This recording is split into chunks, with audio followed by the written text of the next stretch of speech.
I'm gonna have to like. Bars! Man. I think Tevin's been on that Yenny, as they say. Like, if I ever, like, I'll tell you, this stream sucks. We don't deserve shoutouts. Shoutouts are banned. Remember that he may be addressing those. So what do I do to save this stream? If I had the bandwidth, I'd check his stream. I'll check it. Now you know what? Only half Korean cheap. 420 bits too.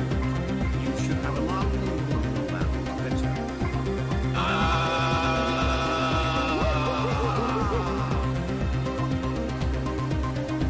Did they deliver it to the wrong house? I would hope not. They've never done this before. I gotta tweet about it. But big ups showing up to the stream. It's alright. Robust in my face. I mean, wait. You know what I mean? It's just Ludwig. Yeah, it's just Ludwig, but Ludwig is watching me, watching him, watching me, watching him, watching me. Oh, we're gonna deal with this. We can't square this. Don't you dare clip it. Don't you dare clip it. Don't clip it. Don't you clip it. If you clip it, then it's gonna get really weird. The loop of chaos. It's not the loop of chaos. It's the loop of positivity. And all sorts of stuff. What's a game hero right now? I mean, you're right.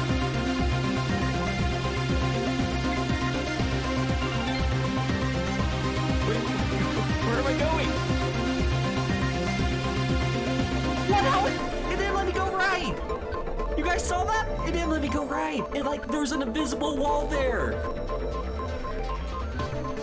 There's literally an invisible wall!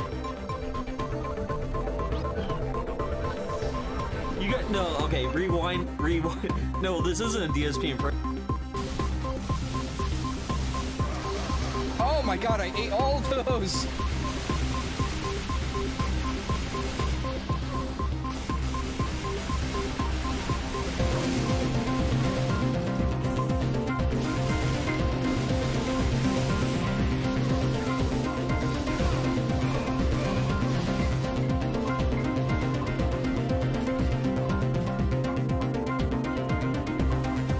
He comboed me out!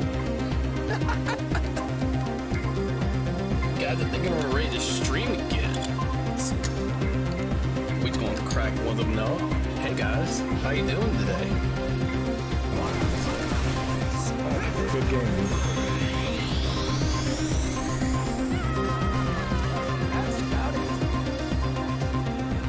Okay, so that's a hit control. Alright, I'm gonna hit the top of the queue.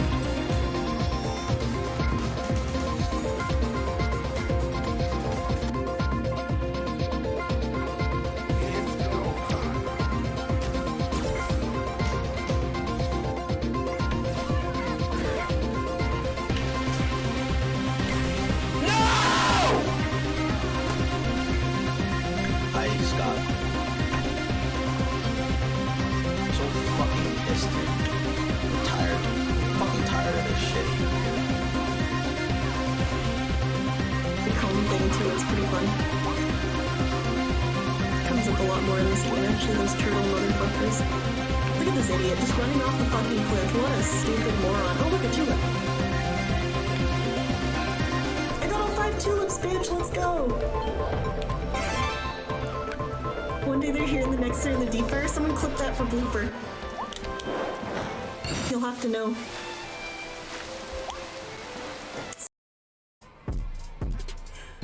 Why? Oh my god, I'm so fucking stupid. Why is it so difficult?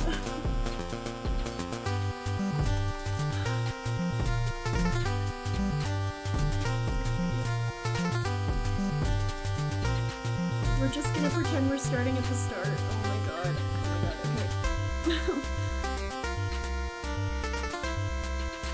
There's too much going on, I'm overstimulated. Huh? We'll soon fix that. Okay. It's time to learn about shields. Any bumpkin can stand behind them to block attacks, but only true warriors utilize the power of moats to strengthen their defense. The best warriors even use moats to deflect missile shots right back at the attack. Now let's begin.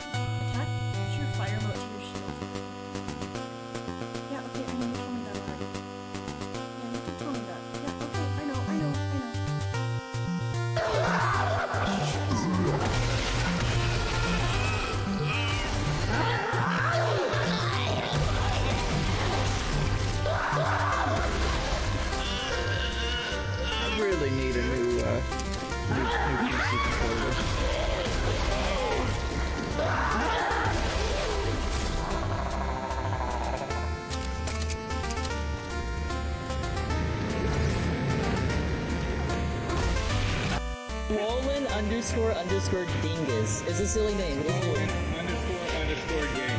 Dingus. Like he said dingus. Alright, so they say follow swollen _ dingus on twitch.tv.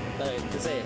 Follow swollen _ dingus on twitch.tv. There we go, we did it, man. And stimulus checks. These have to be the stupidest fucking hens in fucking existence. Fuck these hens. They deserve to be cooked. Cook these fucking hens. Cook them. Yeah, you got pants on. Gas them all. Straight to the fucking oven. Yeah, Carl, I normally would play Modern Warfare 2, but like I'm so burned out on it, man. Like it's the same shit over and over and over again. Get cooked, I'm idiot. tired of getting sniped to the point like His anti-fans, they have, I think they're called the Sons of Kojima, right? Like, he literally has a group.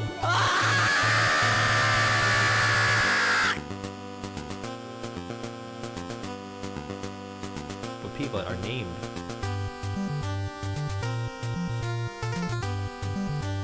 Hey, Shybot.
I muted. What?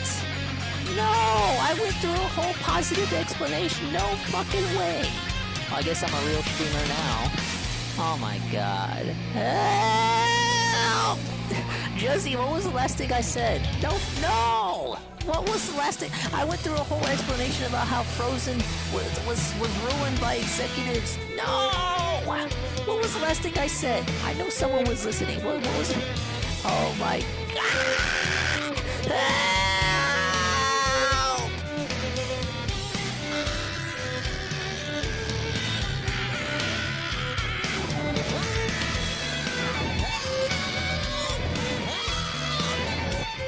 In case you need it, you know what? We'll get the opacity out for you too. I'm such a nice guy.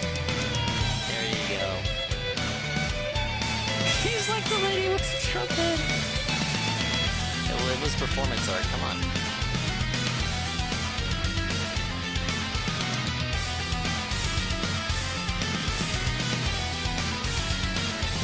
Alright, well guess what, Pim? I gotta make even more eggs.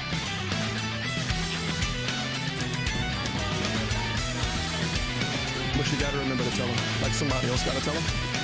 Hey, make a 30s in a 50K zero bill tournament. But yeah, somebody else gotta tell him. Or he has to be listening, and then you gotta whisper me and say, oh shit, bro, what you was talking about?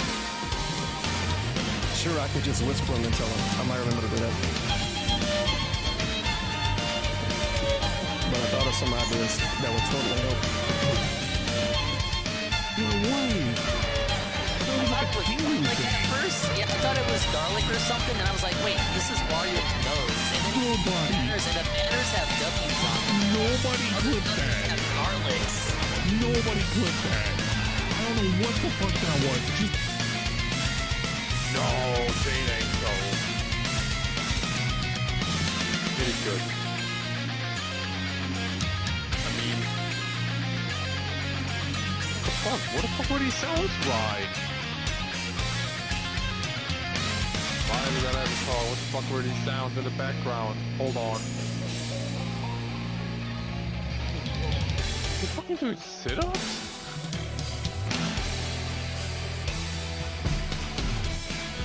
Why? Oh my god, I'm so fucking stupid. Why is this so difficult? Ladies and gentlemen, Garfield and friends. We're just gonna pretend we're starting at the start. There's too much going on. I'm overstimulated. Lots of spaghetti. Uh-oh, we're coming back. Coming back.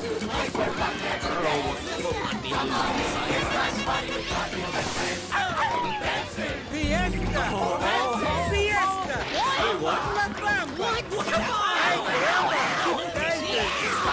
Surprises. And pies up. All sizes. Come on in, come to the place where fun never ends. Come on in, it's time to party with Garfield and friends. Come on in, it's time to party with Garfield and friends. Garfield and friends. And pay attention. There'll be a test at the end.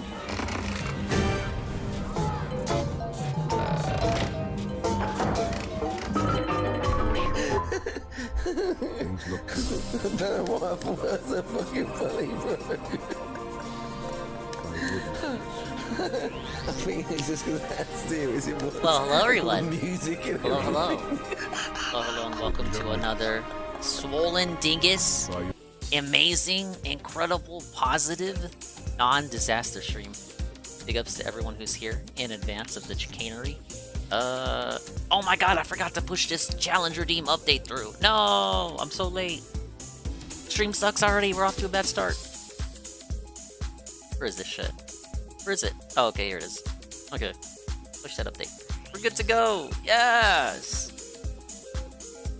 Big ups to Kinda Sav, continuing her perfect attendance streak in the streams. She's a big fan of Metroid. She hasn't played this one, I assume. So she's excited to see day one physical copy gameplay. Big ups to Ryohan, J Frosty Beats, Night Newt. The dents will pay for this, mark my words. It's gonna be interesting seeing the spin tomorrow.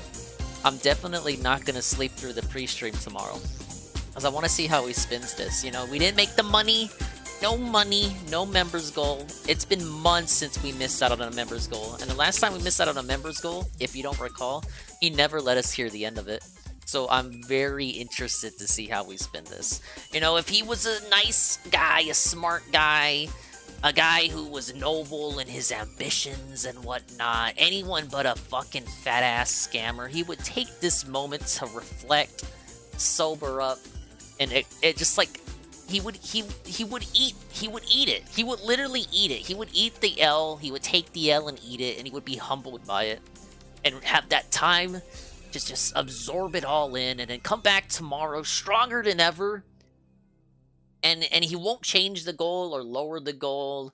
He'll just wait till March, and he'll be like, okay, let's come back stronger than ever. We're gonna show those trolls who's boss. I got the best fucking goal ever. I'm rejuvenated from the loss of February to get right back in the game and get you guys the best goal. I'm gonna get you guys the best content. I'm gonna put some effort in. But that in and of itself, need too much effort for Dark Sea Devil. the guy. So I think we're just gonna... He can either lower the goal or eat the L. I'm actually gonna be bold here. I don't think he's gonna eat the L. And here's why. I think he's gonna want the... I think he wants the viewers to... How do I put this? If he suffers, he doesn't want to suffer alone. You know what I mean? He wants to... I think he's gonna want the viewers... Like, he's not gonna give the viewers another chance. He's gonna be staunch and stubborn. Otherwise, he wouldn't have been such a Grinch last night. He wouldn't have been so adamant about it yesterday. That other time he had to lower the goal, during Pokemon, I'm pretty sure he absolutely did not want to do that. Every time he has to lower the goal, it feels like a concession, like an admission of defeat to him, and he hates that feeling. So I'm gonna go out on a limb, get it? Limb. I'm gonna go out on a limb here. I'm gonna say he's not gonna lower the goal. Because there's so few days left in February that it just doesn't matter. This thing isn't gonna happen. We'll try it again in the coming months, the retro thing. I mean, it's not gonna be the only time he's gonna put it on the table. This won't be on the table for this month. I think we're gonna go the depression route. He's gonna make the viewers feel bad. He's gonna rub it in their faces. And yeah, I think he's gonna... If he's gonna suffer, the viewers should suffer too. If he's gonna taste defeat, then every Dent has to taste defeat. That is my Dio theory. Yes! On what will happen tomorrow morning. But it could very well be that he's... that he refuses to eat the L as he should. And he just lowers the goal. And maybe he reaches it. Maybe he lowers the goal and he only needs like 10 more members to reach it. Wouldn't that be a hoot? He's lowering the goal, he needs to own the trolls. I don't know. I feel like, I don't know, I just feel it. I just feel it. Everyone was saying Email and Team Ico were gonna come through yesterday. And they didn't come through. Just like they said Slayer was gonna come through and save One Piece. He was gonna save the whole playthrough. He was gonna tip every fucking session. And, you know, it just didn't happen. You know, sometimes the forecast, sometimes the weatherman's wrong, you know what I mean? You know, sometimes he doesn't make the right forecast. You just get this gut feeling down there. You know what? We've already experienced this before, and I saw his reaction, and he wasn't happy that he had to lower it, so him having to do it again, and so soon, I'm gonna go out on a limb and say he's not gonna lower. Hey, what's up, Praise Soon? Sorry, I was tossing out my Theo theory on how I think he's gonna react.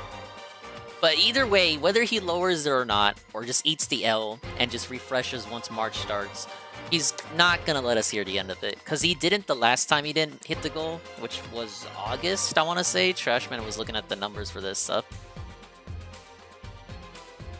He's gonna lower 70 since 70 expire, that's my guess. That would be the most sensible thing to do.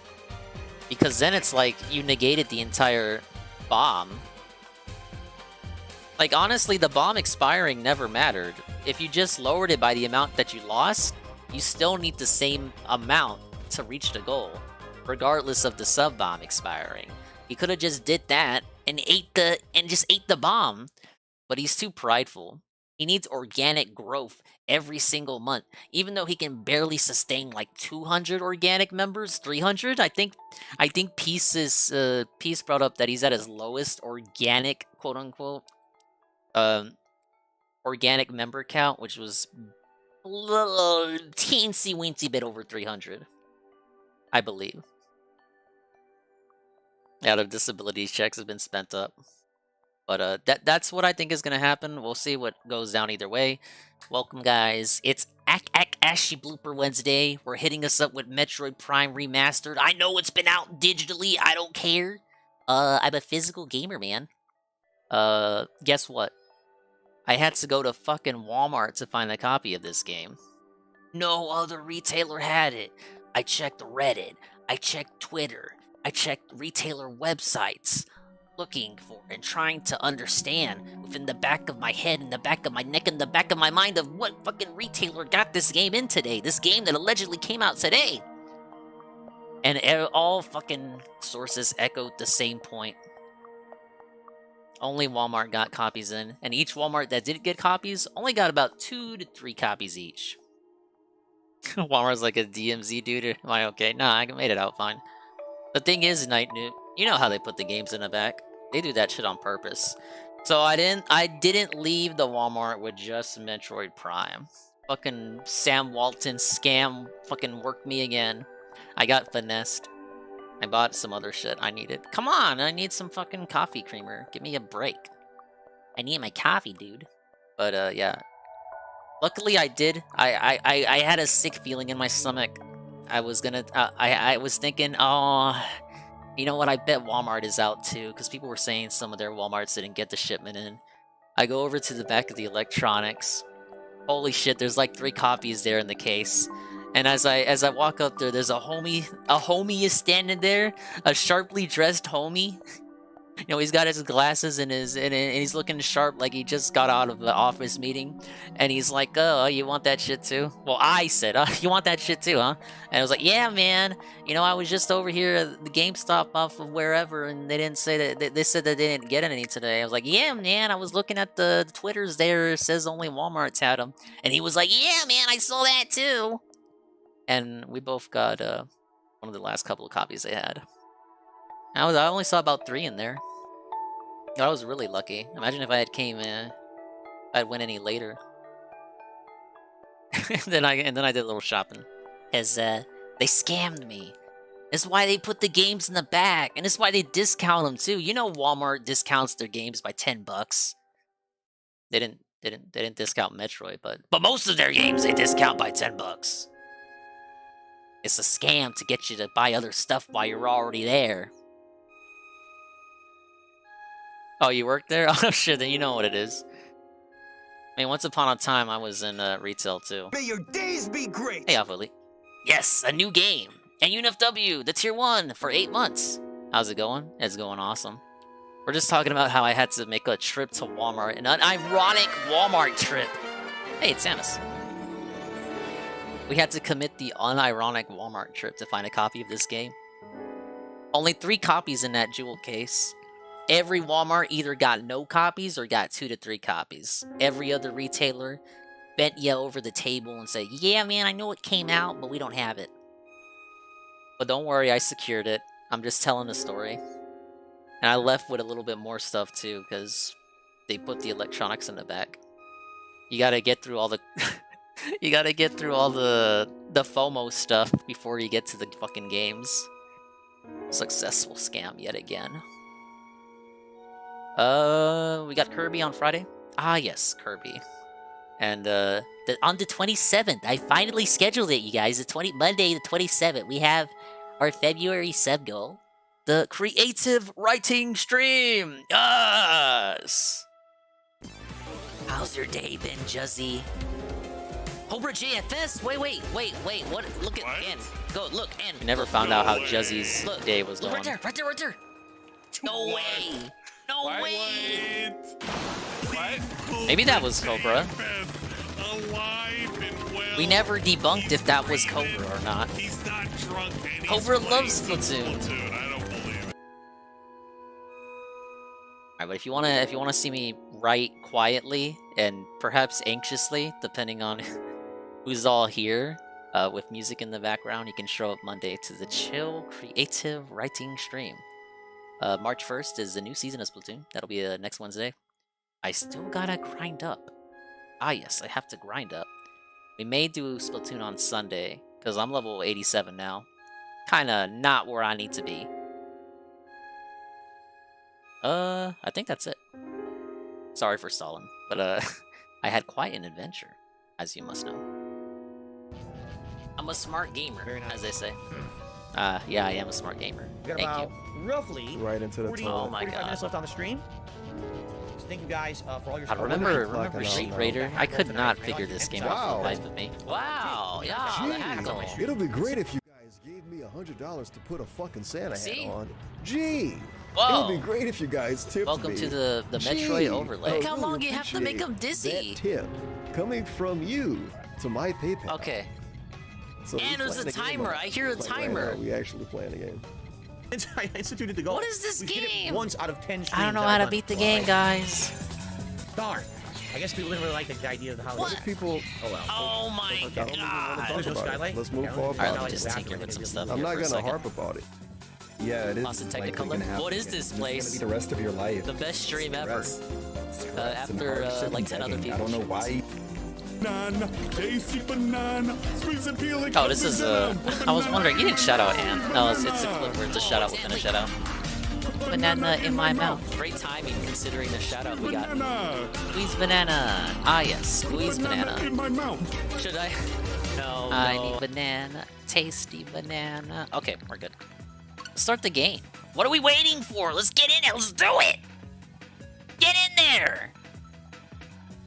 Oh my god, this is my first run, you guys. Big ups Physical Media. Nintendo and Retro Studios present GoldenEye. No. Fucking buffoon. AAA.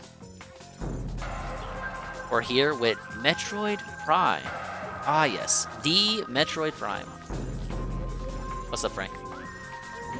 This is the first dingus run of Metroid Prime. I've never played this before. Hey, Algernon. As you guys know, Dingus did not grow up with many Nintendo consoles. Actually, he didn't grow up with any. We just had the Game Boy Advance, and this shit was on the GameCube. I know of it, you guys, but I did not play it.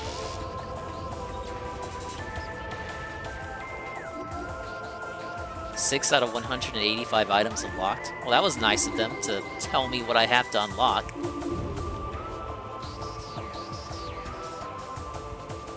Whoa. It's something.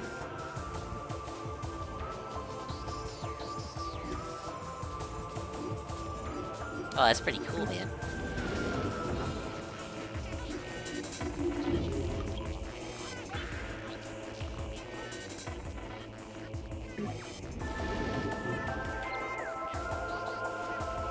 This game was an experience for younger you. Yeah, I hear it's one of the best games ever, so I should enjoy it, right? Hey, look, it's like a Smash Brothers trophy.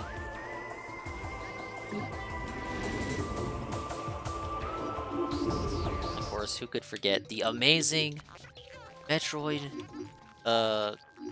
fucking theme.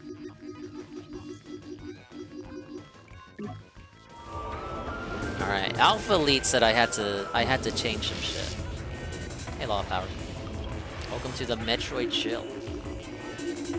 Alright, defaults.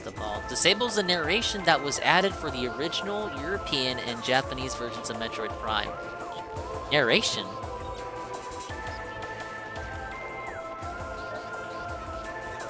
The narration is enabled for cinematics only. This matches the original European version of Metroid Prime.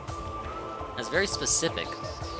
The narration is fully enabled. This matches the original Japanese version of Metroid Prime. What do they mean by narration? Who narrates? Is it Samus narrating, or is it like a lame-ass announcer? If it's Samus narrating, I'll keep it on. Not get a physical pre-order. Was fortunate at the local Walmart. Dude, I just told that story. Same thing. Only Walmart's had copies in, so I had to actually go there instead of where I'd usually go. They were like, yeah, man, we didn't get any. But Walmart had my back, and they had a couple of other stuff for me too. Safe to say, I won't be running out of ramen anytime soon. Just so you guys know, I'm not supposed to eat meat today. It's Ash Wednesday. It's a random guy? Oh, we can turn it off then. How about my display? HUD lag? HUD lag. You're telling me I can make the game run better? Hint system? No. Samus will not receive hints.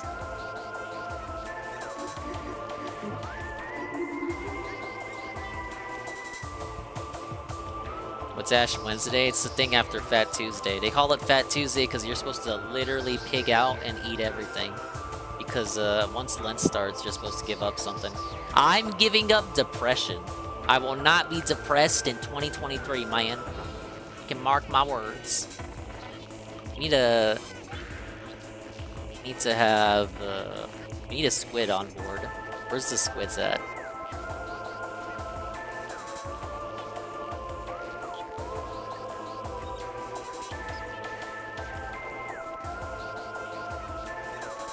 There we go. A squid to represent Ashy Blooper Wednesday.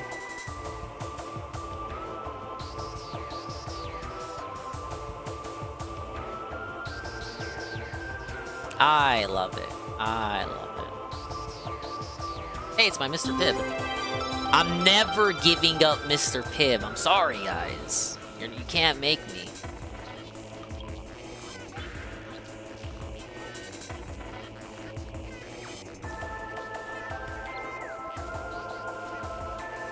What's up, Good Roberts? Alright, where's this? Where's this meme text?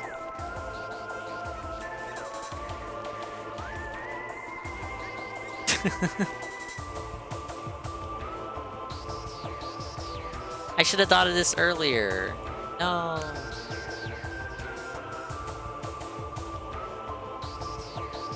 You can't give up depression, you watch Phil every day. That's fair.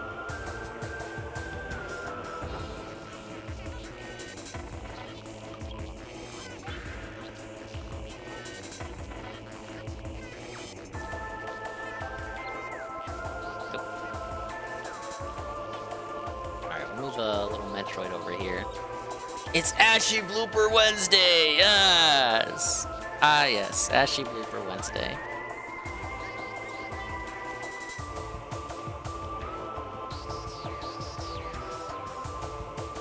Alright, now Alpha Lee was telling me something about the control scheme. Standard control scheme using control sticks for movement and aiming. Enables motion controls, similar to Metroid Prime Trilogy for the Wii. Wow. The trilogy for the Wii? And I only get one game for $40 on the Switch? That's interesting. Combines classic controls with motion controls for aiming.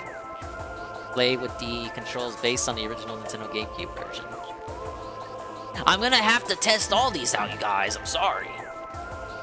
Alright, let's fucking play. Normal, obviously.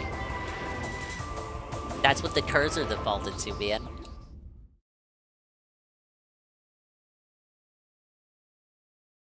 So this is where the narrator would kick in. Samus is doing stuff in space, and it's super cool. And she's in 3D, and on the GameCube.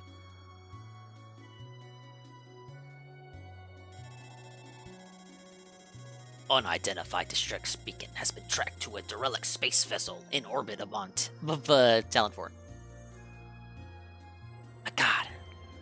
It looks so cool, you guys.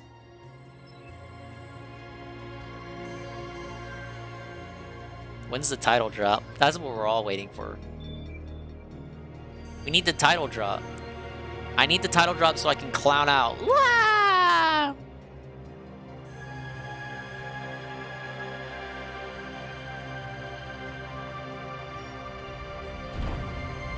Beat the crap out of the game when it came out. Yeah, like I said, I hear everyone's played it. I've got nothing against Metroid. Shit, I got Samus Returns over here. I still haven't booted it up. I'd like to as soon as I get 3DS capture working. And Lee getting it working on his end. Kind of, it may be inspiring me to give it a look-see, look-listen. But I hear the capture cards are expensive as shit. And there's software to record fucking 3DS gameplay wirelessly. But it's not perfect, and it makes certain games lag. And when I say certain games lag, I mean most of them. Like, I think you pretty much need a new 3DS, or your shit's gonna chug using that software. From what I've heard. Oh my god, there she is!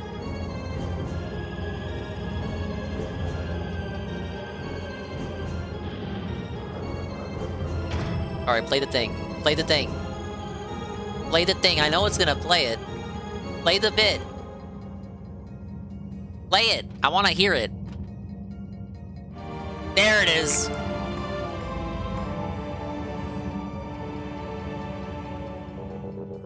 my god, I'm playing Metroid Prime. Let's see.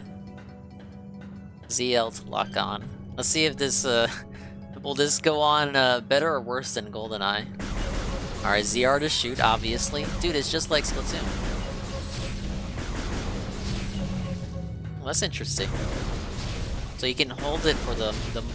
It's like a rapid shot, but then it gives you the charge. So... Okay, I got a tap situation. It's like the squeezer in Splatoon. There's gonna be a lot of Splatoon comparisons. I'm sorry! The next set of force field controls are offline. Scan? How do I do that?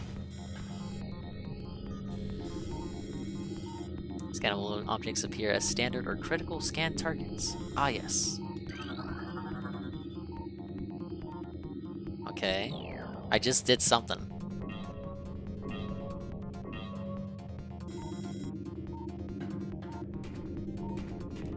Use a ZR8 to return to the combat visor. Let's see. I had read on the grapevine that a lot of you gotta scan all the enemies and shit to complete the bestiary, and that's like obsessive tier. Like you can spend the whole game doing stuff like that. Okay, where to next video game?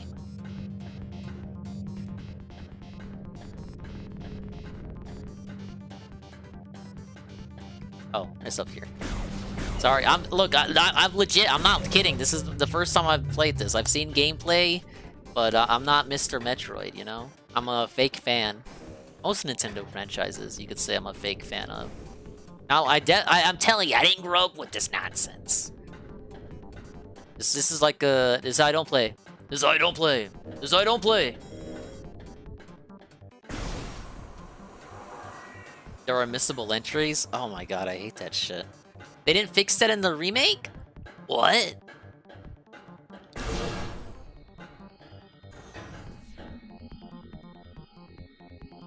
I'm already getting obsessive scanning shit.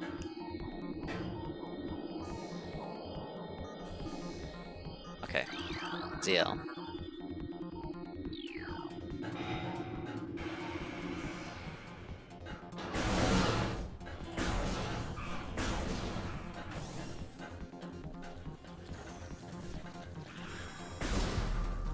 Enemies already? I just started the game!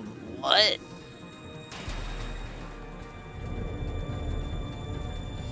It's good atmosphere. No wonder people love this shit. This wasn't a launch title for the GameCube, but it did come out pretty early on. You can understand why people are like, oh my god, the GameCube is saved.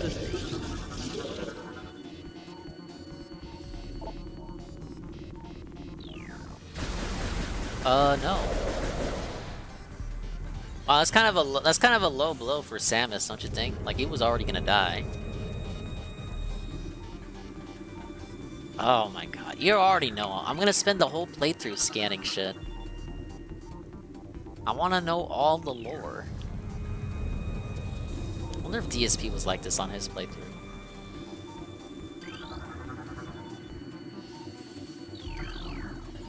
Dingus, none of the lore is important. Who cares? Can I scan the monster? I can't.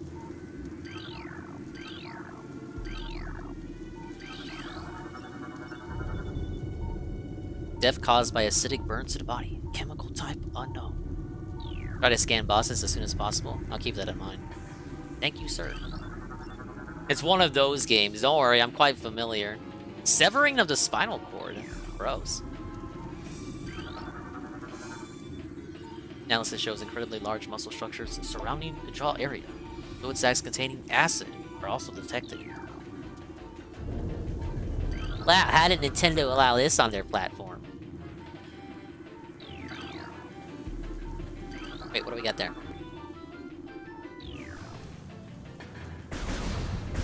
You can shoot with 8 too. Dude, I didn't know that. Whoa! I didn't even know you could do this yet. I'm just hitting buttons.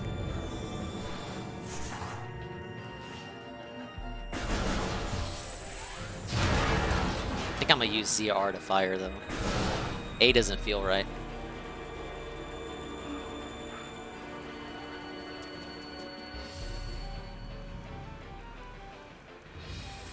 Alright, we got some enemies.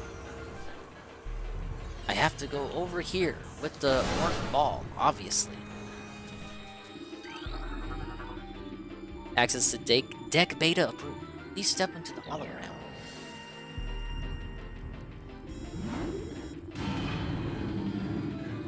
How does stepping into a hologram activate the elevator?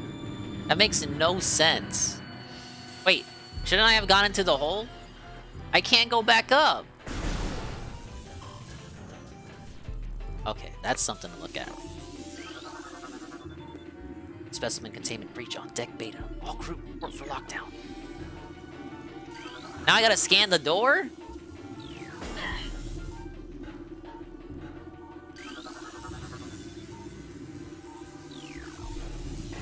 Man, people are screaming in their fucking heads. Dingus, stop scanning everything! Ah, I got hit.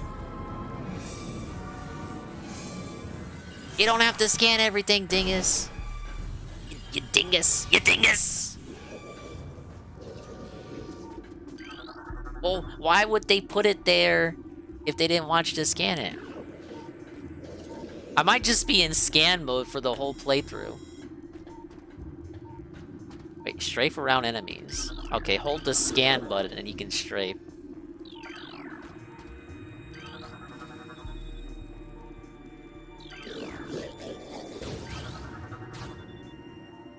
Parasitic egg and pupa cage.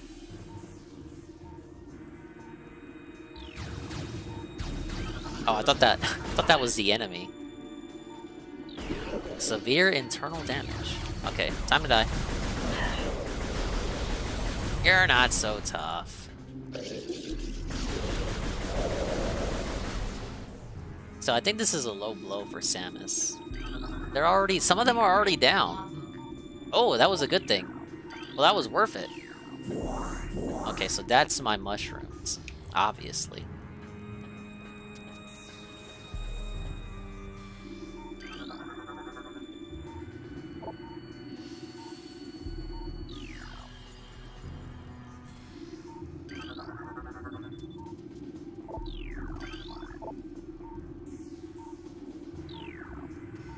People really got into this game. The immersion already, just like 10 minutes in, is amazing.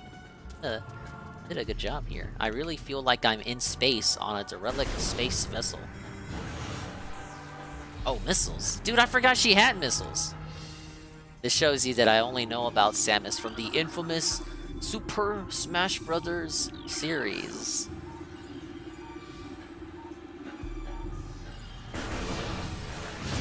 Oh!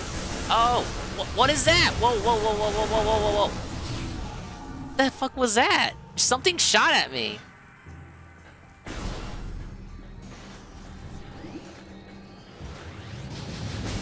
Oh, why are things shooting at me? Oh my god, this is how you don't play. Okay, stuff to look at.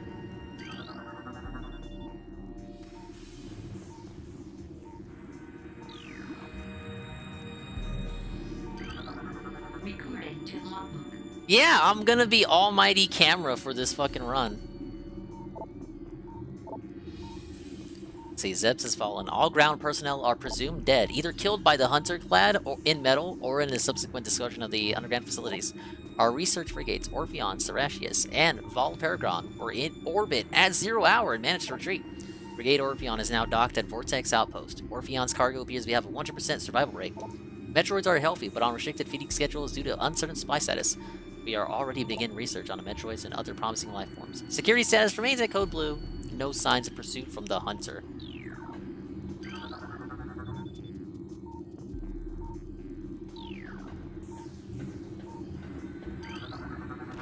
Here's how it's done. Oh, big ups, Ludwig World Order with the raid with a party of 18. Yes! Big ups to Zerglu, Kamino Shabai, Dalton Kai, and anyone else coming in for the raid.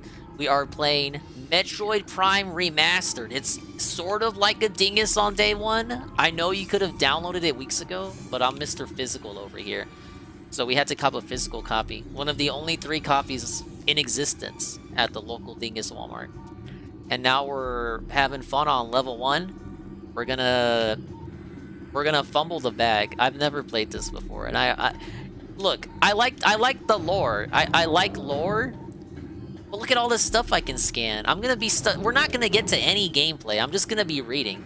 Yeah, we got the healthy Samus. We got the healthy Samus on the overlay.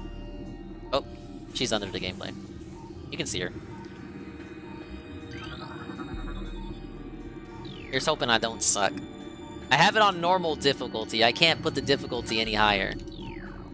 But suffice to say, I'm enjoying the immersion. I feel like I'm actually here with Samus.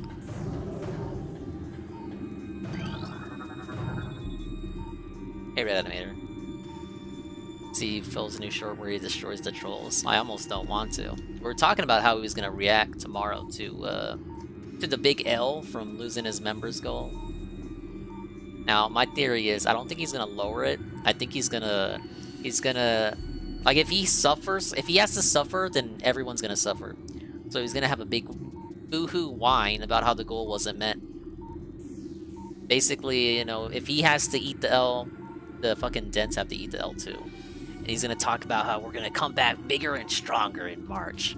There's so few days left in February that if he were to lower the goal and still not hit the goal, it would just be very embarrassing.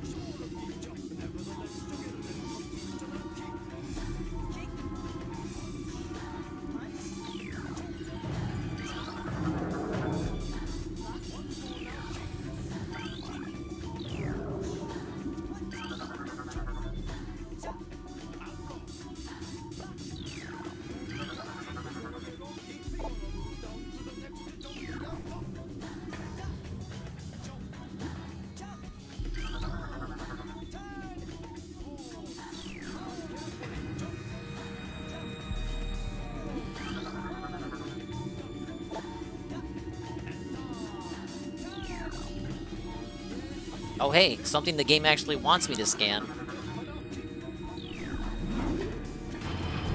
I bet speedrunners have such amazing strats for this game. Unlike me.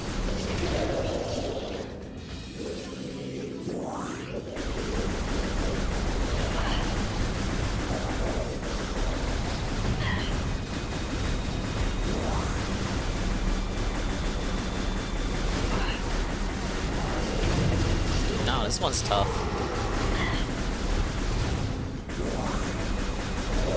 Now, I think Samus should just leave the ones on the ground alone. Like, they're already gonna die. She's gotta take cheap shots. ZL targeting? Oh yeah, I can lock on. Look, I'm getting used to the flow.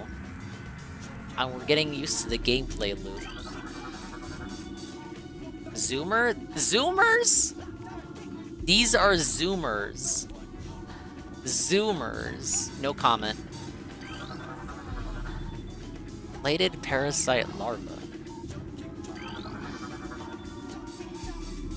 Toxic. We got a toxic level of Phazon. Better stay away from there. I'm toxic now.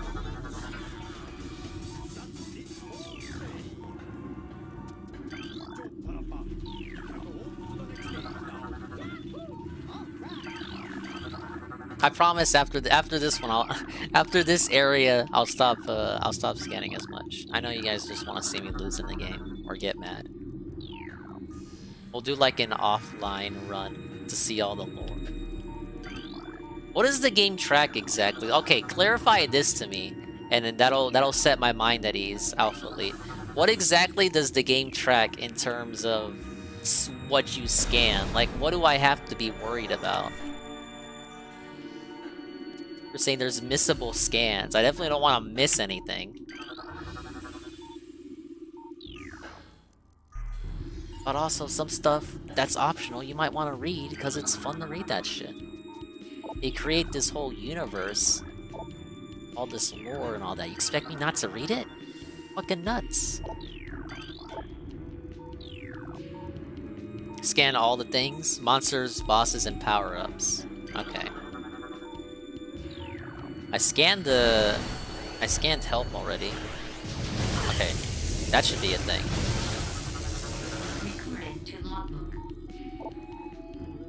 Use missiles to break the outer casing. Oh. Fair enough.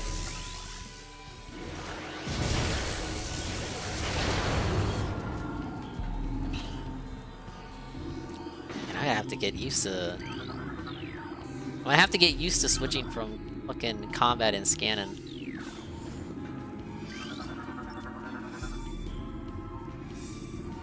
It says recording a logbook that was important to scan for completion. Okay. Seems easy to keep an eye out for. Wait, what is that? Recording to logbook. Missile ammunition, resupplies. Okay.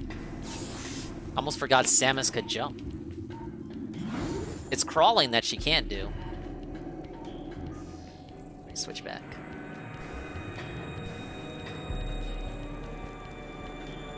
So I'm on dual stick control scheme. You said this was alright for the most part. Hey, L jumps. Mars missile. This is for that targeted shit.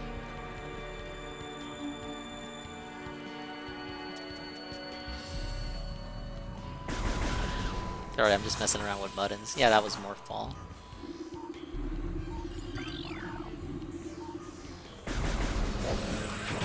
Ow, shit! Whoa, buddy.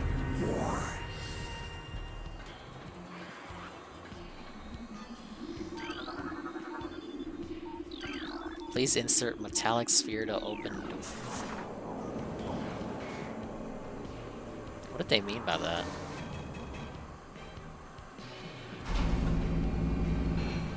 Nice loading screen, Nintendo.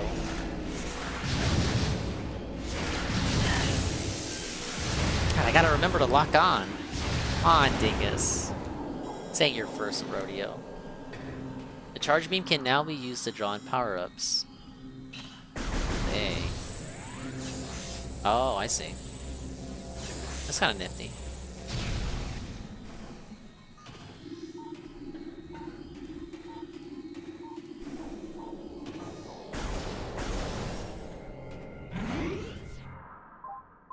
Ah, yes, of course I want to save.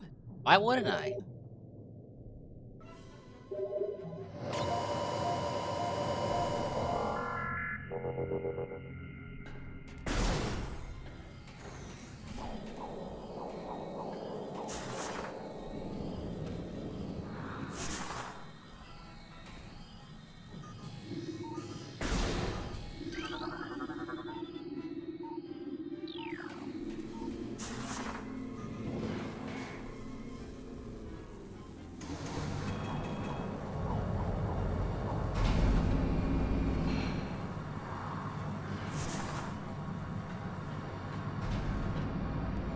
Oh, I know where this is. This is the super scary boss.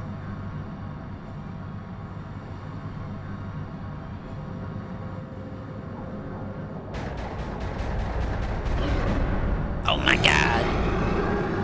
You get your scanners out, man.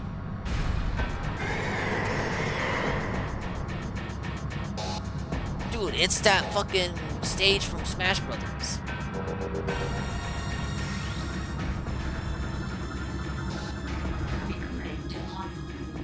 Oh, okay, so I can lock onto something with ZL.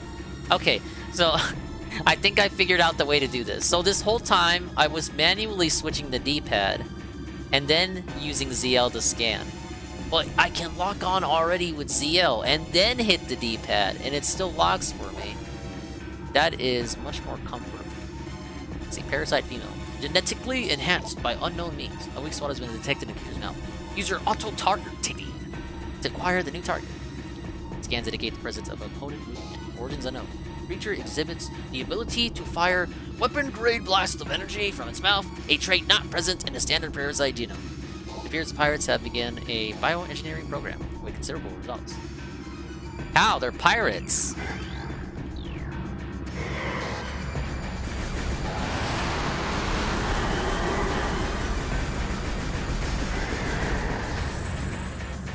Pirates don't know science.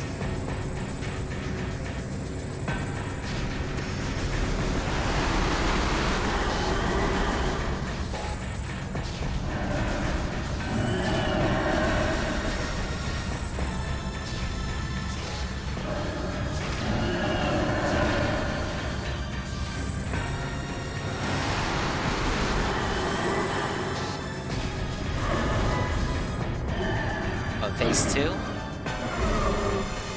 I guess not. Dude, that was super easy. Oh, phase 2. No? I don't know if there's a phase 2 or not. Okay, it's dead. Evacuate immediately. What? Evacuate immediately. Reactor core critical. Immediately. Now, 7 minutes, that's pretty generous.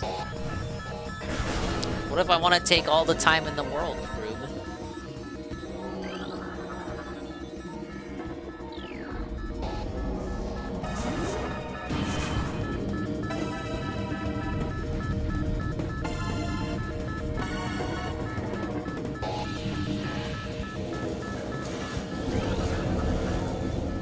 Oh. That wasn't useful. Oh god, what is happening? Oh. Things are coming to life. That's not good.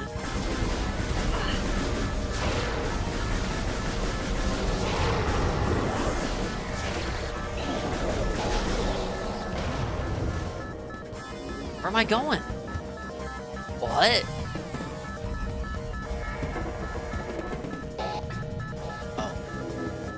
I should have not ran away from that explosion. I still completely missed that hole where I was supposed to morph ball in. Was that something I gotta scan, right? Yep.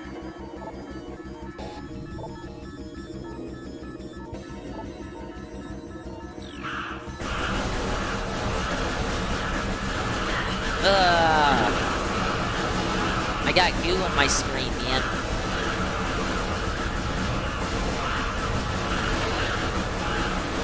Oh my god.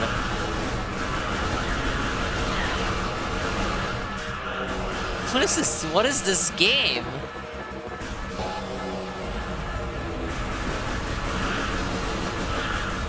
Don't the space pirates have like raid or something? You can bioengineer big ass monsters, but you can't afford bug spray.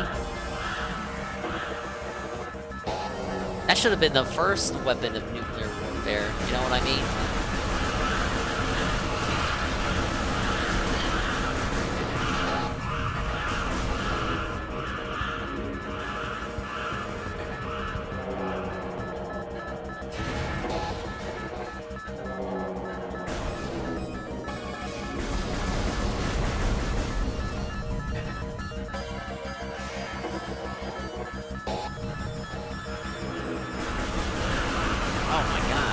They just keep coming. Do I ignore them or I don't even know? Just get me out of here. Has anyone ever died at this segment? I might be the first. Now wait a minute. How come the other auto turrets got disabled but these weren't? Game's giving me work to do.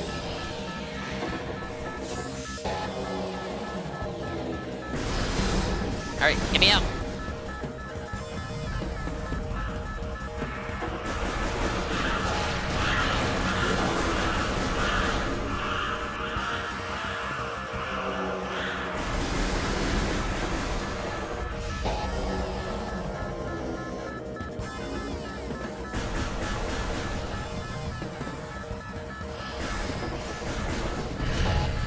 Oh god, what was that?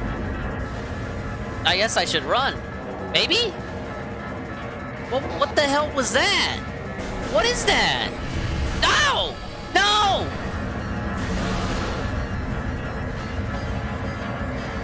Gotta go now, have fun. Be back later, for sure. Thank you, Alpha Elite TV. Metroid aficionado, as they say. That is not Ridley. That's like a giant dildo in a tunnel. Why am I learning how to grapple hook now? The ship's about to explode. Oh, Ridley is here. What's up there? Should have streamed the Walmart trip? Nah, it was not really eventful. Is he just there? Do I fight him? He's just showing off. Okay, ZL.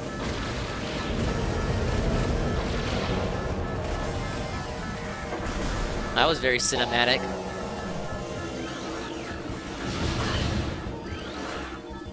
Oh. That didn't tell me anything. It said it was disabled, but it still shot at me. Ah! Wait. Now, how am I supposed to know which ones I have to scan?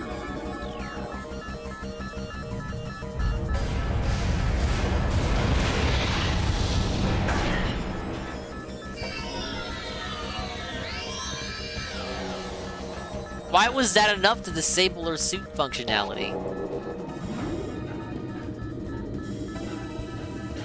Morph ball malfunction, missile malfunction, charge beam malfunction, grapple beam malfunction. I just learned how to grapple and I can't even grapple anymore?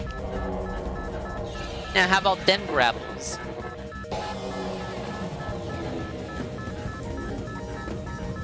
Oh, yeah, I'm not going that way. Room is depressurizing. Yeah, like I'm not pressurizing. I got like a minute till the game's gonna explode on me. I'm about to bust.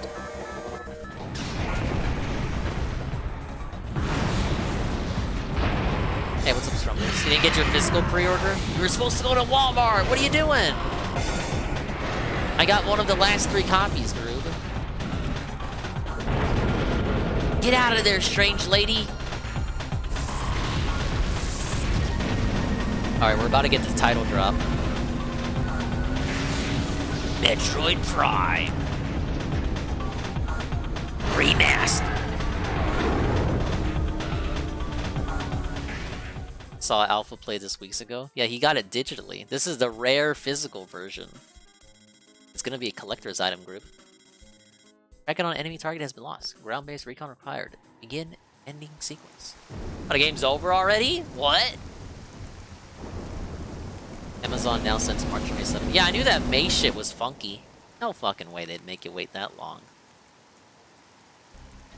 But it does seem like a lot of retailers just didn't get their shipment in. Never mind that Wednesday is not really a day you release games. Tuesday and Friday, yes, but not Wednesday. I haven't... a game releasing on Wednesday isn't unheard of, but it's kind of weird. Talon overworld. I guess we knew to go here because that's where all the scans said the life forms were coming from. New extras unlocked in the main menu. What I imagine it was is they wanted to keep this a secret, even though every journalist under the sun was leaking it. So they decided to shadow drop the physical release date and digitally drop it on the same day as the announcement to get some hype in there. But, you know, you can't physically release copies to stores on the same day you announce something. So they tried to get it there as fast as they could, and the fastest they could do it is like 2 weeks out. So that's why it's out on a Wednesday. But retailers aren't used to shadow drops like that, so they did as good as they could. Not every store got it. For sure, Walmart's got it, but not every Walmart. And every Walmart that did get it only got about like 2 to 3 copies each. I was one of the lucky ones? Ah, yes. But, some Best Buys got copies, because I was lurking and listening on the Twitters and the Reddits of the world, because I realized I was going to DoorDash it. But that wasn't a viable option. You couldn't even order it online. I checked GameStop. GameStop had online ordering disabled, and Target didn't get any copies either. So I was looking to see, for the people that did get it physically, what was the most viable retailer, and everyone said Walmart's was the most consistent. Hiccups on Nintendo's end. Yeah. Yeah, apparently they had this done. Like, this is what they were training new hirees on while making Metroid Prime 4. Because if you recall, Metroid Prime 4 was being made by Namco. And then Nintendo was like, actually, we don't like the Metroid Prime 4 you're making, so we're gonna put the old guys on it. But, They haven't made an HD game! Yes! So for training, they do a remaster. Train all the fucking old guard on this.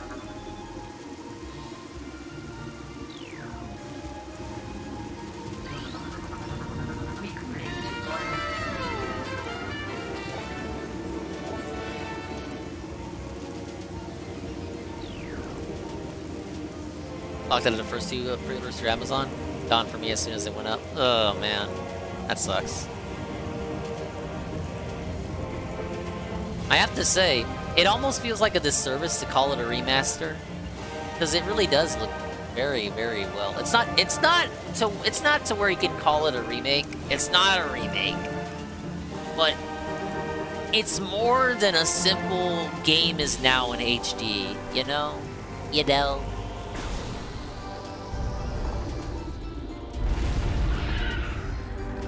Scan that.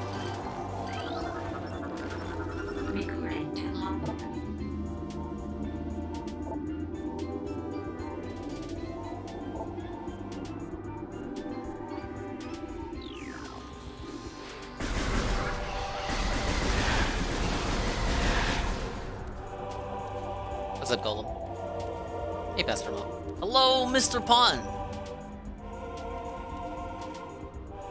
Why is Blooper so ashy? I don't know. I don't even understand the Blooper ashy meme. It was probably coined in the single Blooper stream I missed in the history of Blooper streaming. I think he posted his hands once and people were like, Blooper, your hands look ashy!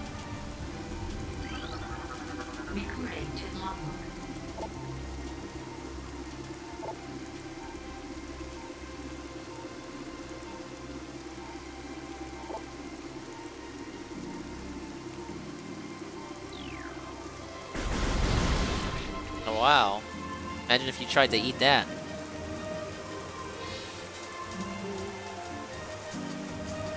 Hey, D-Scythe. The fusion suit was cut? Didn't you have to connect your fucking GameCube to the Game Boy for that? What if you have, like, Dread save data?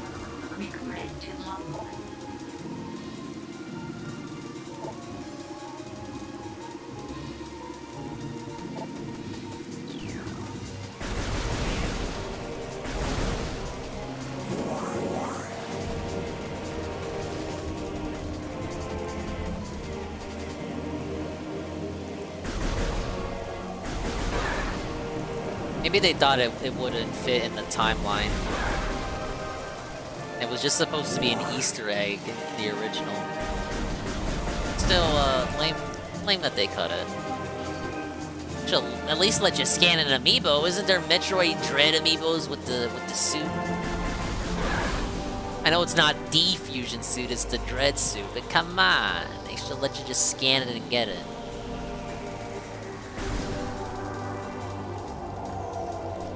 Metroid Dread is the best Metroid. It's certainly a Metroid I enjoyed.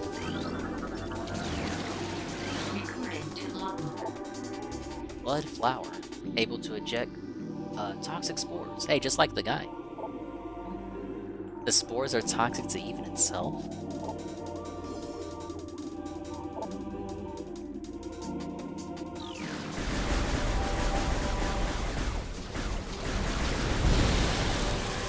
Oh, okay. Shoot the fruit when you're near the flower. The strategically placed fruit. Metroid fans were eating well last year. Yeah, they're off to a good start with this year too. You can't really call Metroid dead anymore. Seethers and Copers. Now F-Zero. It's a different story.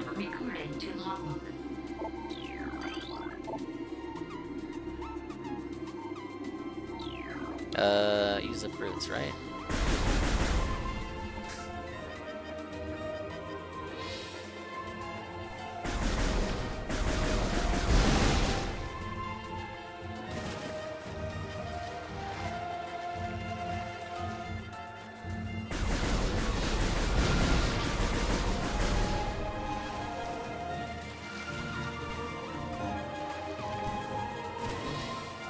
Beam upgrades aren't just upgrades.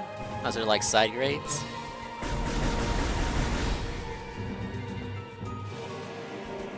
I turned off hints too, because I don't want the game to God of War Ragnarok me. Now this is Talon 4. I've just started. The physical release just came out. I just got the game.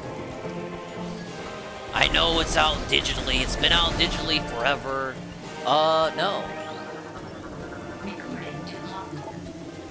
Gamer? Oh, these are the guys from the original game.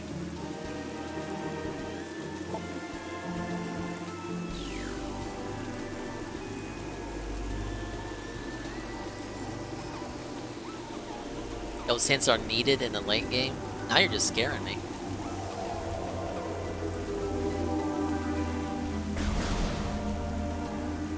Okay, so I came from over there. Oh, there's a door over here. Okay, so I backtrack later after getting my missiles. Whoa! What is... Oh, the beetle guys. Wait, these are a little bit bigger. Do I have to scan bigger ones? No. I'm gonna try to scan everything, but you guys are telling me there's scans I can miss, and I don't want to miss anything. What is that? What is that? Zoomer.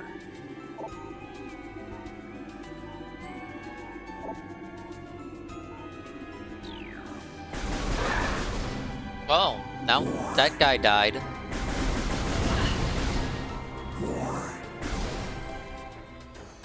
Now, why in the middle of the woods do we have a giant fucking elevator?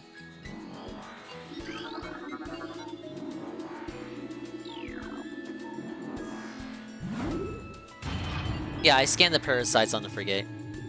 Yes, yes, I did. I scanned the little guys and the queen.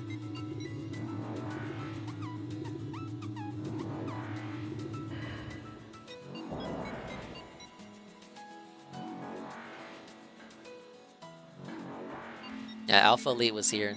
Basically told me what I needed to scan. I was scanning I wanted to read the lore. I wanted to know what was going on. Shit, that would probably take forever. You guys would get bored. Right?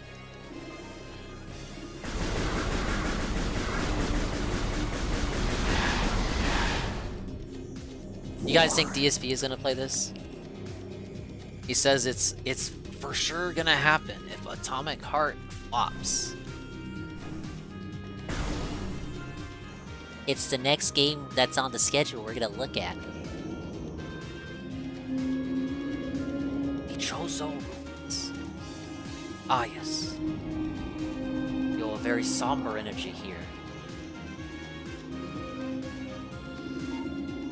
Yeah, DSP does play it, Atomic Heart doesn't go well. Yeah, that's what I feel too, because DSP has this weird relationship with Eurojank. He can't accept that some games have more budget than an indie game, but less budget than a AAA game. It's like the concept baffles him.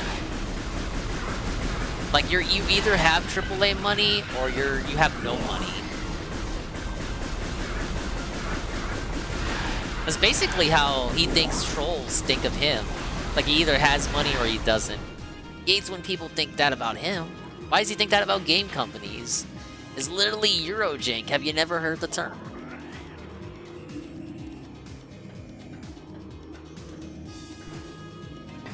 He's gonna play it again for the day stream. I don't think he's gonna lower the members goal. It's too late in the month. He's gonna wag his finger. He's gonna wag his finger at the dents and make them eat the L. If he has to suffer, they're gonna suffer with them. He's gonna talk about how, you know what? I think he's gonna talk about how we need to come up with the March goal because February is almost over. And then he's going to talk about how we need to rally and we're going to come back stronger than ever from the big L in February with the March goal. Because you could say he's going to lower the goal, but what if he lowers the goal and still doesn't reach it? No, that'd be 2 defeats in a row, and he already hates losing. It's my Dio theory. I think he's going to take the L for once. He's going to eat that L.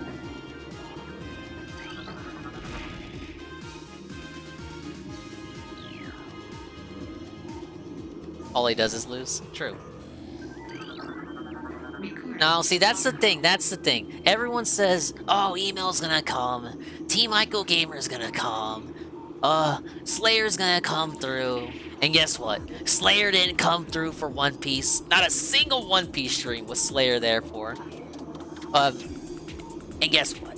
Email and Team Ico didn't come through yesterday. So you know what? You gotta listen to you don't listen to what your head is saying. You gotta listen to the heart. Listen to the gut. My gut was telling me all yesterday that he wasn't gonna hit it. And guess what? He didn't hit it. You should know what a AA is, Plague Tale. That's the thing, though. Do you not remember Plague Tale? He was talking about how it didn't feel AAA. Like, it was very weird about the budget on that game. Hey, Pray for Rock. I would guess, regardless of how well or bad the second Atomic Heart stream goes, it will end. Saying what we saw the game is. Yeah, I can see it in my head. Everyone in his chat has been screaming Metroid, and he sees it. He's not stupid. Just like when they wanted Metroid Dread, he could have let that pass. He only does this with Metroid, too. He'll never play a Metroid game day one.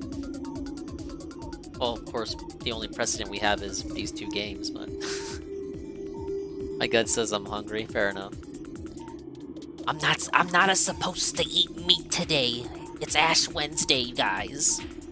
Oh yeah, yesterday, someone told him Kirby was gonna come out tomorrow. I mean Friday. Someone told him Kirby was coming out Friday, which is true. But the first thing he said in response to that was, "Oh yeah? What system is it on?"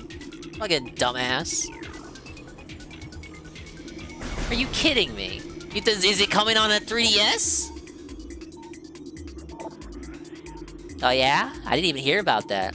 Wrong. We told you about it during the Direct. I pretty explicitly, clearly remember you saying that you weren't interested in it. Isn't that one a re-whatever of the old one? Maybe. Maybe. Just like Yakuza is a re-whatever of the other one that came out. But you thought it was a new game, didn't you, Phil?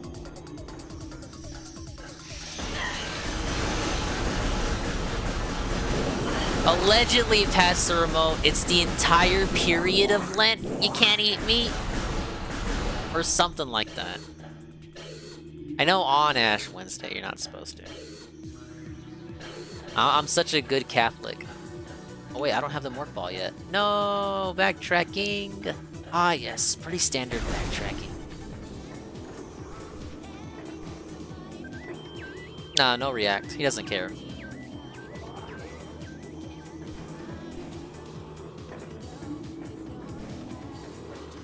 Yeah, I know, no meat on Fridays. That's why the Filet-O-Fish exists, by the way. Pretty sure it's on Ash Wednesday itself, too. Maybe my church just hits different from yours. Whatever. I haven't eaten any meat today, basically. No! Wait, 2 doors? What? I need a bomb. Power charge shot.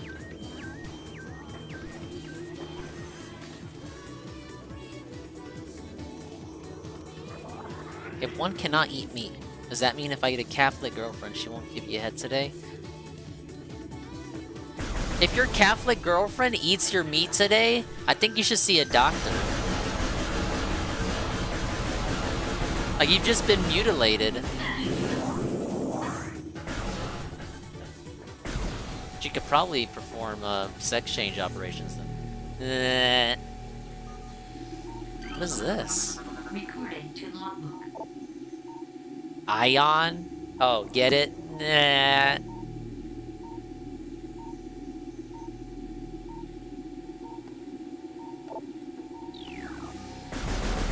I guess you gotta shoot it in the eye. Right? Oh, okay. So... they're just, bio fucking laser systems.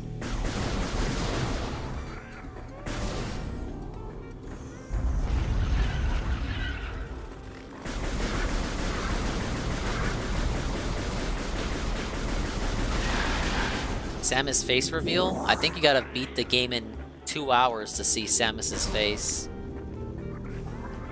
What's my time? An hour and 20 minutes? We can probably do it.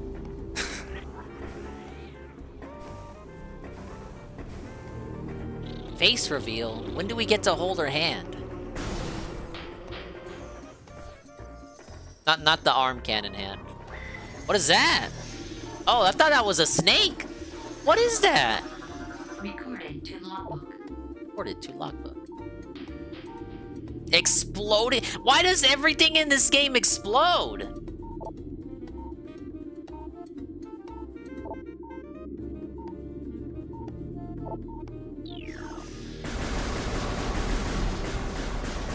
Why is there so much crime in space? What is this? Chozo. Well, this is the Chozo ruins.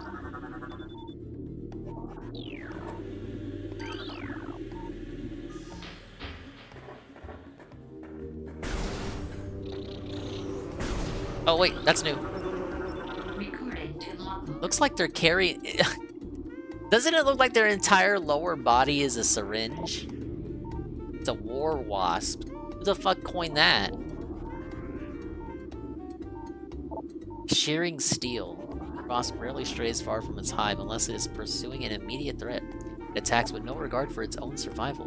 Damn. Damn, nature, you scary. They're literally kamikaze wasps. They don't even care about their own life. Everything for the hive, right? The literal hive mind. I gotta lock on more often. I'm learning how to lock on.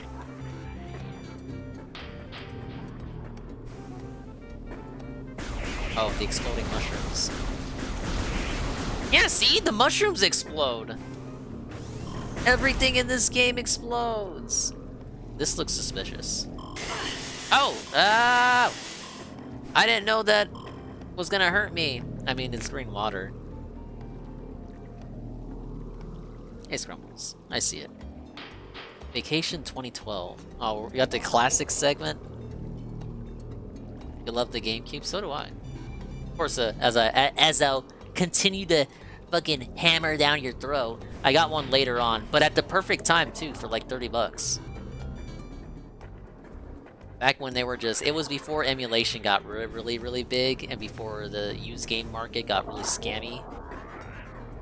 Right, well, I want to say when the Wii U came out, so people weren't in the market for GameCubes. Hey, Boo Boom Boo. Actually went out to the pool today. Today was our day of relaxation and celebration of Leanna's birth. Phil! Ooh, God. Ooh, it's cold. You might be asking yourself, ooh, why am I reacting like this, and what is Pandalee doing? Well, she's currently rubbing down my shoulders, my chest. Oh, what a big man Burnell over here. With an ice cold rag. Careful, honey. Gentle. Doesn't he seem pretty uncomfortable about this? Today, as you know, if you watched some of our videos from today, well, we only made 2. We actually went out to the pool today. Sounds like he doesn't, he almost doesn't like being rubbed like that. Birthday. And so we went to the pool. We just in time for Metroid. Yeah, all you did was miss Frigate Orpheon. Yep. For about 2 hours. This is a blind playthrough, as they can no longer say, because that shit is banned on Twitch. All around the facility today. I have no idea where I'm going. And we did some other stuff, but basically, before we went to the pool, we were trying to be smart, and we said, gee. Yeah. We said, gee, we should put sunblock on me, because you know I'd burn like crazy. If anyone saw or has, you know, after Project 7 Episode 4, and you've been following along, you know man, that this I got video has it all. severely during the filming of that episode. In fact, I still have a tan on my neck. Yeah, you can't say blind playthrough anymore. It's funny. So don't tell Twitch. We put sunscreen all over my face, my neck, my arms, my legs. You can probably guess why you can't say that anymore. My shoulders. The tag my back, definitely doesn't and my exist chest, for it. because usually I don't do stuff shirtless, and I actually kind of figured if I'm going to be in the water, I'll be below the water most of the time, and you know, it won't burn me. You know. Would you stop mouthing things to the camera? I don't know what you're saying, because I'm holding he's it out the way uncomfortable. while you're rubbing me down. He's uncomfortable. So, he is not. He's not comfortable at the moment. I went out there not thinking I was gonna get burned, and I am pink like a lobster. Like my lips right now. So I am in pain right now. And Coming to you live like I do every night. Where's a rag? Ow. So after we last left you and we toured the facility, we actually went to the game room. Mm-hmm. It was fun. And we played some arcade games. They had some, claw games, things where you try to win prizes. We tried to play air hockey, and the air hockey was funny I because bet Phil tried to win her a prize and couldn't do it. And then we actually decided to play Terminator. You never could do it, Burnell! Like 45 minutes, I think. And we almost beat it. We got to like the third out of 4 chapters of the second mission in the game. So we got pretty far. It was pretty fun. Terminator Salvation, the arcade game, of course. We're not talking about that shitty console port that I played. But it was pretty fun. And then after that, we went to Emerald's Chop Shop for your birthday dinner. Chop Shop? Like that? Chop Shop? I saw Jesus. You did? Mm-hmm. Why didn't you tell me? Mm-hmm. He's doing kind of like how he kind of treats Kit, and sometimes the viewers when he's in abusive daddy mode, where he's like, "Oh, you guys really had fun with that, right? What'd you guys think? You guys like that, right?" He's kind of pressuring her for an answer. You're like, "Oh yeah, you sure had fun. I'm nudging you here, Scrumbles. Yeah, you sure loved Metroid Prime growing up, didn't you, Pastor Remote? Oh yeah, you fucking loved it. You had fun at the Chop Shop, right?" Because I can't tell you what we did. Oh my god. It's not very nice. Anyway, so we got some really, really good food at Emerald's Chop Shop. Including I got a sea bass with lobster and bacon sauce. And you got a beef tenderloin. Yes. Oh my god, best tenderloin. Never played Metroid Prime before. The food was Get in the mode insanely with me. good, let's put it that way. And we had dessert. What's that? Delicious desserts. You had coffee ice cream. I had a Kahlua peanut butter cake of some sort. Is that a new thing? So we're stuffed. I know we didn't put out a lot of videos today. That was on purpose. I mean, Hey, it's my Mr. Pip. we can't record when the two of us are in the pool. We can't record when the two of us are playing games. You know what I mean? You've seen us play volleyball, but that was awesome. It was fun, and I haven't done stuff like that in years. So it was a lot of fun, but it's, would people would love to see it? Yes, but no, we don't have a cameraman following us around this trip. So Why not? today was our relaxation day. We could have hired one. So now, to close the night, in final celebration of your birthday, we're going to do what I think everyone has been commenting about and asking for us to do. So that's right. Up next, you better tune in, because it's coming, the final celebration of Leanna's birthday, live on YouTube next. Oh man, I bet they just had a ball that night.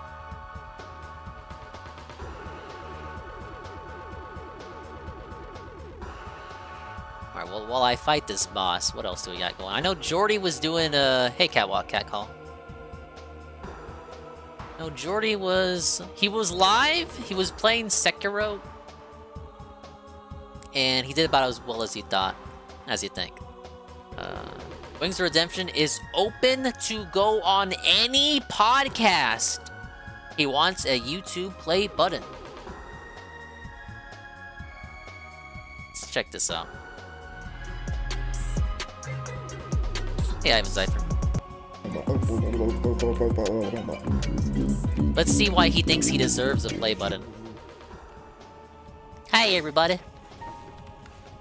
Morning, everybody. Morning, everybody. Are there others we can use? Just getting up. No, I haven't downloaded Atomic Heart. Why not? I'm probably fucking myself playing. We're using the right stick to before move, playing Atomic Heart, and the left stick for the camera. Like, I Usually doubt it's the Atomic other way Heart lives around. up to Bioshock Infinite. Why is everyone comparing it to Bioshock Infinite? What is it about that song? Yeah, I just got up. It's like 6:30 in the morning. Bioshock Infinite is in the sky. Landed in space-time at a fixed height. So, not giant balloons? The thing is, my book said I don't really judge a game based on how hard it is to platinum. It's a weird map. He's talking about the Pizza Tower because this is a troll video, man. That's what he's talking about, Crasco. No, nobody donated 20.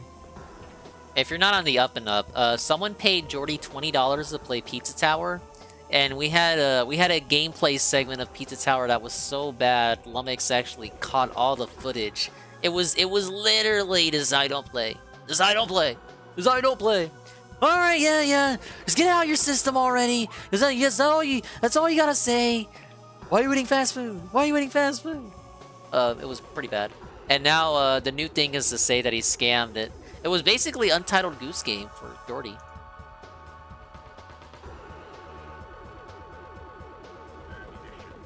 King64 is actually in the chat right now.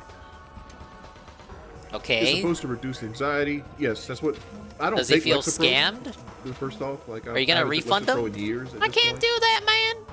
I take a fixer now, but it's supposed to ease anxiety. Like I'm a worry wart. Like I stress over everything, so like it's there to keep me leveled out. Keep forgetting the auto. Fucking no, I'm not even depressed right. Like, do I take pills every day? A lot of people take pills every day.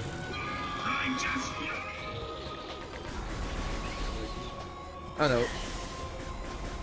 What you doing today, Kelly?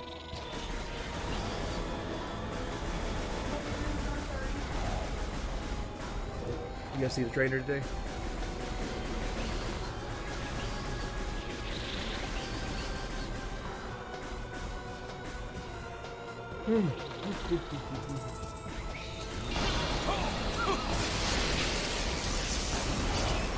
Come on. Fuck. I think we're gonna stop it right there. Mods actually treat me like a human being, man. If you treated me like a human being, I'd talk to you as well. I just got on today just because I wanted, like I was actually rendering a video. Fast food video? And like, I couldn't record another video. So I'm like, fuck it. I'm gonna play something that's single player. Just like, well, I guess I could have played multiplayer, but I was gonna play something that like BioShock or something. Like, fuck it, I'm gonna just stream this because like I've seen other people stream this. Like, what? I just want to kind of. All right, big ups. Yeah, backfired on me as always.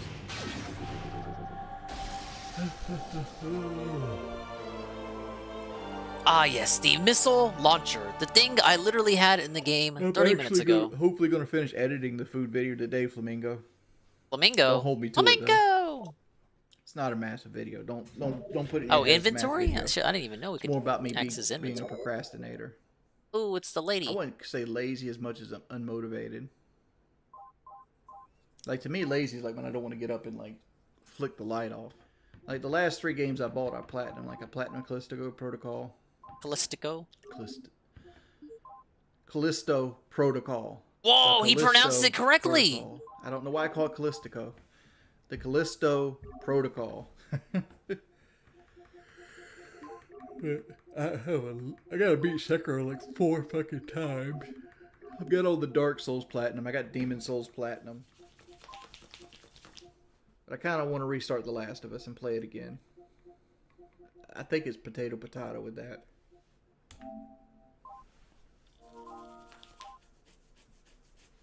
Dude, I suck so much ass at Crash Bandicoot. That most likely means I should probably play it. Because generally games I suck ass at. I actually would tune in for that stream. No, I mean I have a real wife. I don't really need an anime one. The fuck? I can tell you something that my wife can do that an anime wife can't do. Oh, gross. I really didn't want to hear that. Show me an anime wife that can fry me a pork chop. Oh. I guess that counts.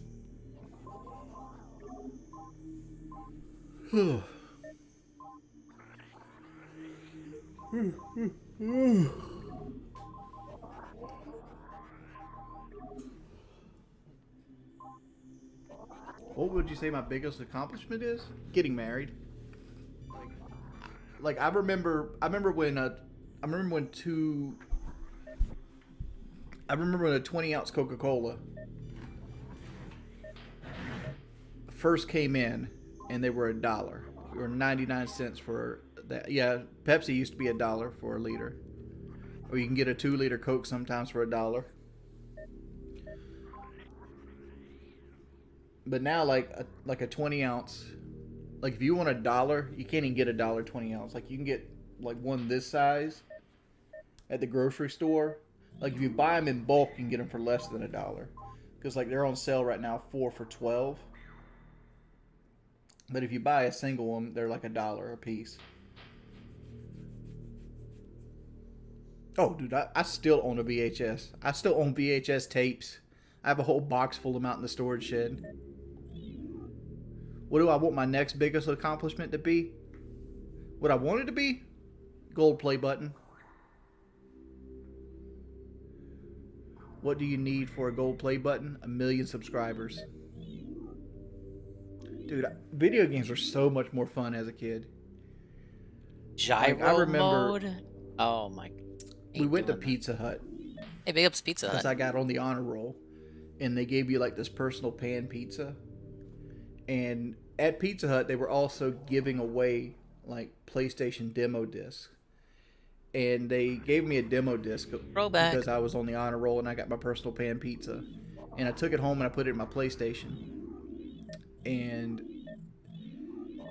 it had Metal Gear Solid on it. And I remember first playing Metal Gear Solid. And it was the most fun I've ever had. Like, I would literally get giddy because it was the first time I've ever experienced, like, real stealth in a game. Like, you can crawl into fucking vents and shit like that. I'm like, this fucking slaps, boy. I remember when I first started YouTube, I was so afraid of offending anybody. Like, I was, like, super, like, on the fence. And I was afraid to tell people I was on, like, unemployment. Because, like, I got laid off. Because I felt like they would look down upon me, which they would have. They would have, to be honest. I'm open to go to any podcast right now. Okay. How about you go on one, then? I'm not the center of the podcast. Like, I don't want to go to a podcast and talk about trolls or, like, any of my history. Sorry, I'm testing out the trolls fun. while I got the opportunity. Like, if I go on a podcast, I want it to be a fun experience, not something that's missiles. Woe is me, blah, blah, blah, blah, blah. What would your ideal podcast look like? Oh, camera mode. Something like Joe Rogan. Like, I feel like... I don't know about classic conversation controls, with fellas. 2 people in a third person, like, being like the median voice is the perfect podcast. Like looking back, I think a podcast of 2 is the best podcast number, and 2 plus a guest. And like you have a main host and you have an off-color host. I'd rather be doing interviews than be interviewed. Like, my life isn't that fun. Aww.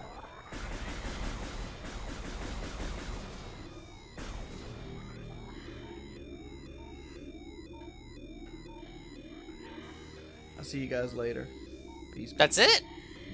Looks like this stream's getting deleted. I feel like I say that a lot when it comes to Jordy videos. Well, I'll tell you right now.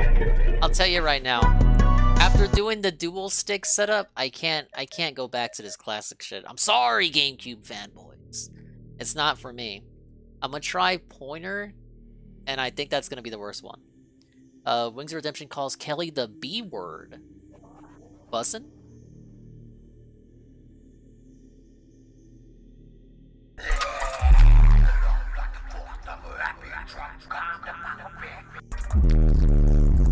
There's a big drama. Please calibrate your controller, place it on a stable flat surface, and how wait. I acted last stream. How did I react? How did I act last stream? That I was tired, and I wanted. Oh my god. I was tired. I had a slight headache. I went and laid down for a bit, chilled out. Now, how the hell do people play like this? Well, me and Kelly's got a workout plan later because I want to. People like playing like this on the Wii? Wanted me to do it on stream, and I'm like, I want to do it on stream. Oh, Aaron. What the hell? Aaron's not my neighbor. Aaron is a liar. It's all he is, dude. I actually got this earlier. This is like the worst control scheme of them all. because she has to have her A1C checked because she has. Yeah, I'm sorry, I didn't she grow has up to with the go weed. and This she shit's has not mouth for me. surgery in March, and they wanted her A1C I checked actually so that prefer she could the fast base fucking scheme and of not them all. pass out. And I got a vanilla Coke on the way home. Until like the ice is almost melted in it. No, Aaron did immediately Better on a go way Wiimote fucking than back. Chuck. Well, yeah, I suppose so. To be fair, I'm using the Pro controllers. No, he wasn't my brother. Why are we talking about Aaron? Let me tell you about Aaron, right? Uh-oh. Aaron was that childhood friend that was talks my shit about him. mother's friend's son. That's it. The only time he ever came over was when his mother came to hang out with my mother, and we didn't like him because he had a fucked up foot. That's the end of the story. We didn't hang out with Aaron. We didn't chill with Aaron. Like, fast forward like 15 years later. Well, not 15, but like 12 years later. I got him a job working at Domino's with me because he needed a job. And even then, like, he moved to another store pretty early. And he was a fuck up there too. No, he got his toes chopped off by a lawnmower when he was young. Like, he was running in front of a lawnmower and he slipped and fell, and the lawnmower ran over him, and the blades got most of one of his foot. Why did we hate him? We were kids, man. Like, we thought it was gross.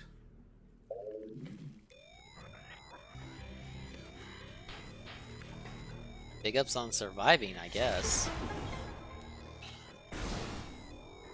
Oh, I gotta scan that.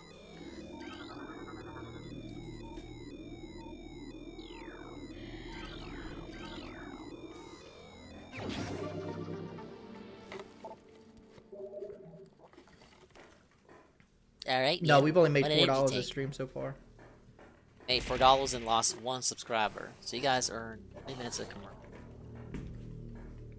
I'm not going this way. What do you do when you're not streaming? Sleeping. Kelly's new medal for her penguin walk. The thing I hate about this thing is there wasn't actually penguins there. Kelly said there would be penguins. I mean, there was people dressed like penguins. That's not the same.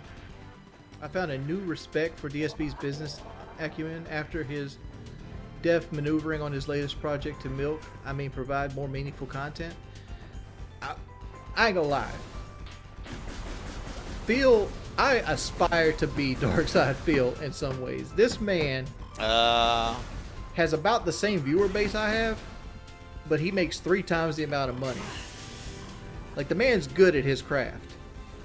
Granted, I don't have the whole Hogan tax I gotta pay, and I also don't pay my mortgage 3 times a week. But Phil is a master at his craft, and I'm in awe. The guy you pity thinks you play WWE My beard's Champions, Phil. looking dark. You do, but like, even the guy you kind of talk shit about, and I got that salt and pepper silver. I don't know, Fox he going sometimes strong, shits though. on fucking things, and he sometimes talks nice about them. Kelly, like they're pals or something. The chat says I'm aging poorly. Can you come tell them they're wrong? The chat says I'm aging poorly. Can you tell them I'm wrong? That you're what? Aging poorly. You're not. You're aging like a fine wine, baby. Now tell me, am I sexy? You get better with it cold, you're super sexy. Wings been knowing about it. Why do you think I married you? Wings doesn't shy about, fucking shitting on Phil and knowing about all his lore, which is good for him. And you guys Whereas say I can't Phil get bitches. LARPs like he doesn't know anything. In reality, he knows all the Jordy 5% fucking juice. names. Why are you being like this? This is a big planet. Ah, yes. Like, you're literally threatening me.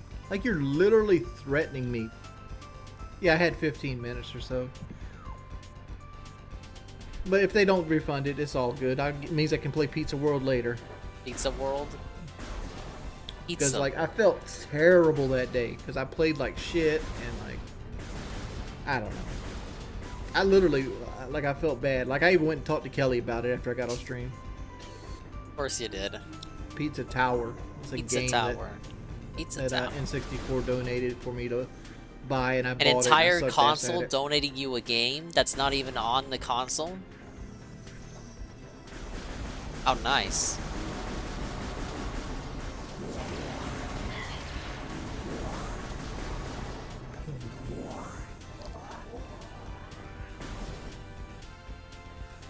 I don't know, like, man, like, my goal is, I feel like I could do so much better if I upload videos, and my goal for this year is to start uploading videos again. Start uploading videos again, start social networking again, start getting back on podcasts, and stop, like, sitting here and, you know, living on the bare minimum. That's my goal for the year. Different kinds of videos. I'm going to start doing Let's Plays again, and I'm also going to start doing real life videos. But, like, I'm not going to spam Let's Plays. Like, I might do 2 uploads a week and have them do, like, real, like that, and then I'm going to, like, my big videos are going to be, like, probably Ellie, try to do one every 2 can you come weeks here and of, felt like, the a real life trolls for video. me?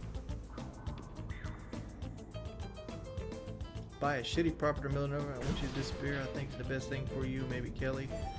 Dude, it takes money to disappear. Money is something I don't have. Shit. We'll hang out with Kelly before she goes to bed. Hope everybody had a wonderful time.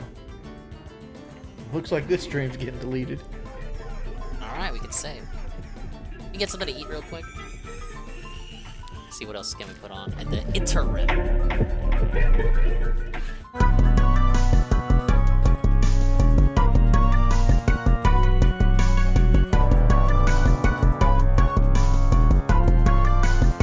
Where does DSP go during his breaks? Oh no. Do I want to? I almost don't. It's not long enough anyway. Oh, we got a new Jim Browning. Oh man, it's gonna be a fun night.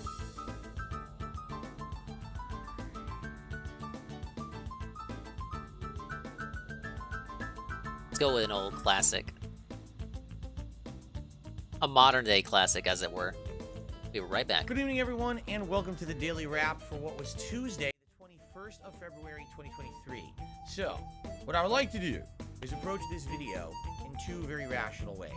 The first half of the video, I'd like to talk about the games I played today, talk about how things went with them, what I think about them, and then I'd like to have the second half basically be about the channel performance overall this week and today, because I do feel like I need to address it. It's important, okay? First half, let's get to it. Today, we had 2 new releases. After many, many weeks, where essentially the only new release I was really playing was Hogwarts Legacy. Last night I finished One Piece Odyssey, which freed up my schedule and allowed me to play the 2 new releases for today. The first was Like a Dragon Ishin. The second, Atomic Heart. Okay? Let's talk about each one in order here. Like a Dragon Ishin is the modern release of a game from 2014 that is supposed to be a spin-off game in the Yakuza series, because they used to be called Yakuza, now they're called Like a Dragon, okay?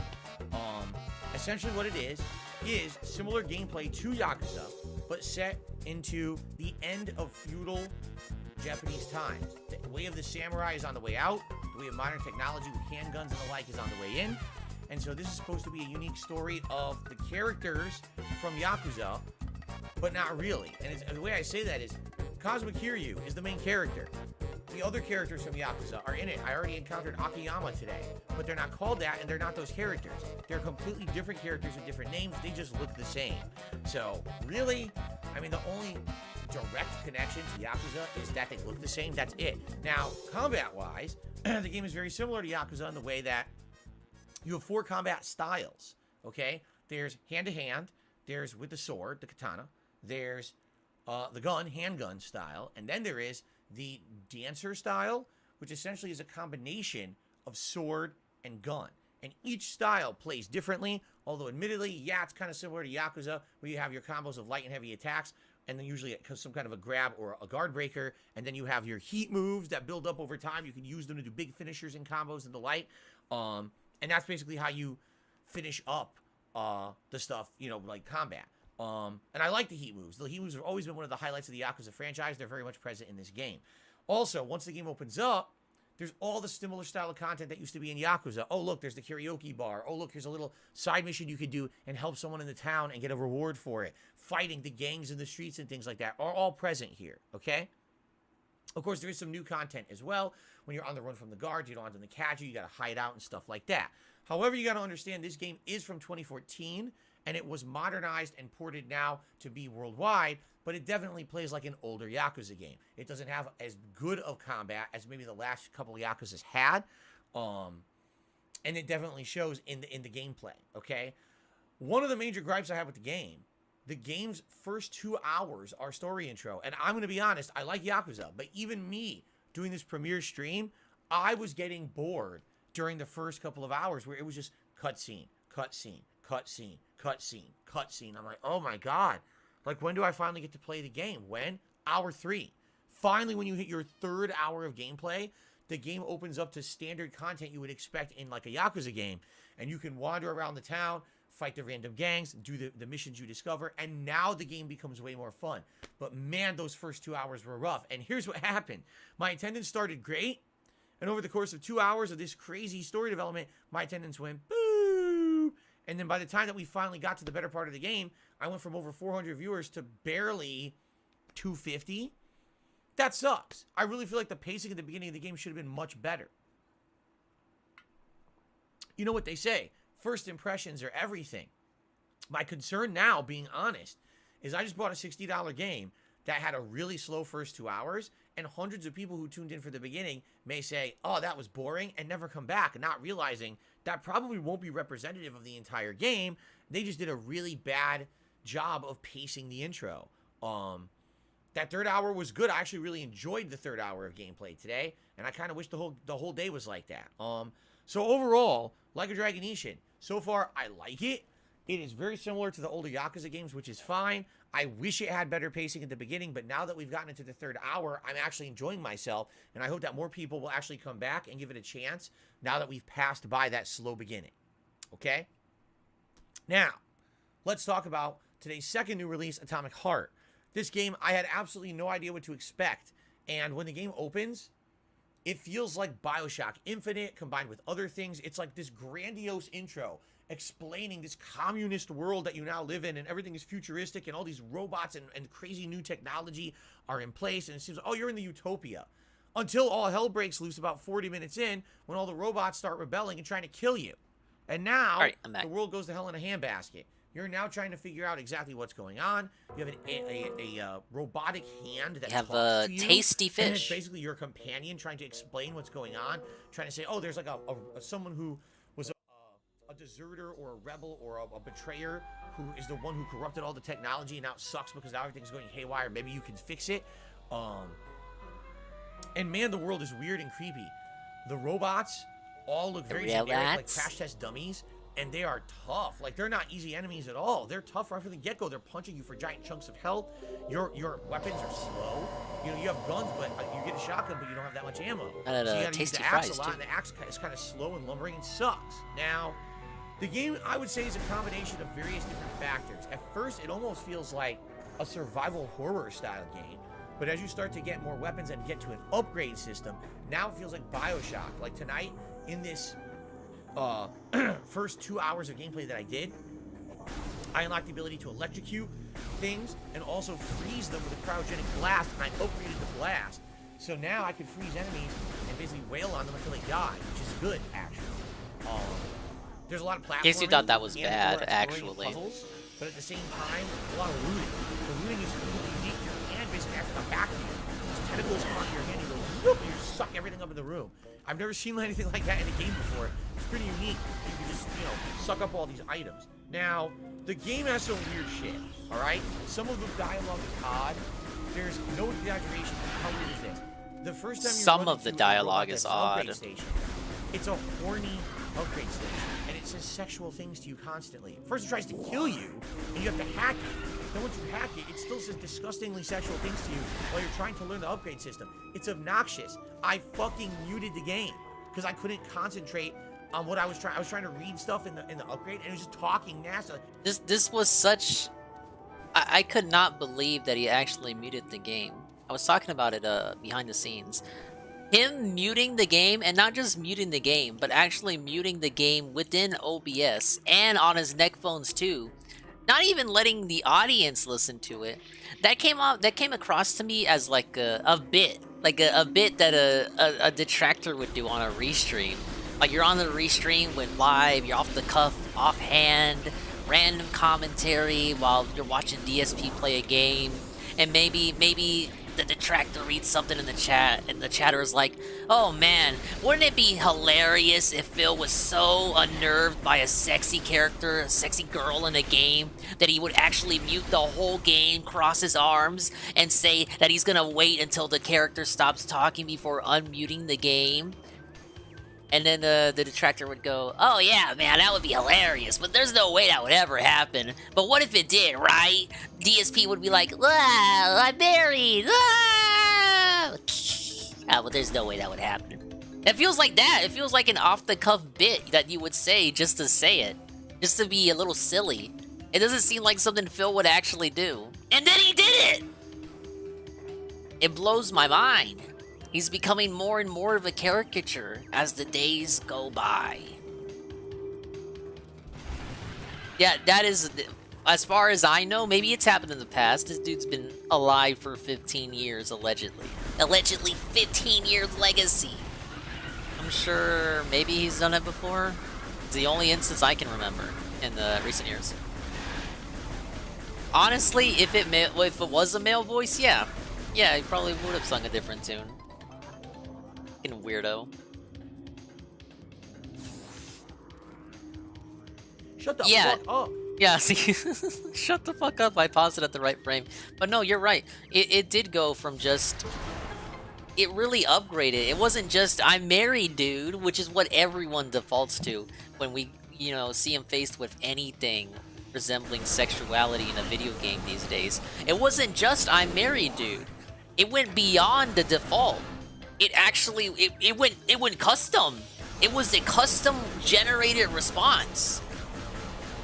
It was so custom, I didn't think anyone would have ever expected it. But Phil continues to astound and wow the masses with his fucking regardation.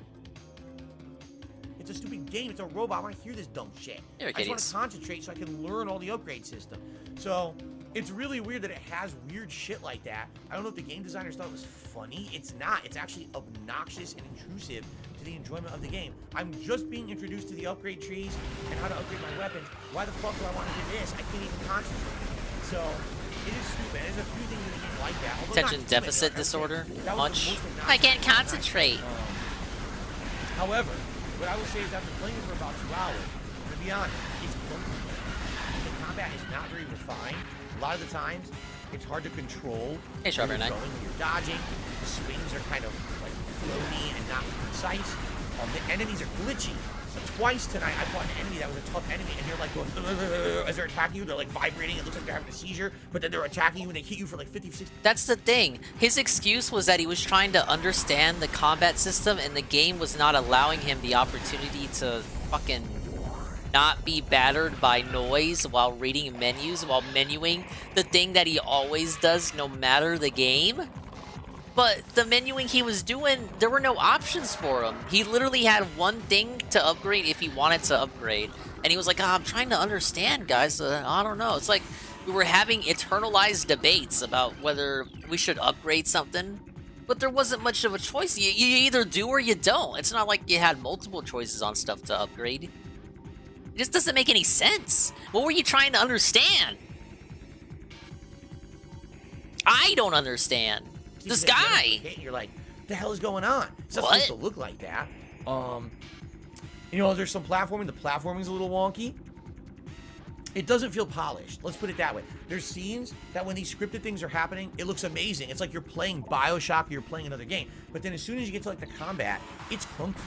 And I hope it improves. I hope that over time, if I buy more upgrades, I find more weapons, and I upgrade the weapons and stuff, it'll be better. But now, actually, I think the combat is my least liked part of the game. I like the exploration. I like the world design. The plot right now is intriguing. I don't like the combat, and it seems like, sadly, the combat is a giant part that's how of the we game. dash then. So, first stream, I would say it was all right. And in fact, attendance was high. We had But- over 400 viewers all night on a late stream because no one knew what to make of this game, and everyone was kind of tuning in to see what the hell is it. And I don't even know if we can answer that. At the Like a end of dozen 2 hours, detractors is played it BioShock? before you, No, man. not really. The They're not combat of special. BioShock is way more We're waiting fun. till the night to Is play a it fucking game. kind of like one of these. I guess I'm no is better it like than. Stalker or an open world RPG? I'm late no, as it's fuck not on like this, that either. but I'm having is fun. It like Fallout? No, it's definitely not like Fallout. I can't even put my On finger level on. Is 1. it like Metro? Maybe like Metro, but then you have these abilities you don't have in Metro. It just seems like a mishmash of different games and genres we played before, but it's hard to put your finger on exactly what it is, right? So Gotta aim that better. I Maybe once he didn't rams. dislike it. I didn't love it. I thought it was all right. I'm willing to give it another stream coming on Thursday, only because I want to see if it gets better. And if it does get better, then maybe I can commit to the full playthrough. But if it ends up kind of like meh by the end of the next stream, I might not do a full playthrough. I guess we're going to see what happens, okay? Oh, I saw Samus there for a second. So the good news is, both new releases are decent. Neither one is a hard pass or, oh god, a disappointment. At the same time, neither one blew me away and was like, oh my god, it's amazing either. I'm kind of like, damn, let's play some more before I make a judgment, all right? However, the one thing today that I got to be honest about, all right? Here it I hope you don't comes. take it the wrong way, because I'm not trying to be negative here. Trying. But it's a double new release day. And? Support today was really slow. Not only just for a double new release day, How does this shit but just a work? day in general. Samus collects a I'm not kidding you. a Every other skeleton day of her this week, bald form? I had more Where support does she store it? overall than I had today. Like, it's as on the big as double new her. release day, including the React stuff I did, including slow days like a One Piece day. Yeah, I actually got more support yesterday during the One Piece The One Piece streams finale, you than I did maroon. today. That's crazy to think about. And the other thing, today was the final day before we're going to have a big drop in my members here on DSP Gaming. Because The we had member a big drop member happened. bomb last month, and I've been warning you guys about this for 3 weeks, that if we didn't get closer to the members goal, by the time that member bomb hit, now it's going to be very hard to hit it. And today was the last day. Guess how many members we got? 1. Actually, 1. 0. Nice claw 0 hand, new Mr. members. Krabs. So it's going to be really hard now to hit that members goal. What's hilarious about it is, all month everyone told me they liked the members goal idea. I was motivated. This is an idea we did 2 years ago, and it was a giant success on my stream, doing a classic games challenge like this. And everyone was excited when I announced it. And everyone said, yeah, this is great. But it just didn't motivate anyone to become a member this month for whatever reason. And then tonight on the late stream, someone goes, oh, well, it's a bad members goal. I don't like it. It's like, so you waited till the 21st of the month to tell me this. Like, literally, that was the... As if DSP would change his member goal like a weekend because count on one person told him the fucking goal was bad and they didn't personally like it. You would have gotten shat on for telling them that. Yet he acts like he would have changed it if one person told him they personally didn't like it. It's not like he said a couple of people had to tell me and I would have changed it. He said if just one person told me it was bad, like this guy who should have told me earlier, I would have considered changing the goal. But you guys told me the goal was great. What? What a liar. Welcome back, Athlete. I tried the other control schemes. The ones that have gyro, no. In the classic scheme, no dual stick action. So I think we're gonna stay on dual stick for now. The first person all month that said, oh, I don't think the member goal is very I'm eating good. fish. Everyone told me it was good. So I'm kind of shocked, you know. I thought the emblems guide me. We had way Oh more my viewers god, it's today Die than we Trash had Man. Because all week long it was me doing With the party older too. playthroughs and things we've Big been doing ups. for a while. Welcome to the Metroid And Prime the Remastered support just physical. was the slowest Dingus all on week. day one. Shocked me. Okay. Now here's the good news. Doing some Not the quick end of the guy world. recap, This and is I got some not, other stuff to oh my watch. god, we're going out of And I'm business. eating kind of fish. shit. Absolutely not. Don't take it that way. I'm just making Yeah, a dual factual stick controls observation, feel good to me. And I don't know what happened there. You know, it very Can well enable could be gyro on a off dual stick tomorrow. control scheme? It It's could on be the on camera Thursday when I play these games. I don't know again, if I that there want will be gyro because I don't have gyro Maybe some enabled people on stayed away Splatoon from the actually. streams today. I think I prefer it that way. Come back in I've a never couple of been days really when a I gyro resume, guy. and maybe they'll come support the streams. I don't know. All right, but it did surprise me. It blindsided me. I thought for sure today would actually be the best day of the week. Maybe we would have a rallying and hit the members goal, and the complete opposite happened. All right, so here's the deal. Tomorrow I'm off. I hope that you guys enjoy whatever you do. If you watch videos here on DSP Gaming, please enjoy. And I certainly hope that if you are enjoying these new playthroughs, please remember, to like the videos and leave comments on them. This engagement is absolutely key for the new playthroughs because that will allow me to get the engagement I need to bring more new eyes to this channel, which I definitely need after the last couple of months where there has not been a lot going on besides maybe Dead Space and that first few streams of Hogwarts. It's been Christ, slow. Dead Space So was I'm hoping weeks these ago. new games will reinvigorate the channel and bring more people here to check out the content, all right? But that being said, what I'm hoping for is later in this week, things will turn around, all right? We'll see what happens. Now, here's the thing. I made a decision today. Based on what happened today, I would actually prefer to play more Atomic Heart than Like a Dragon Ishin on Thursday, and here's why. I know what Like a Dragon Ishin is going to be. It's going to be like Yakuza. I have no idea what Atomic Heart's going to be like. So yes, I you want do. to You play played more of it. So we're going to do Atomic Heart on the first stream Alright, on so I don't have Thursday, power bombs yet. and then Like a Dragon I guess I Ishin just will leave. be the late stream on Thursday. So that way we'll have played the equivalent amount of gameplay of each of them by the end of Thursday. The equivalent and I'll be amount able of to make my gameplay. decision if Schedule I want to autism. keep playing Atomic Heart moving forward, Hey, or if Zix. we want to drop it and do something different. And I'll tell you, the game that's kind of a shoe-in right now that everyone else seems to want, the Metroid Prime remake that just came out on Switch. Remastered. People seem to really be adamant that they want it. Remastered. So that would likely be what I would play if we drop Atomic Heart. So let's see what happens on Thursday. We'll do Atomic Heart first, Like a Dragon Ishin late. Okay, now keep in mind, there's all kinds of variety of content coming next week. We've got DSP versus the Internet React content on DSP Reacts on Friday, plus Oblivion.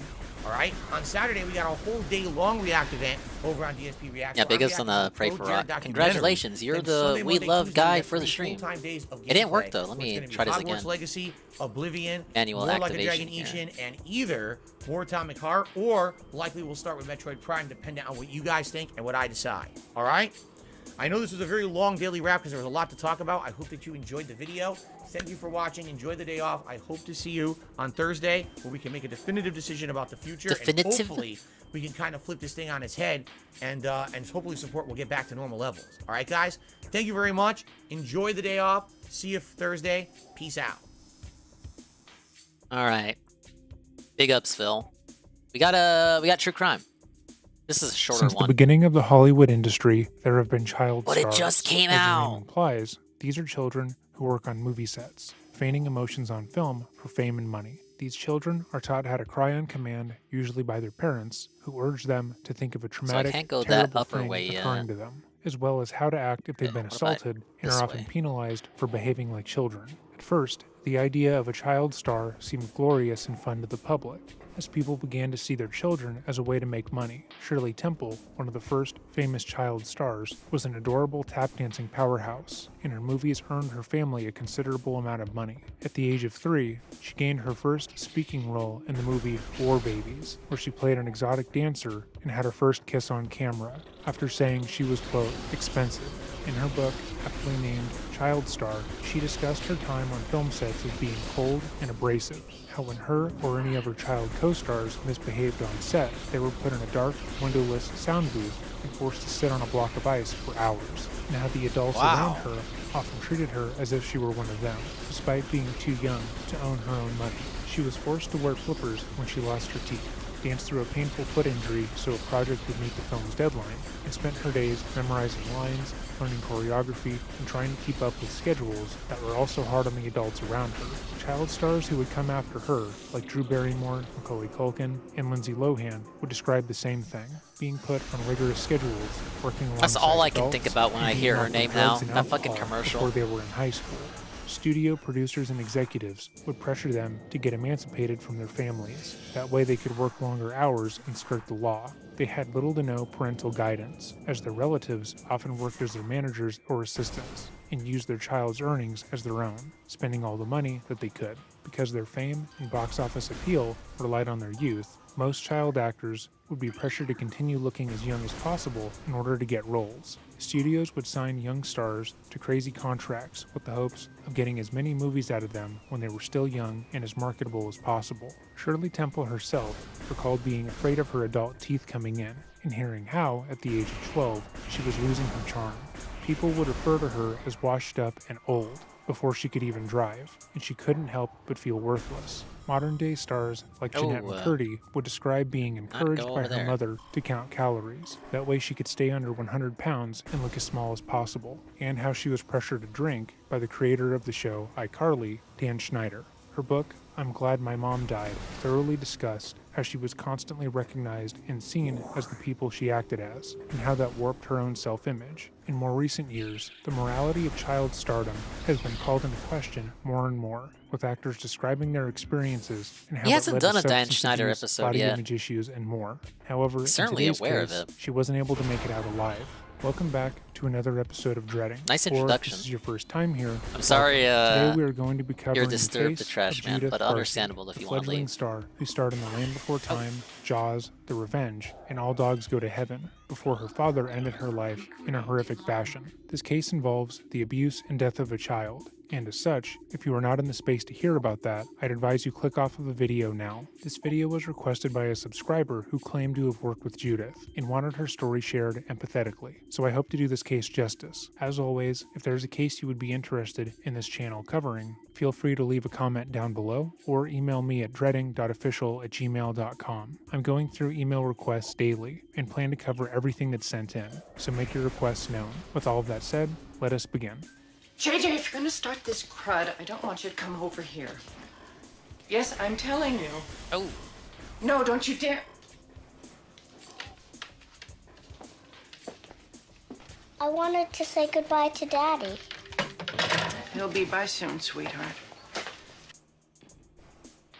Judith was born June 6th, 1978, to parents Maria Oh, and Joseph Barcy, and from the moment she barely was saw born, that one come Maria out. knew her daughter was going to be a star. Maria and Joseph had grown up in and separately fled Hungary during the 1956 Soviet occupation, and both had hard childhoods. Joseph was from a more industrial area, and both would end up in Los Angeles, California. Joseph would rarely talk about his early years in life with anyone, but when he did, he would often fall into a rage, talking about pent-up frustrations at To those who Metroid were around Prime him. Friends Remastered. learned early not to Yes. ask him The about his life Nintendo at game all, Phil as he wasn't above refuses to attacking show them. you. He would often tell those who asked about why he had no family that his parents had died and that he came from I'm no making one. steady He was progress deeply here on the traumatized. blind However, first he ever refused to acknowledge playthrough. or work on his issues, and instead flew into violent Having a lot of fun. rages I'm often. enjoying the game. On one occasion, after a night of drinking, he attacked a man with a 2x4, believing that the man had been laughing at his accent. Friends of Barcy would state that he never went after anyone who didn't deserve it. Yeah, in I was some able to way, get a copy that after most all. people he assaulted provoked him in I got some real way. scared But too. I others thought would state I that it thought we didn't weren't matter going to be who able to you were secure or it. what you did. If Joseph was drinking enough, he would attack But anyone, Sam Walton had man, my woman, back. or child. On one occasion, he attacked a middle schooler after the child asked him to repeat a question. And which get he your felt was copy now. It's going to be a disrespectful. collector's Barcy item was by no 10,000 means years from now. ashamed of his extreme anger and the people he took it out on. Instead, he was boastful, often telling wild tales of fights he'd been in. Friends of his would recall how he had claimed to have killed a man in a brawl before. He claimed to have killed him in one punch, and that he had 0 served time copies in for the the state of murder New in Jersey? York. Oh, He also man. claimed that during one fight, he had lost vision in one eye, but the Sorry to injury hear it, heightened man. his other senses. There's no proof of either of these things occurring. Apparently, However, Joseph was GameStop and arrested for Target drunk had driving nothing. 3 separate Best Buy, times. some After Best moving Buys to got LA, it in. Joseph would meet But for the Maria most part, at a people bar were she saying worked check at. Walmart. At first, Barcy came off as dark, brooding, and handsome. Every day after work, he would come into the bar and pay for his drinks with $100 bills, which was incredibly strange, as most people in the area were struggling financially. He kept to himself, and Maria found him to be mysterious and cool. Eventually, she introduced herself, and the pair struck up a relationship. They had both been married before, but felt as if they'd been destined to be with each other. Shortly after meeting, they would get married. Maria would gush about Joseph to her friends, saying how amazing, smart, and cool he was. He worked as a plumber, but was incredibly enterprising. He made a significant amount of money and didn't mind spending it on his wife. He would often buy her expensive gifts, showering her with jewelry and other items, and she would tell her friends that he was the ultimate gentleman, despite his brutish behavior. Less than a year after the couple was married, they had their first and only daughter, Judith. Maria was obsessed with her daughter and told everyone who would listen that Judith was going to be a star. Her brother recalled how Maria was incredibly strict puzzle with room. Judith, teaching her to have perfect posture at all times, as well as carry herself with poise and to speak without an accent. However, after Judith's birth, Joseph's behavior changed. He had always been an abusive drunk and would regularly take his anger out on Maria, but after Judith was born, his anger only intensified. According to friends and neighbors, Joseph seemed perpetually angry at his wife, even when completely sober. He would attack her appearance in front of others, demeaning her and calling her names, and if she fought back or tried to leave, he would physically attack her, strangling her until she was about to lose consciousness. He would often slap her and hit her in front of others, and would brag to his friends about how he hurt his wife. Those close to him would state that she would start arguments on purpose and actively try to get him Cat to hit never her. has to worry Therefore, about she Phil deserved it abusing on her. some level, but most notably, no one would step in and defend her in these moments. Yosef had garnered such a violent reputation that the majority felt as if getting in the middle of the pair would be pointless. And Dude gets so, all the they amusement allowed in the him to world continue abusing to his own abuse her, viewers. often with Judith in her arms. He would threaten her, But telling also, her Phil he just was can't going be to kill physical her at and all. Judith, or that he would Intimate, kill Judith violent, and or himself, otherwise. leaving her to live with the guilt. Yosef's anger wasn't just directed at his wife, though. He would routinely attack his daughter for perceived negative behaviors. On one occasion, a neighbor recalled when Judith had gotten a kite as a gift. She was outside, playing with it, and her father walked up and grabbed it harshly. Judith began to cry and told her dad to give it back to her because she didn't want him to break it. Yosef then turned his attention to the neighbor, still holding his daughter's gift. He remarked that his daughter was acting like a spoiled brat and didn't know how to share, and, with his daughter watching, began to rip the toy apart. Despite the chaos and abuse, Maria continued to coach her daughter to be the best actress she could be. She taught her daughter how to cry on command and would take her to every audition she could, making sure her daughter was seen by the best in the industry. She would network with other people in the industry, learning where they would likely spend time and going there with Judith in tow. When she found out that a certain ice rink in Hollywood was always used for sitcoms and movies, Maria brought her daughter there and taught her how to skate, hoping to wow any potential directors. She told her daughter to laugh loudly and look like she was having a good time, and eventually, her coaching and continued persistence paid off. Judith would get her first role in Fatal Vision, an American television miniseries about the real story of a father who would go on to kill his family. Despite the dark subject matter, Judith shined in the role and was incredibly professional while on set. Those who worked with her stated she was polite and courteous, Talk about and was foreshadowing, remarkably right? prepared, despite her age. She got her first agent, Ruth Hansen, I'm and assuming the quickly last one began is in getting here, more too. roles in commercials and television. In a year of work, Judith had been able to bring in over $100,000, which, when adjusted for inflation, is just over $200,000 today. Notably, this was more than her father had been able to bring in. This emasculated Yosef, and any time his daughter's career was brought up around him, he would often resort to violence and anger. He felt as if he should be the one to provide for his family, and by using her money, he was admitting that he couldn't take care of his family. He started by pulling his daughter's hair, then began pushing and slapping her, claiming that she was spoiled and he was simply disciplining her. On one occasion, Yosef began to throw pots and pans at his daughter, which resulted in a large nosebleed, and later claimed that it was his right to discipline her as he saw fit. After these fits of anger, he would buy her small presents, like a pink television for her bedroom. Judith would tell her agent about the abuse, as well as other actors on set. When she arrived at work, covered in scratches and bruises from her father beating her, she would tell everyone what had happened. Judith, at just 8 years old, was quoted as saying, "I'm afraid to go home. My daddy is miserable. My daddy is drunk every day, and I know he wants to kill my mother." Her co-workers were shocked, but they had no idea how to defend the young girl. Yosef never came to set with his daughter, and they only ever encountered Maria.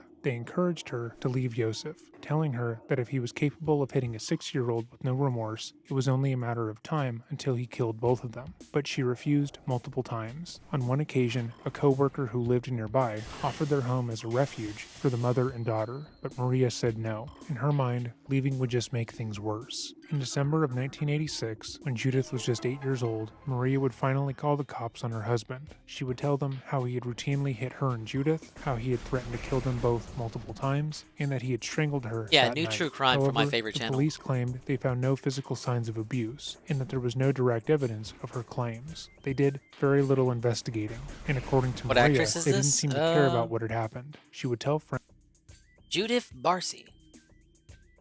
that she had hoped the police would stop Yosef, that they would take him to jail and save her and her daughter, but they seemed disinterested in what had occurred. She had been told countless times to call the police when he got violent, and she had finally done it, only for them not to care.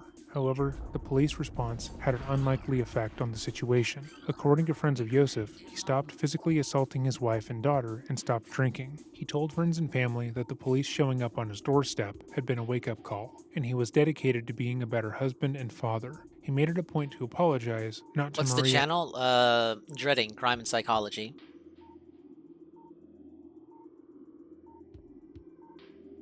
and Judith, but but to their shared friends and family, and spoke about how much he wanted to make things work. He wanted to make Maria seem like an inconsiderate and irrational person, as if she was the one at fault for not forgiving him for the near decade of abuse. And on some level, it worked, as multiple friends of the family claimed that she didn't even try to fix the marriage. Despite him no longer physically abusing his wife and daughter, he still threatened to kill them often, and ridiculed them relentlessly. He critiqued everything they did, and openly complained about how he would come home from a hard day's work to a dirty house, despite the fact that Judith was making most of the money in the family. Despite making it a point to become sober and making it seem like he turned over a new leaf in their community, he began to openly complain to anyone who would listen to him about how his wife didn't seem to care about their family. He often talked about how stubborn she was being, and how she couldn't simply get over the fact that he had strangled and beat her. As Maria began to seriously contemplate leaving her husband, the family was met with a new, costly expense. Judith was incredibly small for her age, and at 10 years old, she stood at 3 feet and 8 inches. She looked much younger than other kids her age, and though that helped her get numerous roles, it also led to complications. In order to encourage growth, Judith began receiving hormone injections weekly at UCLA. When Judith was 10 years old, the stress of her home life had started to get to her. She began to pull out her eyelashes as a coping mechanism and also began to hoard food, eating so much in one sitting that she would often make herself sick. Her agent only became worried, though, when her work began to suffer. During a routine audition, not dissimilar to the ones she had gone on before, Judith began to cry hysterically, overwhelmed at what was being asked of her. According to Ruth, she was given a very normal instruction, and just freaked out for no reason. She went nonverbal and was inconsolable, which Ruth felt was embarrassing. Ruth encouraged Maria to take Judith to a child psychologist to figure out what was wrong. She needed the child who had become one of her #1 clients to get back to work as quickly as possible, and hoped that with a little therapy, Judith would be good to go. However, after a couple of visits, Ruth talked to the therapist herself and claimed that they were so horrified with what Judith was telling them that they had to report it to Child Services. A social worker then met with Maria and Judith, and after confronting the reality of the situation, came up with a plan of action. Maria and Judith wouldn't be safe asking Yosef for a divorce and leaving him outright. Though he hadn't been violent in a while and was actively seeing a younger woman, Maria knew that he was always a sentence away from killing them. Instead, they decided that they would rent a small apartment in Panorama City, closer to Judith's work, and slowly move their things over. She would take a small amount of items to the new apartment each day, making sure not to take too much at a time. That way, Yosef wouldn't be suspicious. They would tell Yosef that they were working on a movie set and spend the day at their apartment, with Judith being safe enough to sleep and play. Then at night, they would come back home, praying Yosef didn't notice anything was amiss. They had begun the slow move to Panorama City in May, and by June, the majority of their items were in the apartment. The social worker encouraged Maria to make a clean break then, file for divorce, and never go back near her former home. But she hesitated. She told them and other friends that it wasn't fair. She loved her home, and she loved all the things that she had left behind.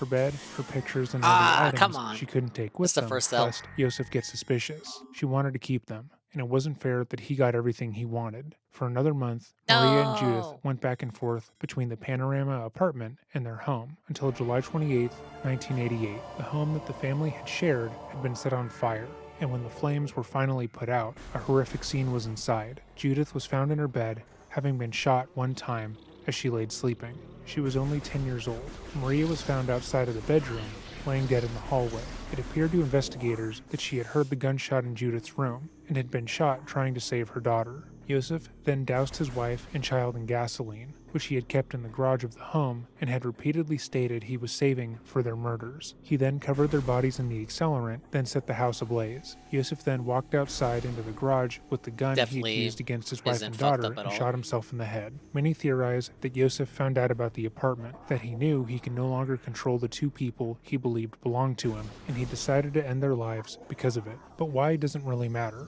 Judith Barcy was a beautiful, soft-spoken child who was hardworking and tiny, who deserved a better life, and deserved a chance to grow up. If you have made it to this portion in the video, thank you for watching. In the description box down below, I have linked multiple charities that help those in need, especially those going through what Maria and Judith went through. I encourage you to donate, as I will be doing so as well. As always, if there is a video you would like to see me make, or a case you want covered, email me at dreading.official@gmail.com, and I will see you in the next video. Well, it's a case that had a clear-cut ending, but it's a shame it had to be so depressing. Alright, well I ate my first L, ladies and gentlemen. I have to get the Morph Ball back. I gotta get the Charge Beam back. We're just eating L's today.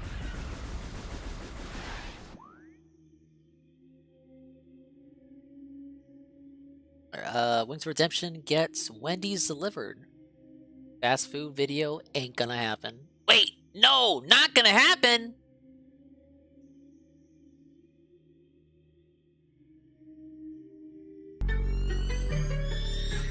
The video failed. The video failed. Need a palate cleanser after the My depression niece test. loves Lumos. I have one niece that absolutely loves Lumos.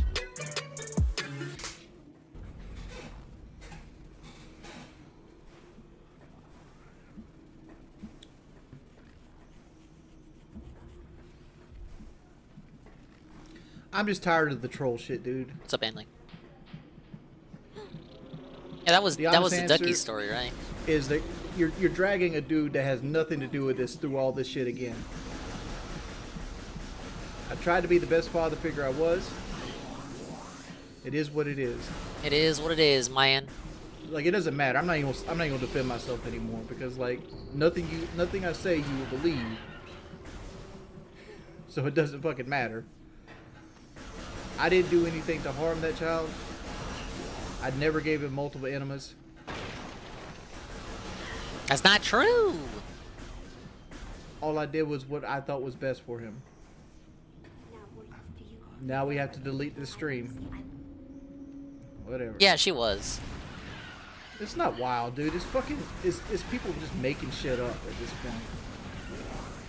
Like, you got a bunch of fucking 20 to 30-year-old men over here salivating over the idea. What does the age matter? Whatever. At least they're not actual kids. I'm gonna shut up. You're not even 40 yet. Dude, most of you guys. So are if you cracked within, consider like, a 30 fucking day like of a dealing with kid that. to you, well, shit, you just barely exited Alright, go ahead and childhood. ban boxing, please. Can I please have a Jordy, mod in here? take your happy Matter of fact, I'm just pills. gonna start putting in members only. Like, if you guys, it's fucking annoying. Nah, I'll get off before it turns into a disaster stream. I think you're a bit too late on that. John, nah, the trolls are out in full force right now. No, Quacker. Like, if you like start doing heavy timeouts.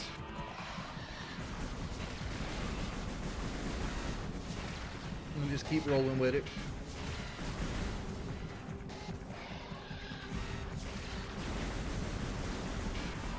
That's not the laundry in the background. That's my foot tapping. See, did you work for dude, quit worrying about the fast food video. The more you ask about it, the less likely I am to do it. You said you were already I rendering already it. have no faith in myself. When you put pressure on me, it just means I'm going to give up. What's the fast food video people are talking about? Like, it's the reason I don't tell people in advance. It's like, I have a video in the works that has to do with fast food. Peter. Might be near where they care if I come by. I have something going on right now, Peter, so what time do you think you're going to come by? Ooh, at a $5 donation. Hey, Wings. Love the variety and gameplay. I'm tuning in with my 4-year-old. Call these enemies.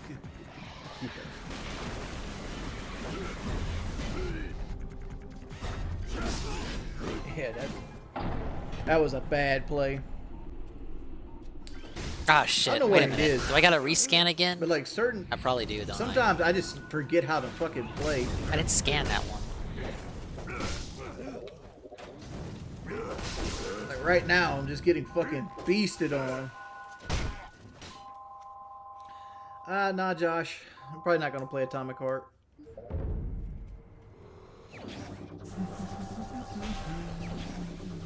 Yeah, I'm aware. Shit. Fried chicken be fire right now. Dietrich, you want some Wendy's for the stream? Sure, if you get me and the wife something. What does Kelly want? Kelly! You want something from Wendy's? No.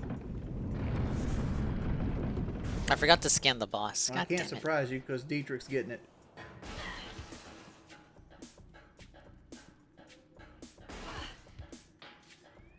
She wants to bake potato, Dietrich. I didn't have a mental breakdown over a platform. I fucking sucked at it. Being bad at a game doesn't give you a mental breakdown. They're saying I had a mental breakdown over Pizza Tower. Did. Alright, I gotta reload. I forgot to scan the boss. God damn it. Eat me up. People say that, like, find that fucking funny. The appearing offline to stop it mess. Ah! It becomes an enemy later. People like dog. Oh well. Which is funny because, like, I don't really have a whole lot of people joining on me on fucking Modern Warfare 2. I think there's been like 5 cases of it. I need to fix my exercise bike. I sold my exercise bike for $1. Hey, why not like a professional streamer backdrop instead of the rattiest room?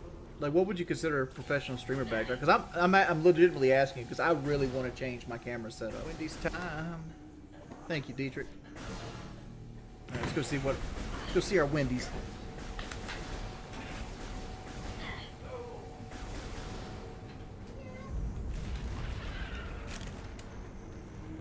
So we got a chicken sandwich and some chili. Yeah, I was in there shotgunning the chili real quick. I didn't want anybody to see me eat it.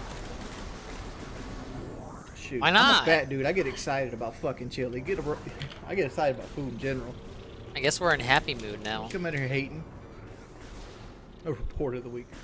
This is Report of the Week with another running on empty food review. Ah, yes. We have the Wendy's chili. It is piping hot. You can see the bubbles in it. Of course he puts on the fucking hat.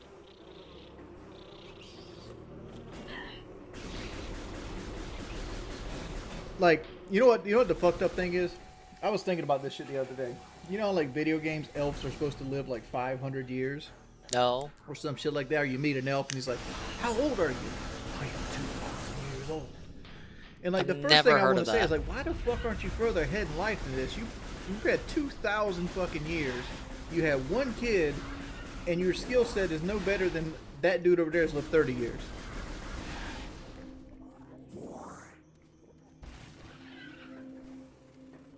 You know what I'm saying? Like, you should master a bunch of shit when you got 2,000 fucking years to do it. I guess that is fair, but it is observational humor, the lowest form of humor. Oh. Besides self-deprecation. It's like from the finest restaurants. So obviously they're the only kinds of humor that I use.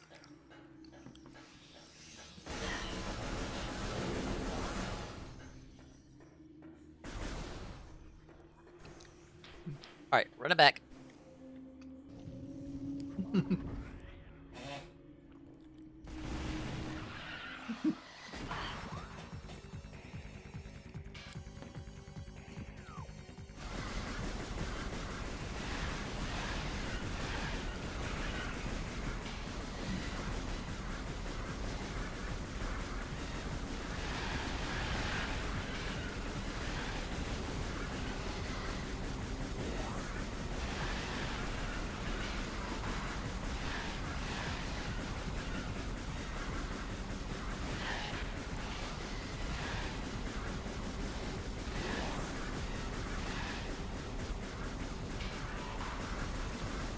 Nah, this actually would burn you. It's really hot. What do you guys think about Ubisoft not putting a game out for like almost 2 years now? Pretty sure that's wrong. Mario Rabbids. Y'all realize Ubisoft hasn't put a game out for almost 2 years now. I'm eating chili. What do you think I'm doing? See my girl right there. See, I've gotten so good at eating chili, I've got the advertisement down pat. Like, I hold it with the logo out.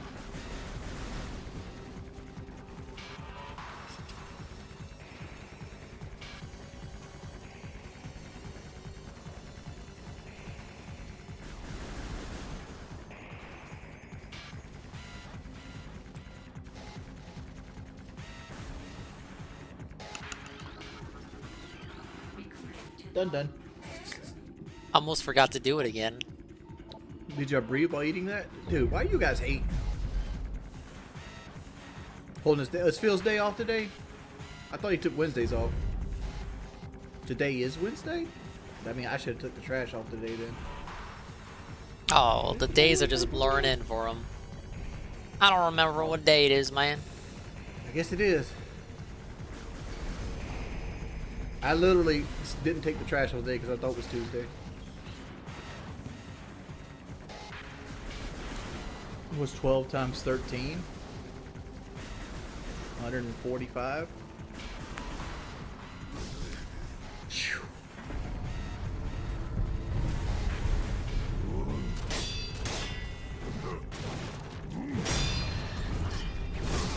Dude, this guy. Fuck you. Alright, go and ban Amber Heard's turd, please. Like, you just give troll vibes, man. How is that guy still in the chat? It's obviously a troll. Really? That guy should have been gone as soon as he fucking existed.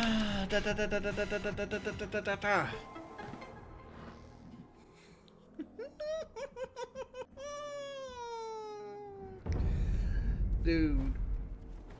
I wish I had a Yoo-hoo. My boy Dietrich didn't hit me up with any kind of drink. I was like, damn Dietrich, no Coke? Didn't he get a value size Coke? Dude, I pressed the fucking button. Like you see them dodge forward. It's fuck me, dude. All right, boys. I'm probably going to end the stream soon. Yeah, I did manage to get a Chat's copy. just being negative towards me, and like donations dried up an hour ago. Like nobody wants to get made fun of, man.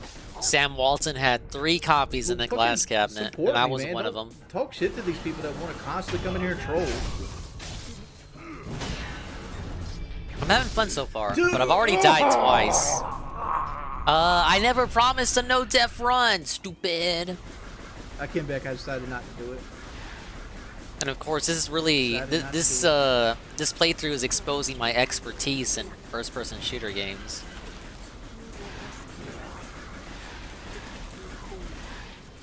Can't believe this wasn't a dual-stick shooter at launch, but I guess the format just wasn't there yet for it. I tried the classic controls, man. It ain't doing it for me. Yeah, Sansa, if you want a copy, go to your nearest Walmart. But supplies are limited, man. And Lee's hearing this right now. Oh my god! The salad's away because they I gotta go to Walmart. Give me a salad with nothing but onions on it. Like if they gave me like actual fucking salads, I'd ate them. Nobody wants a salad just straight lettuce. I already bought a copy. With no dressing. Obviously, they made you know worst me. Variation of the salad as possible. Ah, fuck. All right. I think that's it for tonight, boys. Looks like this stream's getting deleted. Metroid hasn't been a thing for me. Fake fan. That's okay, I'm a fake fan too.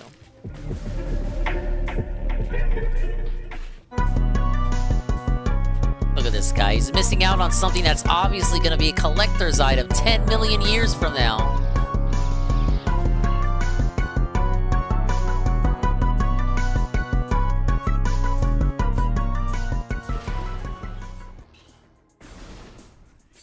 It's gonna be well stocked soon. I don't know, it is Metroid. It ain't Mario 3D collector whatever.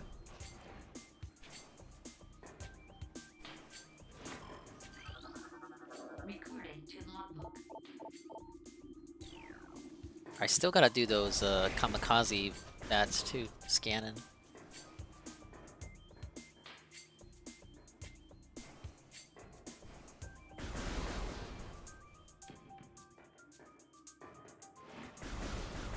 Alright, one more's gonna pop out.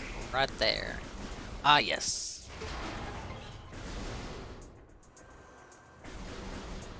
Yeah, I saw people were trying to fucking resell. Disgusting, man. Alright, well, thank you, Wingo, for the update. Ah, yes, the Wings of Redemption positive update.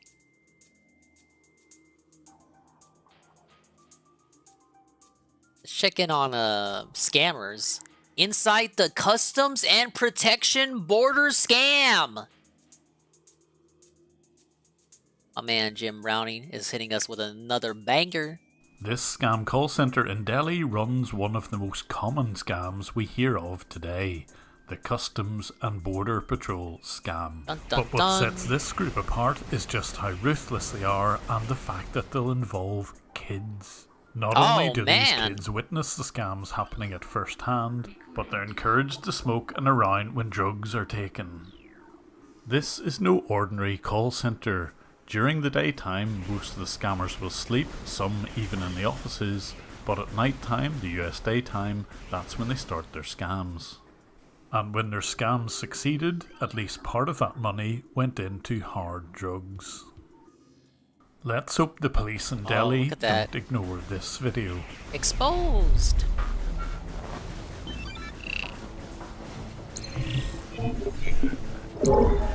Dude, he's busting drug operations in now. Southwest Delhi in Sector 12 or Ramakrishnappuram. Unlike many other major scam call centers, which are mostly in Gurugram, this one is in a very residential area. In fact, my friend CJ Scams, check out her channel in the description, also visited this place just to see what the surroundings looked like. It's a very unusual place to have a call center.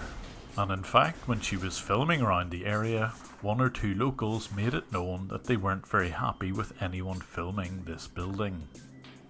But inside the building, there were multiple CCTV cameras, and this gave me an excellent view of the scams happening. Cameras 1, 2 and 4 covered the main scam area. There were usually around 10 to 15 people operating the scam every day.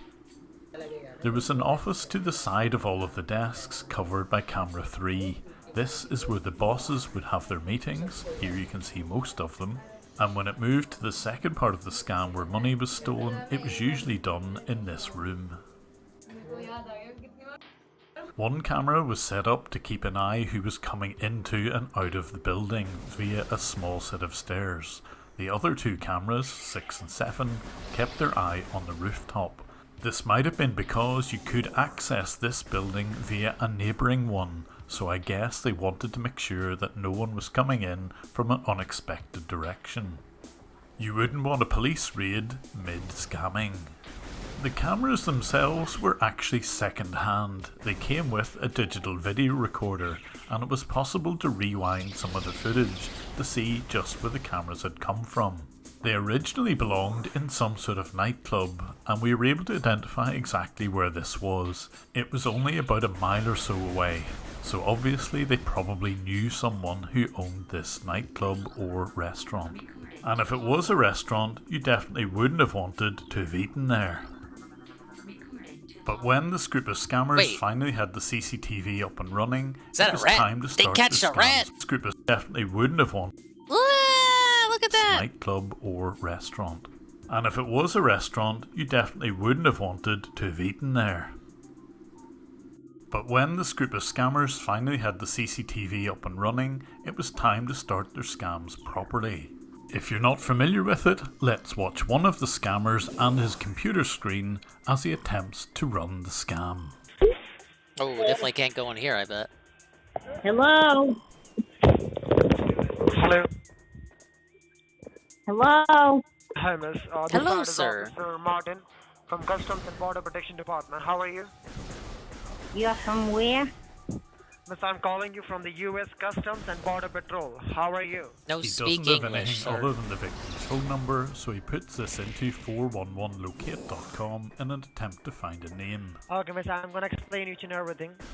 So, miss, the reason for this call from the federal agent, I'm here, is that our department has seized some illegal packages that were shipped using your name and your identity to El Paso, Texas. He's not good at the script, is he? Can we let me know, like, have you shipped any package under He's your name twitchy to El and Paso, nervous. Texas in the last 1 year? No. No. Miss, let me just tell you, but we had seized a package under your name containing some I should have illegal saved stuff here. like some drugs and some fake identity cards in them. Because of which I didn't know there that is a was a case safe filed one. under your name. That is like a legal notice. Do you have any knowledge about the case going on under your name? No. What is my name? Miss, your name is Miss Cookie. It's Miss Cookie. Yeah, but I don't know anybody. But Miss, I'm I sorry think for that, this is a scam. Miss, if this is a scam, we are not having your name. I just told you your name, correct? And I'm calling you from a government line number as well. There's a case. That is the reason we have That's a pretty called you, smart so that we cookie can they're calling investigate here. this case with you. She knows her stuff. Yeah, okay, bye. तेरी माँ की चूत. Okay, Just bye. like Cookie, most people know that this is a scam. Oh, yeah. She knew her stuff, you know? She sounded pretty old. That was like, Dia Dingus age. These fuckers, they rarely catch people.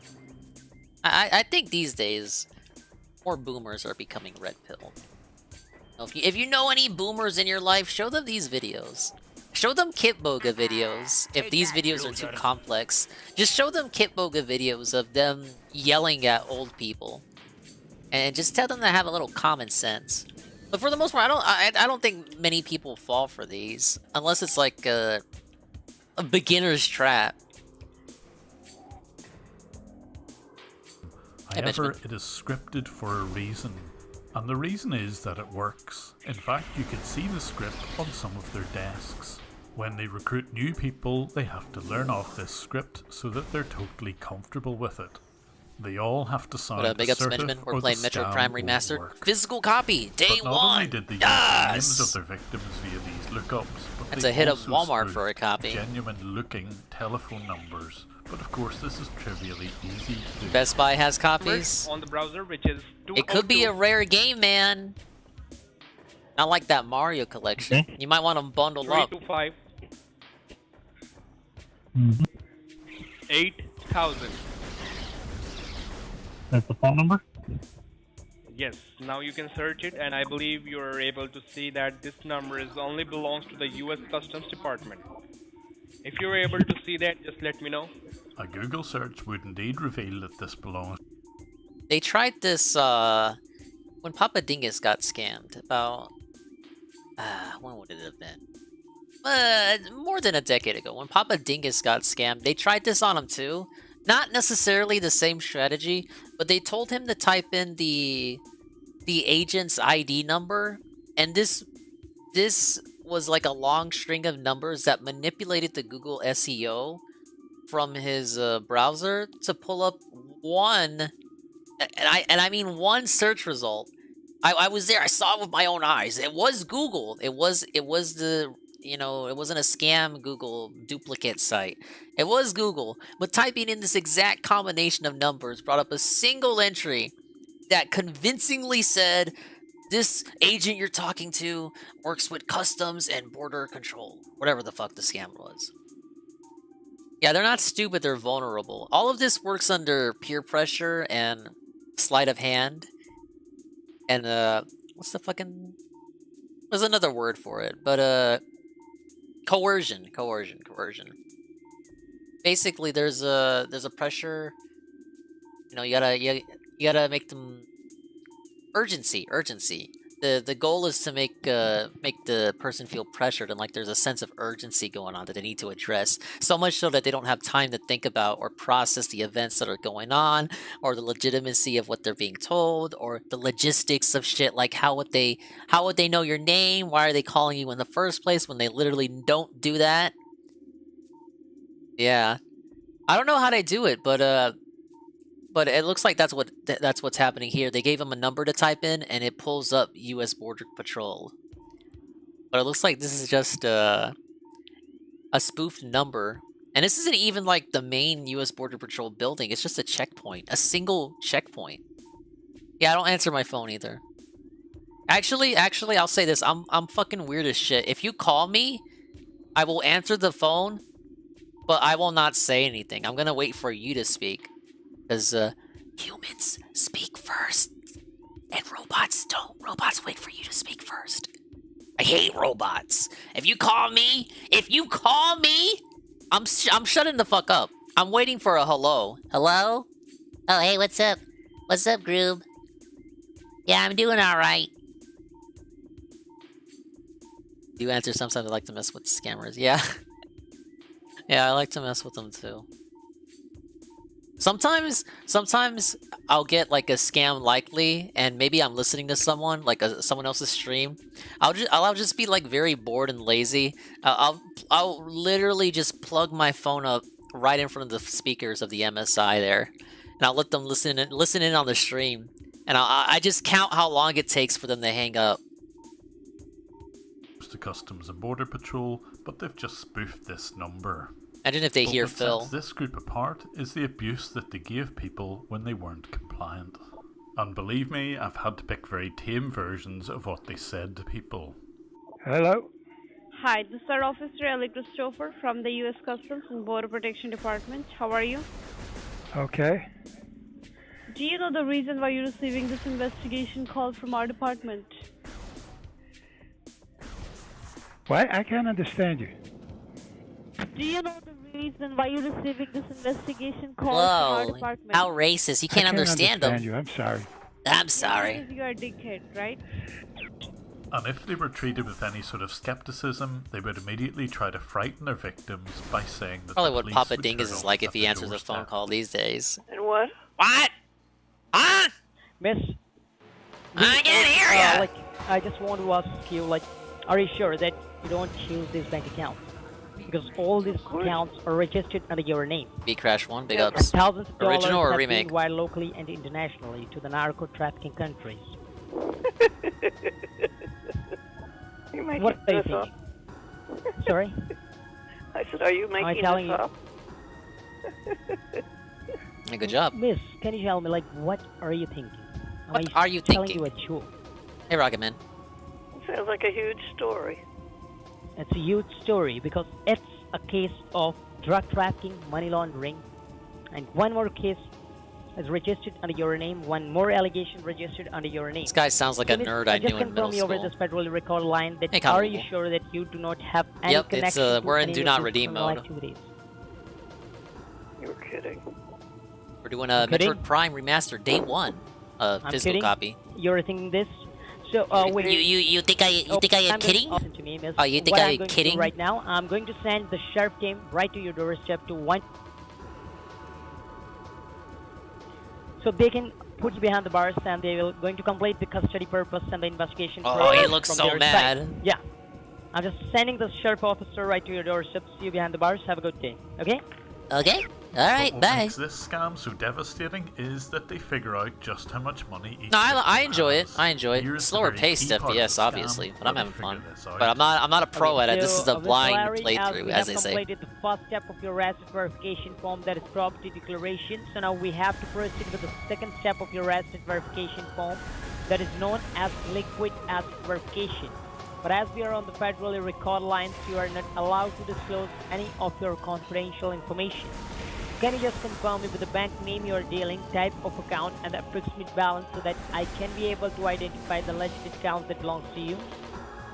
I don't have a bank account, period. No bank account. No bank account? Okay. No. Okay, so how do you manage your expenses? I do it through my Chime account. With your Chime account? Yeah, Chime card. Sounds like they got a schizo on the line. So you only own one bank account, that is from Chime Bank, right? Yeah, that's the credit card I got.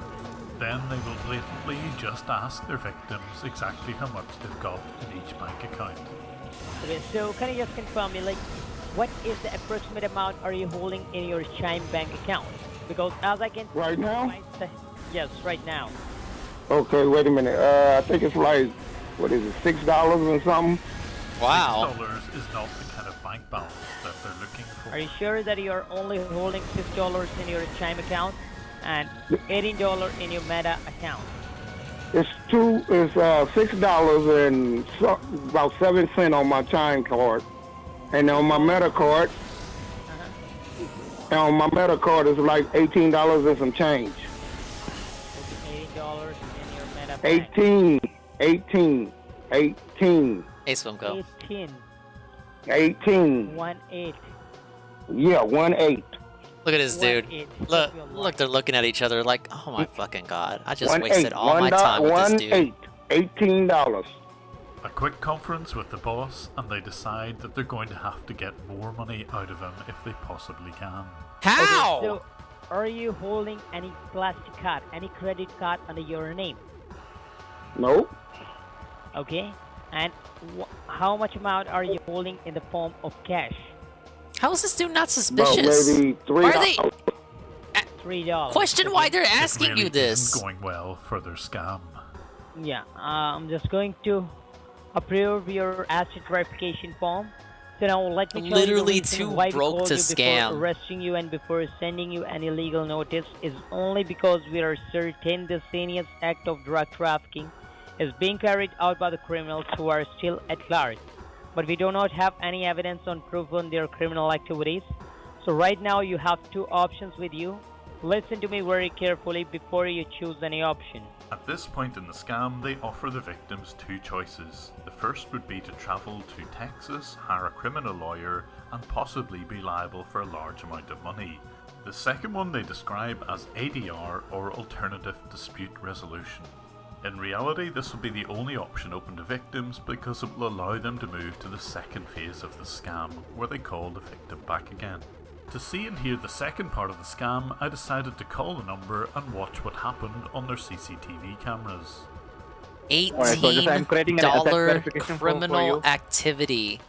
Yeah. So that we can safeguard your true belongings and trace out the remaining accounts and assets which belongs to the imposters. But as these are federally reported lines, you are not allowed to disclose any of your confidential information to us. That is your account number. Wait, he sat in on the call, right? And it obviously sounded like a black gentleman.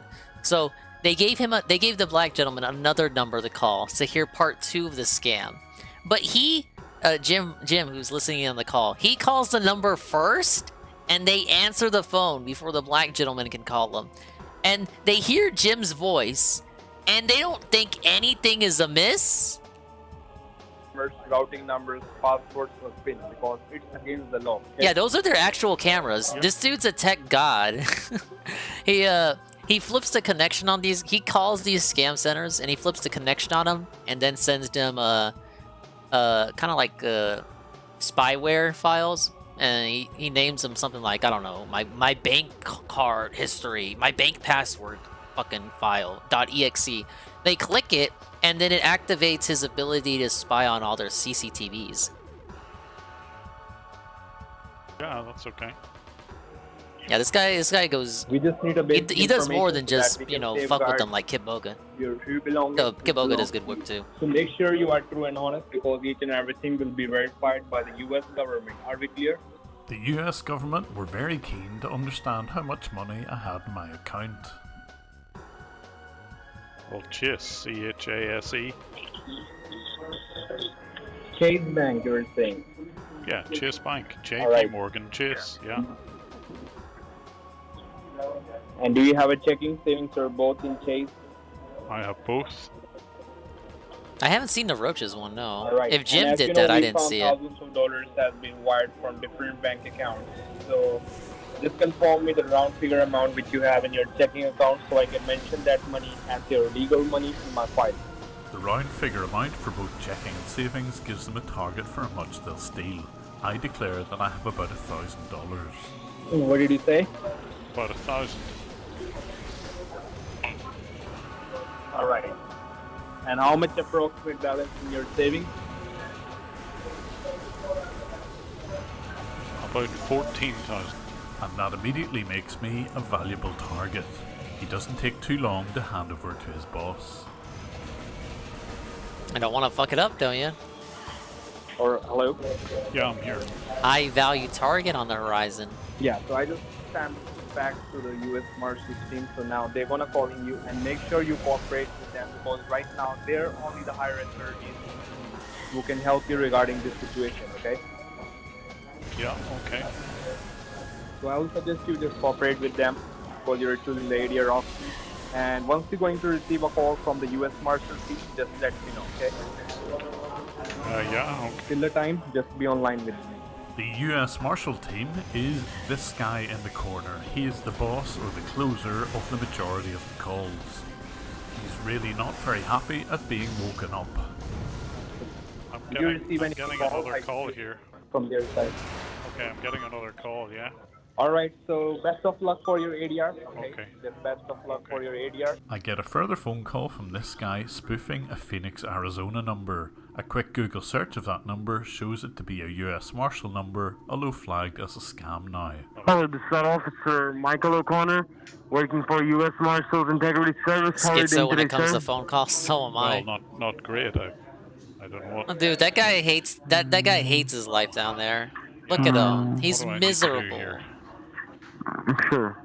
It's tiring work, all this scamming at 2 a.m. Hello?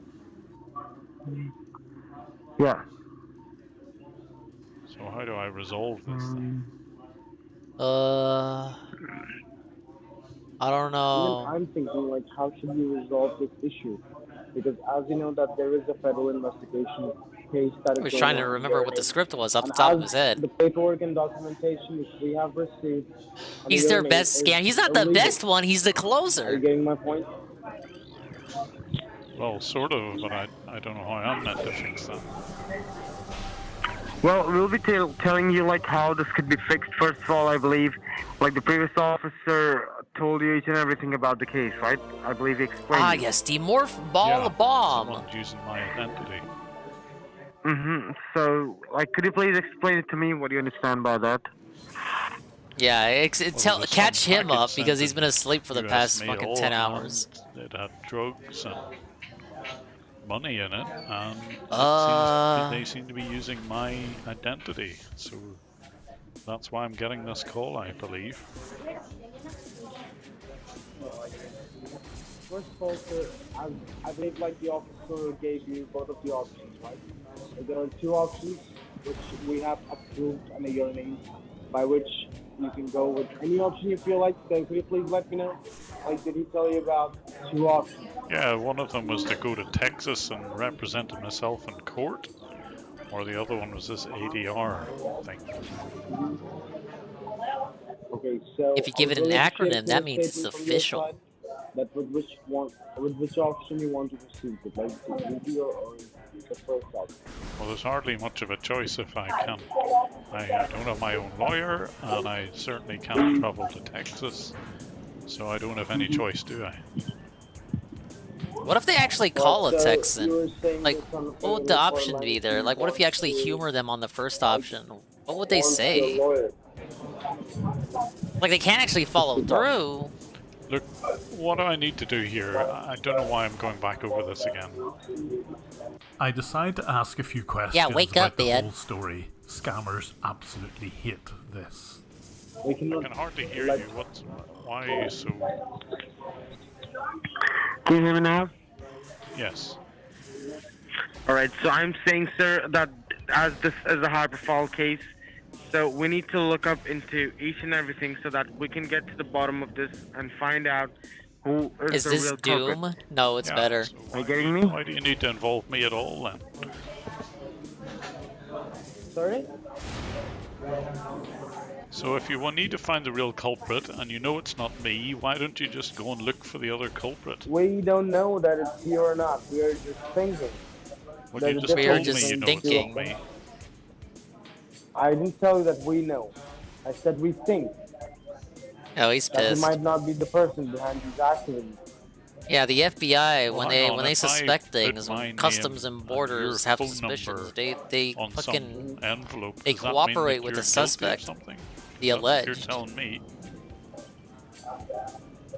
Well, according to the paperwork, yes, you are guilty. I don't care what the You're paperwork in says. trouble. I asked you a question. If I You don't put care what your the name paperwork? Wait, and your wait, wait, phone wait, number wait. on some Wait a paint second. pack, does that mean Listen. you're guilty? Listen, listen. Oh, he's Excuse pissed. me? What did you call me? I called you sir, you asshole. And with that, he cut the call. It seems that too many questions really don't suit a scam like this. But sadly, there were people who believed in this scam, and we spent quite a bit of time trying to Throw the phone. intercept the scam before it went Ah, too he far. didn't throw the phone. Here are the same scammers who've persuaded a woman to withdraw thousands from her bank account, and they've told her to put it into a government-approved machine or Bitcoin ATM. Oh, come And on, make sure miss, Bitcoin. like, you take your, you can also carry your driver's license with you because the machine would be asking it for verification so that the machine knows that the right At least person this is one operating speaks the machine coherently. for the ADR, okay? You won't hear the victim. How can that guy because be we're the picking up closer? We audio can to barely his understand laptop. him. Yeah, you have to take your cash and your driver's license and then walk inside the store and then Oh, I get it. You're you'll be supposed to seeing bomb a inside his machine fucking looking mouth. like ATM, looking written Bank of America on it, and the machine would be either white in color or gray. No, wait. Although I'd called the victim's local police station, it was obvious that she was just about to lose money. It was imperative that we found out exactly where the store was. Yeah, don't worry. And take your 12th. I still need to get the charge You beam. have the driver's license with you in handy and your $12,000 in the form of bills, in the form of cash, right? Form of bills and or cash. Alright, now walk inside the store and you see it? Oh, Okay. don't do it, Alright. lady. So now, can you tell me, like, what do you see on the screen of the machine right now? If you look carefully at the other scammer, he's about to bring up a picture of his Bitcoin wallet. They will send this to the victim, and as part of the whole process, will get her to send her cash to this wallet address, effectively stealing her $12,000. Regular phone number, on which you can receive the auto-generated PIN, OTP, like an SMS. Because the machine is trying to verify you that you are the right person for this ADR.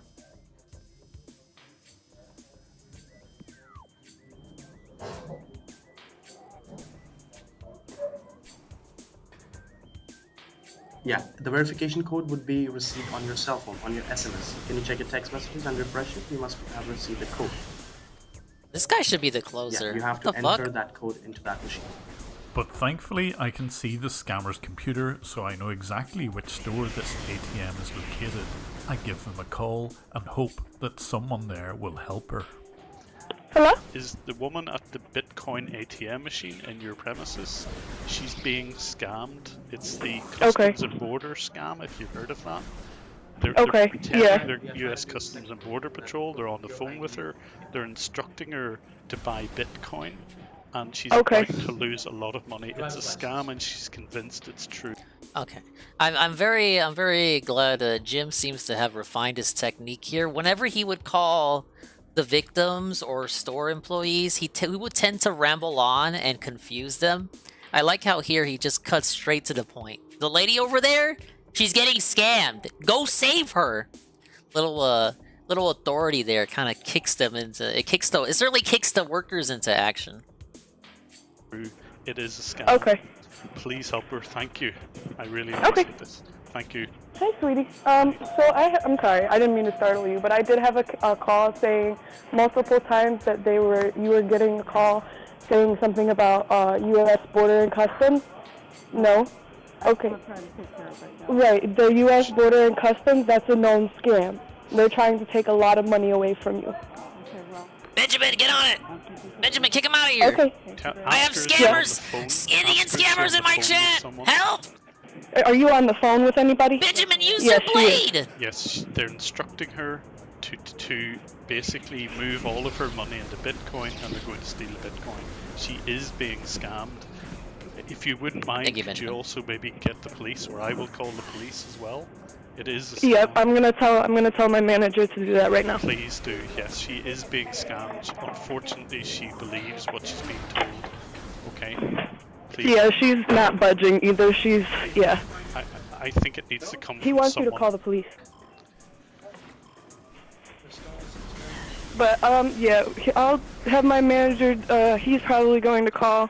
But she's not budging on thinking that it's real. I know. I think it needs to come from someone like the police, but you've heard of Oh, that she's scam, I'm leave. sure. I think she's getting ready to leave right now. Oh, good. Okay. Okay. Thank you. Okay. Yeah, thank you. Sadly for this woman, she believes the scammers more than the teller, and they just ask her to cancel the transaction and move on to the next Bitcoin machine. No. Okay. So, yeah, cancel. Click on cancel. Click on cancel. The managers at the store are still trying to persuade her to give up, but she runs out of the store regardless. Just don't let anyone follow you, okay? Just do one thing, just get outside Oh my the store.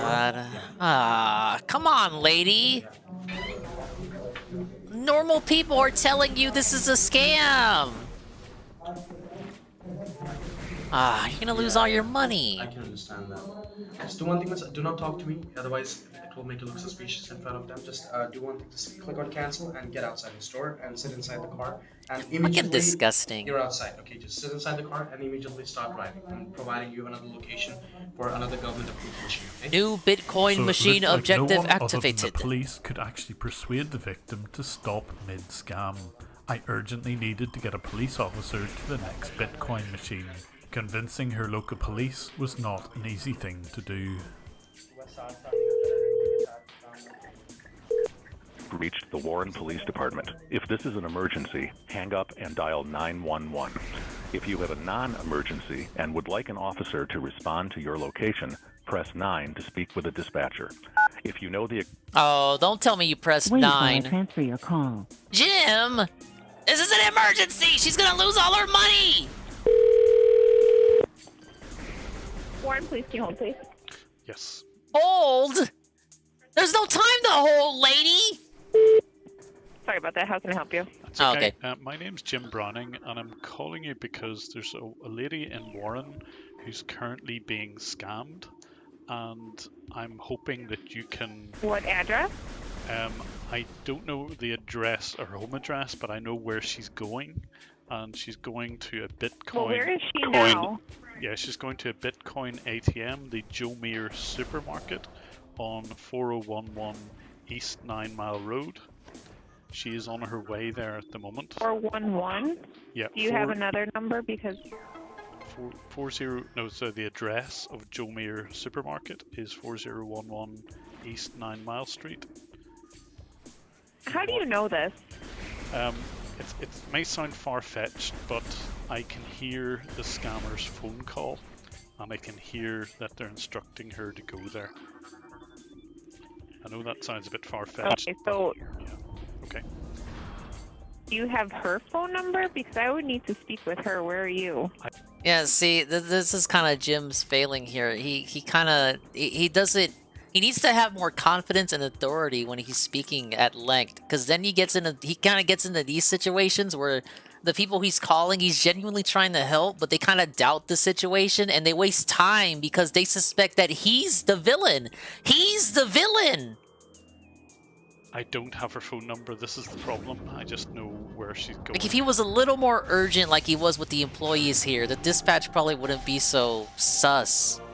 I know this is far-fetched and hard to believe. Just quickly explain that you're like a computer guy, you're a computer whiz god, and you can see the scammer's computers. That's all you have to say. It's not even the first time that this has happened to Jim either. Well, how do you know this information? Because I can see and hear the scammer side of the conversation. It's a very long story, but I tracked down scammers on the internet. There are people in India who are convincing her that they're the... Okay, how can you see and hear the scammer's conversation? Because they tried this scam on me, and I'm good with computers, and I can see their computers, and I can see and hear exactly who they're speaking to. I know it sounds far-fetched. So? Oh my god, if you lady. Google Jim Browning, my name's Jim Browning. I put lots of videos on YouTube about just this. Okay. Let me transfer you down to an officer. Hold on Thank one you. second. Appreciate it. Like, look how long it takes to convince people. There has to be a more concise way, surely. Hi there. This is Jim Browning. I wonder, could you help me? I guarantee you that dispatch lady did not explain shit. I'm trying to stop a woman being scammed in Warren. You're trying to what? Yeah, there's a lady who is being instructed by scammers to go into a supermarket in... Now imagine you gotta convince the fucking officer now, the guy who already doesn't want to do shit. By scammers in India, believe it or not. And she's on her way there, and I'm wondering if you could convince her that she's being scammed. Oh, where is she going? She's are you with her? No, I'm not. I'm in a different continent. It's a long story, but she's on her way to Joe Mere supermarket. That's 4011 East 9 Mile Road. She's on her way to that supermarket as we speak. Okay, I won't be able to call her and tell her this. It's unfortunate. No. Yeah, just go there. Go there. I was hoping actually someone might be there to stop her and convince her that she's undergoing a scam. I mean, I could transfer you to our dispatch. Did you get transferred down here? Yes! Go! Go now! We typically, unless she calls, there's nothing we can really do, but I can transfer you back up to dispatch. Oh my god. So according to the Warren police, there was absolutely nothing they could do unless the victim called themselves, despite the fact that she was just about to be robbed. So I just had to watch as the scammers persuaded the victim to go to the next Bitcoin ATM and send her cash to the scammer's wallet. Yeah, correct. That's the story. Yeah, pull over your car. Pull over your car. Congratulations. Look at this fucker. I'll beat him up there. This dude is dancing. High five. I found it. But it's not excited now. I'm more excited than she is. That's great. Make it fast now. Alright, well, whatever, lady. You want to lose your life savings. Yeah, it's a tiny grocery store, but that store can save your life right now, you know? That store can save your life. Like they're not even in character anymore. Look at him! He's so hyped! Dude, this dude is hyped! He Kaminari attack. Yeah, you have to do the whole thing again. I'm really sorry you have to do the whole thing, but you were doing it for yourself, you know? Everyone lost here. Store who attempted to follow the victim to warn her once again that she was being scammed. Of course, this didn't work. I'll make sure that I interrogate that Jeep person who was trying to follow you. I'll interrogate that person. I give you my words, and if he's linked to the criminals, I will put him behind the bars. Sadly, all of this played into the scammer's hands, and the victim was convinced she was speaking to cops, and the criminals were out to get her. Don't worry, miss, I'm gonna guide you how to operate the machine, and the machine's name would be Bitcoin Depot. Okay? So I was completely unable to stop the scammers from stealing $12,000 from this woman, and the very next day, you can see exactly what they spent the money on. And despite a kid being around to witness the whole thing, they had no problem having lines of coke on the desk where they would celebrate stealing that money. I'm often asked if scammers steal money out of desperation. They're so poor they can't afford the basics in life and this is their only option. Well, maybe this video will make you think about that again. Obviously every case is different, but here at least you can see exactly where the money goes. But although the scammers got away with it that time, over the course of the time I was watching them, I was able to disrupt the majority of their scams. This was reported to the police in Delhi, but of course these groups come and go very quickly. They're no longer active. However, I'm hoping that the police in Delhi will recognise at least some of the people in this video. And if you would like to support me in my quest against scammers, there's a few ways you can do it. You can support me on Patreon, there's a link on screen. Oh and it's man, in the that was a description. black pill. You could also even buy me a coffee, there's a link to do that as well. And I'm also on Twitter Booger at sugar? JimBrowning11. I've never heard Until it the called next that video, before. Thanks for watching.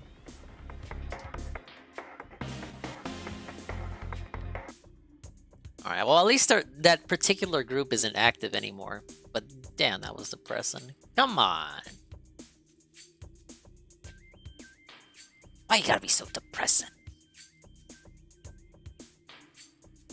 Or what else do we got?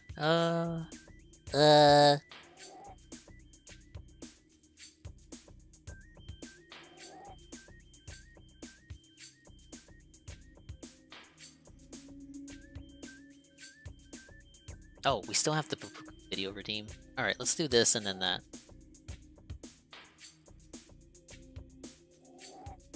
Hogwarts Legacy. At the time of writing, around Uh-oh. 230,000 Another Hogwarts gamers video. are playing it on Steam.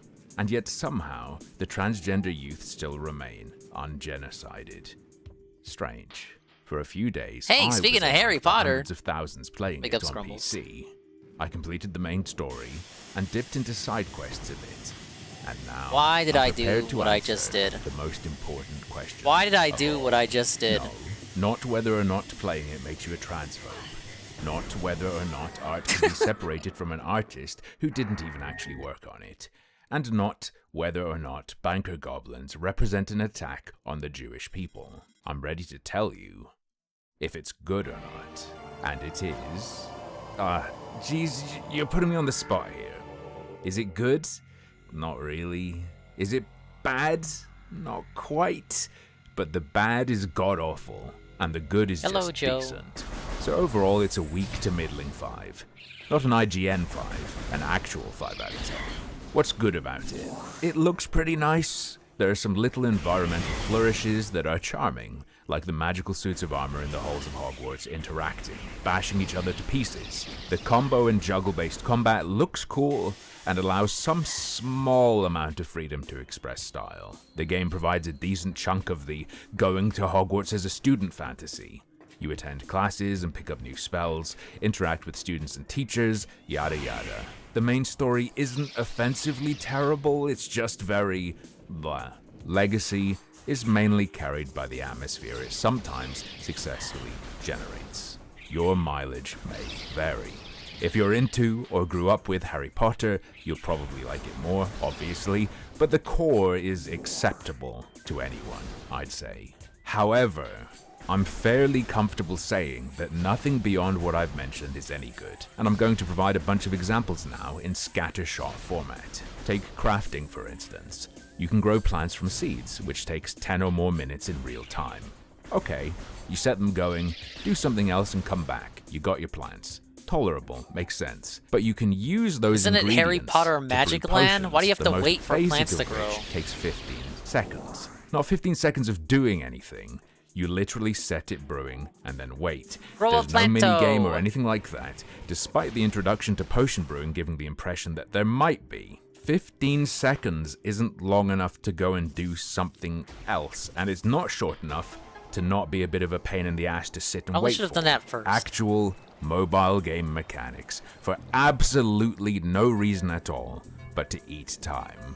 They're not even pressuring you to spend money on gems or something. It's tedium for tedium's sake. You can also fill up a little mystical menagerie with critters, which seems neat at first, until you realize they're just another set of timers and mind-numbing busy work for you to harvest resources from. Personally, I just dropped that whole aspect of the game entirely, and I felt no impact on normal difficulty. I beat the game without using equipment crafting, dying one time, on the final boss, because I didn't respect its challenge jump for the final hurrah. Oh, and I also died because some of the walls in a goblin dungeon thing Yeah, True Crime's don't have done. It's been collision. done. I It was just like a leapt through 17-minute it and video. fell into an endless void. Sorry, But I'm not gonna I had to count subject you to that. This leads me judgment. to the conclusion that the gear and all the crafting is just meaningless bloat. That was to like justify a 10,000 price videos tag. ago. But that's expected in AAA.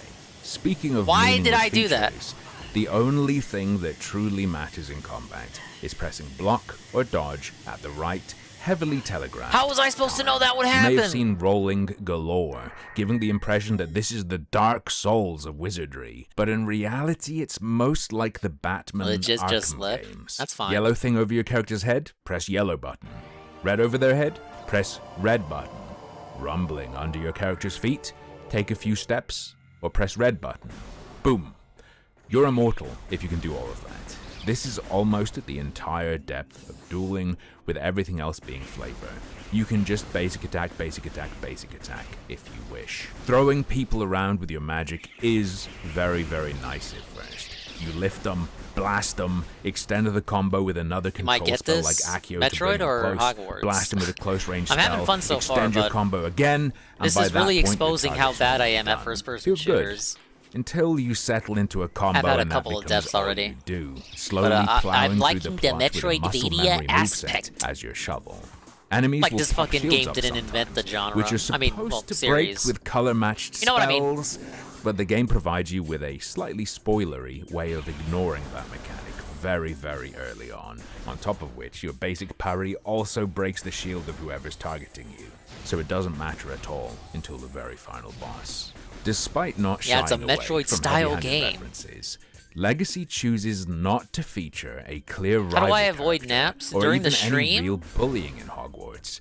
I remember that it's pretty Everyone is disrespectful eerily to nice, sleep. even the kids dabbling in unforgivable curses. And this lack of a nemesis leaves a hole in the personal Harry Potter experience many hope to have. Yes, there'd be comparisons to Malfoy, Crabbe, and Goyle if a rival and bullies were included, but the game is already so derivative and draws so much from the movies, making clear references that If they you upload the may VOD as to this, well I'm have gonna make said, a "This is "Screw how it," you ding and given play. people what they want. Let people The beginning be, of the end of the not Dingus Harry Empire. Potter. No. Further on the point of tone, it's bizarre and all over the place. There are moments that make you think, okay, fair enough, this is a game for 5-year-olds, I get this. But then your buddy will mind control a goblin and make it stab itself to death in a cutscene close-up where it clearly knows what's happening and is terrified, which is then treated as being a pretty naughty thing to do, but not naughty enough to be reported to the school for. What? This might be a side effect of dumping the player in at year 5, as opposed to the slow maturation alongside its audience that the original Harry Potter series went through, but it can be very jarring and result in there being no sense of scale or severity. To me, doing the main quest didn't feel like there was any more urgency than going to pop 5 balloons to get permission to learn a new spell. Why and are- on why that are point, tits so now let's big? talk about Why puzzles not? and side challenges. Good God. Oh shit, Pop wait, 5 did I go balloons that backwards? are in a line by flying Yeah, into I them. did. Now do that 100 more times in various spots all over the map. Straight up filler. Garbage. Merlin's Trials. Ooh, big brain time. The man himself left puzzles for his fellow students back when he went to Hogwarts. Ooh. Spend a leaf and then light up a couple pillars. Again, do this a billion times to unlock some inventory space. True, mind-rotting, empty bloat. Speaking of inventory space, it's an absolute nightmare. They send you to dungeons where you can't really clear out your inventory easily, and then give you so much stuff you're full in no time. It's horrible. A game with tons of loot where I hated getting loot because I'd have to go into my inventory, select an item, select delete it, really delete it? Yes, really delete it because I can't get out of here and sell it. Why? Why? Just so that you could have a bigger inventory as a reward? Why would you do this? Anyway, back to side stuff. You can also come across some doors that look like, holy damn, they want you to solve a simultaneous equation or something like that? Nope. It just asks, what's the missing number from 2 sums that use images of animals instead of numbers sometimes? And they're not unknown variables. The door always has a key around the outside telling you which image is which number. All around, an absolute By going this waste lock, it of raises the life. water and I The die. equivalent of mining a worthless shitcoin with your brain's processing power. Personally, I'm terrible at finding stuff in games with collectathon elements. I will straight up not see 80% of the things I should be gathering. Well, says Hogwarts Legacy, be blind no more. Press R to activate sonar, revealing and lighting up every secret in a 10-mile radius. Revelio. Okay, it enables me to find all the stuff, but it also makes me then not care about finding anything because it's no longer, hidden or a secret. Like many open or semi-open world games, it turns what should be a fun little Easter egg hunt into a systematic combing of all space with a metal detector. Overall, Hogwarts Legacy is a fast food burger patty caked in fat to make it look like a juicy steak. You scrape off all the pointless filler, ignoring it for the meat, and you realize there's nowhere near as much as it tries to convince you there is. But it is, He's tearing nonetheless, JK a new one. fine for a guilty little snack. Definitely if you play it, I would say, go all in on the unforgivable curses, as they enable the most enjoyable combat in the whole game. Like enabling total goblin death by turning Avada Kedavra into a multi-target nuke. You'll get a kick out of it at least a few times before you're finished. Plus, there is zero consequence for committing mini-genocide. even in front of a teacher. And also get the upgrade to the Transfiguration Curse. It's so much nastier than Avada Kedavra or anything like that. You can turn people into an exploding barrel that feels pain and then throw them at their friends. And everyone's just okay with that. And oh, the story? Ooh, you're special. There was another special person like you, but they were irresponsible and hoarded special stuff they shouldn't have. Gotta contain the special stuff now, because people want it with various justifications for claiming it as their own, but they'll do bad things with it. There. Spoiled. It's so basic and generic as to not matter. Like I said, it's an atmosphere and nostalgia game. To me, it is absolutely insane that there was any controversy over this whatsoever. The material impact on anyone's well-being due to purchase of the game is nothing. There is nothing in the game that will lead you to feel hatred toward a vulnerable group unless you're severely schizophrenic or otherwise detached from reality. And in terms of quality, it is the epitome of the typical AAA offering. Hogwarts Legacy is the most normal release I've played in years, which I suppose explains a lot about the people enraged by it. But, as usual, that's just another one of my harmful opinions.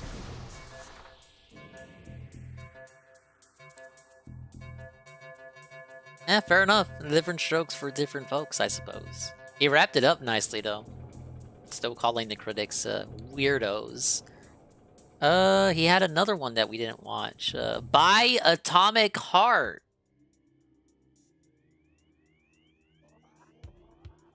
What's he gonna say about this one? I mean, he supports this game. I haven't watched this video.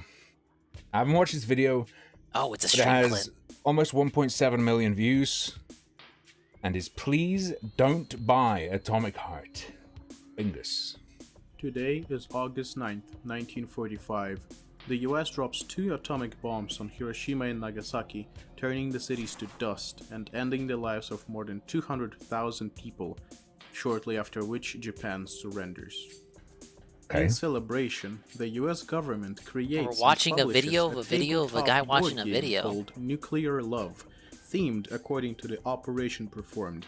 It was made. This didn't happen. Made for 2 players, where one would be playing on the side of the US and the other would be playing as Japan. I would 100% be aware of this. Look like miniature atomic bombs, and the person who manages to bomb the other's city capital first wins.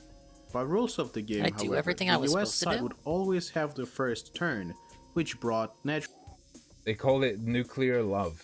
What, like Atomic Heart? Okay. natural advantage, and the board game, despite the patriotism and popularity, failed on the market. Sounds like a rather unethical piece of military propaganda that nullifies the tragedies, right? That's because Nuclear Love never existed, and I just made it up. It sounds like that. Wish he had a because horny it never fridge. existed. Yeah, we were talking about it Okay, earlier. you've got I a can't bro who believe doesn't he use muted words the whole But segment. there is a similar situation. Like, that's a that does level of exist baby man that gaming I follows didn't think this he'd formula, ever travel and it is down. about to be released. And But its he did. name is Atomic Heart. I want to preface the video by saying that if you're the type of person that is still going to buy and play something like Hogwarts Legacy, What do you mean, the kind of person? Why are you saying that like it's not a massive general audience game? The audience is so massive for this that you can't pigeonhole or easily define the kind of person to do that, because it's fucking everyone. despite its infamy, you might as well click off, as I'm going to explain why it's a bad idea to purchase and play Atomic Heart. Go on, you have a Joe Rogan podcast to catch up on, Call of Duty or something, I don't know. Off you go. What's wrong with Call of Duty? It's a great social game. Hang out with your friends, shoot some things in a pretend world. Being Ukrainian myself, I'm making... Everything is now clear. Okay. I wonder if he'd agree that you should view this video while keeping closely in mind that he's Ukrainian and that he has, perfectly understandably, a gigantic, insane amount of bias. this video to spread awareness, so even if 100 people see this, I'm Yeah, satisfied. Hogwarts is doing great, Even if one from what I person hear. cancels their pre-order because of this video, I'm satisfied.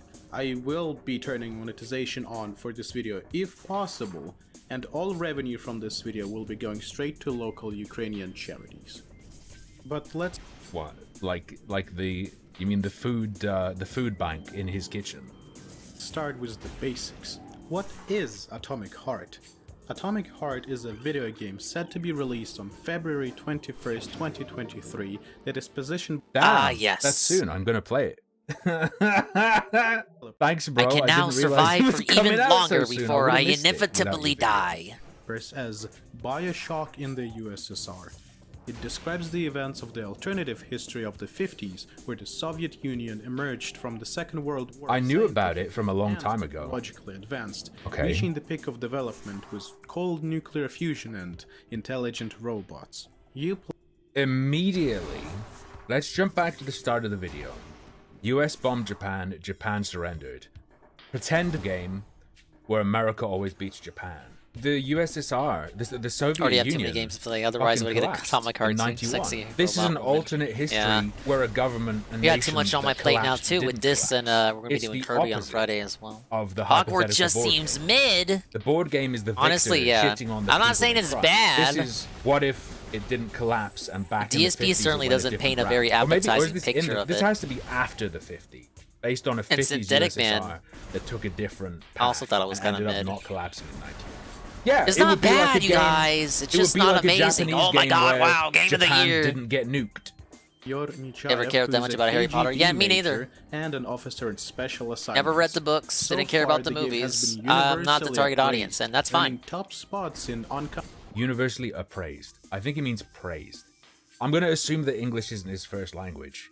Because universally appraised just means a lot of people judged it. upcoming games lists on sites like PC Gamer, IGN, and Gamescom. Yeah. But let's see who is really behind it. Uh-oh. The game is developed by Am I going to be able to watch this? a Russian studio called Montfish. On the website Okay. of the studio, there is Hey, currently Shepard. no mention of the fact that this is a Russian game dev. The story of the Why in 2023 isn't the Russian game dev plastering "We're Russian" all over their product? Why would they not? Why does it matter? They have to wear the gold star. begins with its launch in 2017 We by know a why it team matters, of but 4 like-minded gaming enthusiasts trying not to be in hateful. Cyprus. At the same time, the studio was mentioned as a Russian one, with an office in Moscow in Russian gaming and IT media articles. Okay. In 2019, there Yeah, was I even a know, there's report like from the Moscow Russophobia and all office of that. the studio. I'm speaking And rhetorically. after the Okay. event in 2022, the company completely ostracized itself from being known as a strictly Russian company, and No shit, they distanced themselves from it.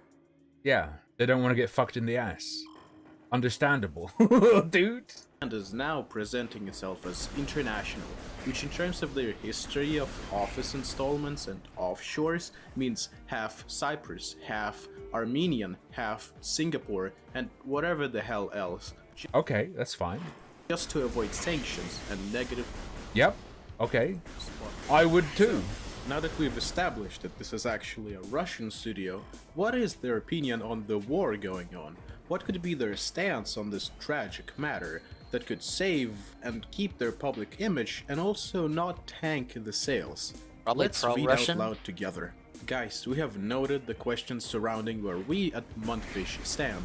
We want to assure you that Montfish is a developer and studio with a global team focused on an innovative game and is undeniably a pro-peace organization against violence against people.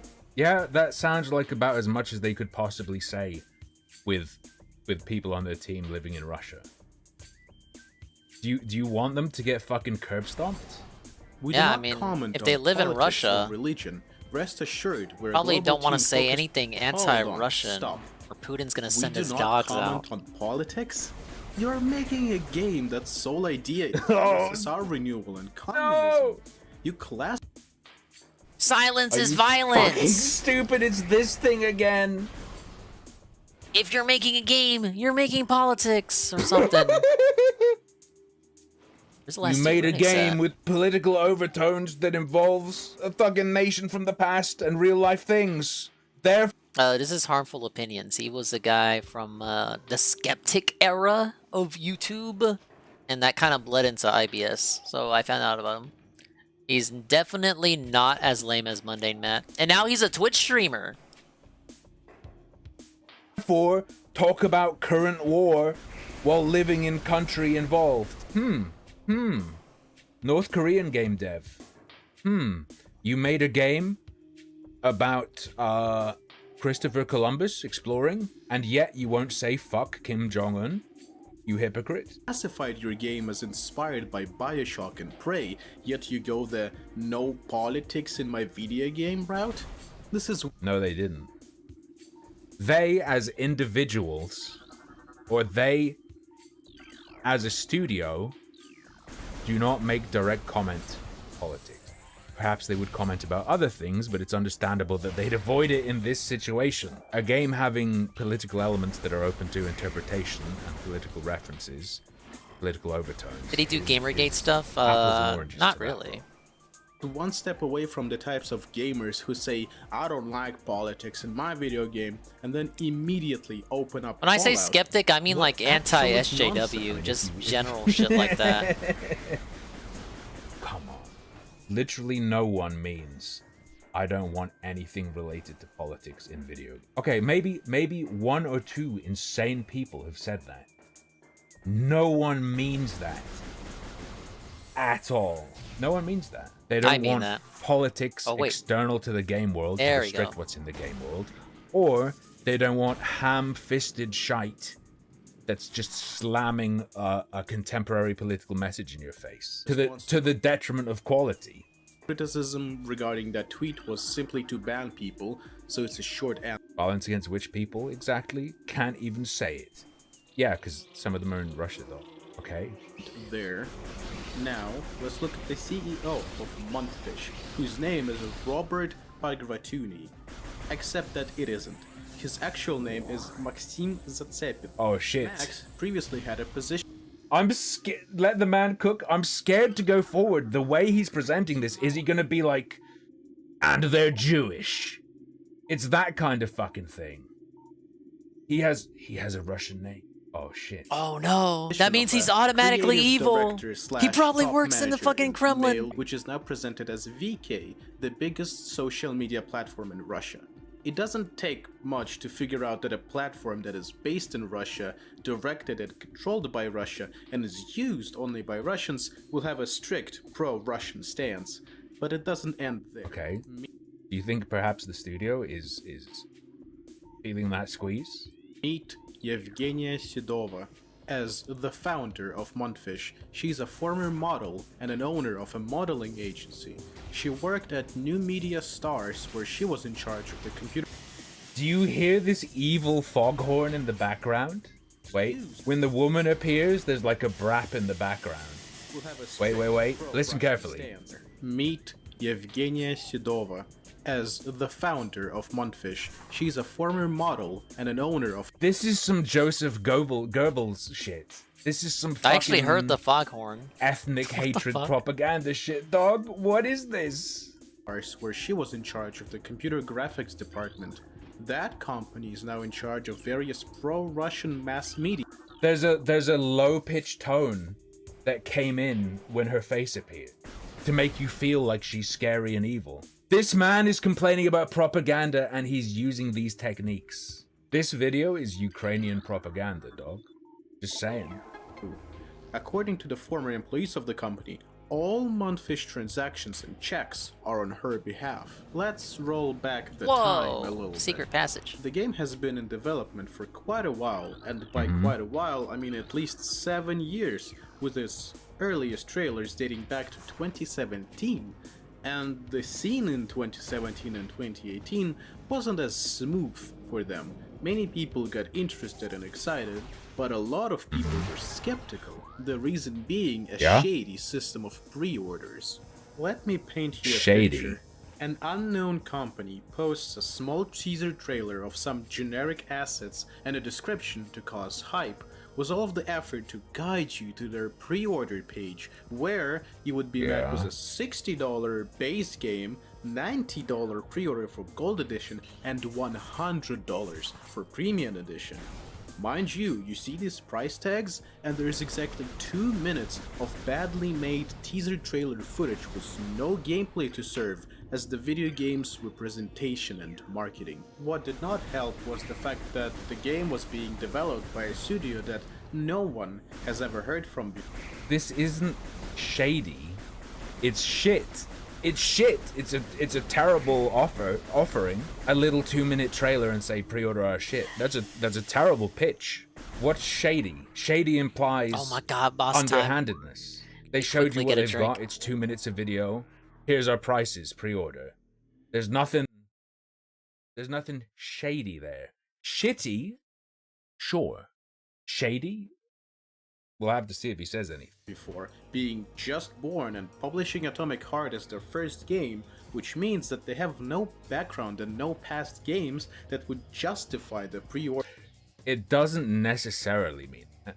I don't know who works there. The individuals might have previous experience. Wait, so he thinks... He's saying they didn't have the background to justify that.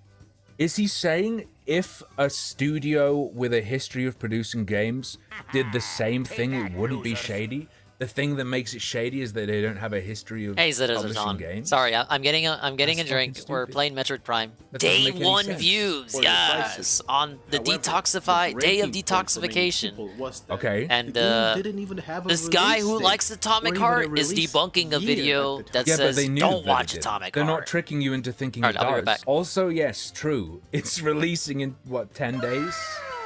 So this seems irrelevant at this point. To complain about it at the time and call it shit. Yeah, sure.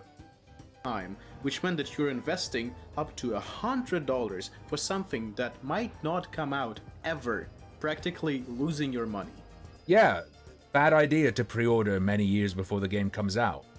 Not a scam, though, because you know that. You know what else is $60 for the same price as the base game? Elden Ring. Doubts started to rise as many people called this out. Okay. Out to be a fake footage from a video game that doesn't exist, made by a shadow company with no records, just to Shadow scam company. people out of their pre-order money. And it's been like that for a long time until they dropped more trailers and promo material and so on and so forth. But the initial impression fell. Did this guy mean to go back in time and publish this video before we knew that wasn't the case? I think he forgot to do YouTube's, you know... In YouTube, you can schedule posts to go up at a certain time.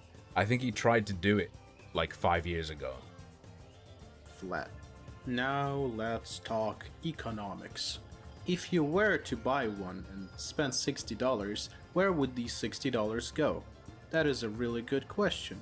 To answer it, let's look at what kind of companies signed up to be the investors and publishers for Atomic Heart, basically to be the ones who would be taking the large cut in Atomic Heart's revenue. The investors of the studio are Chinese Tencent and Russian GEM Capital and Gaijin Entertainment.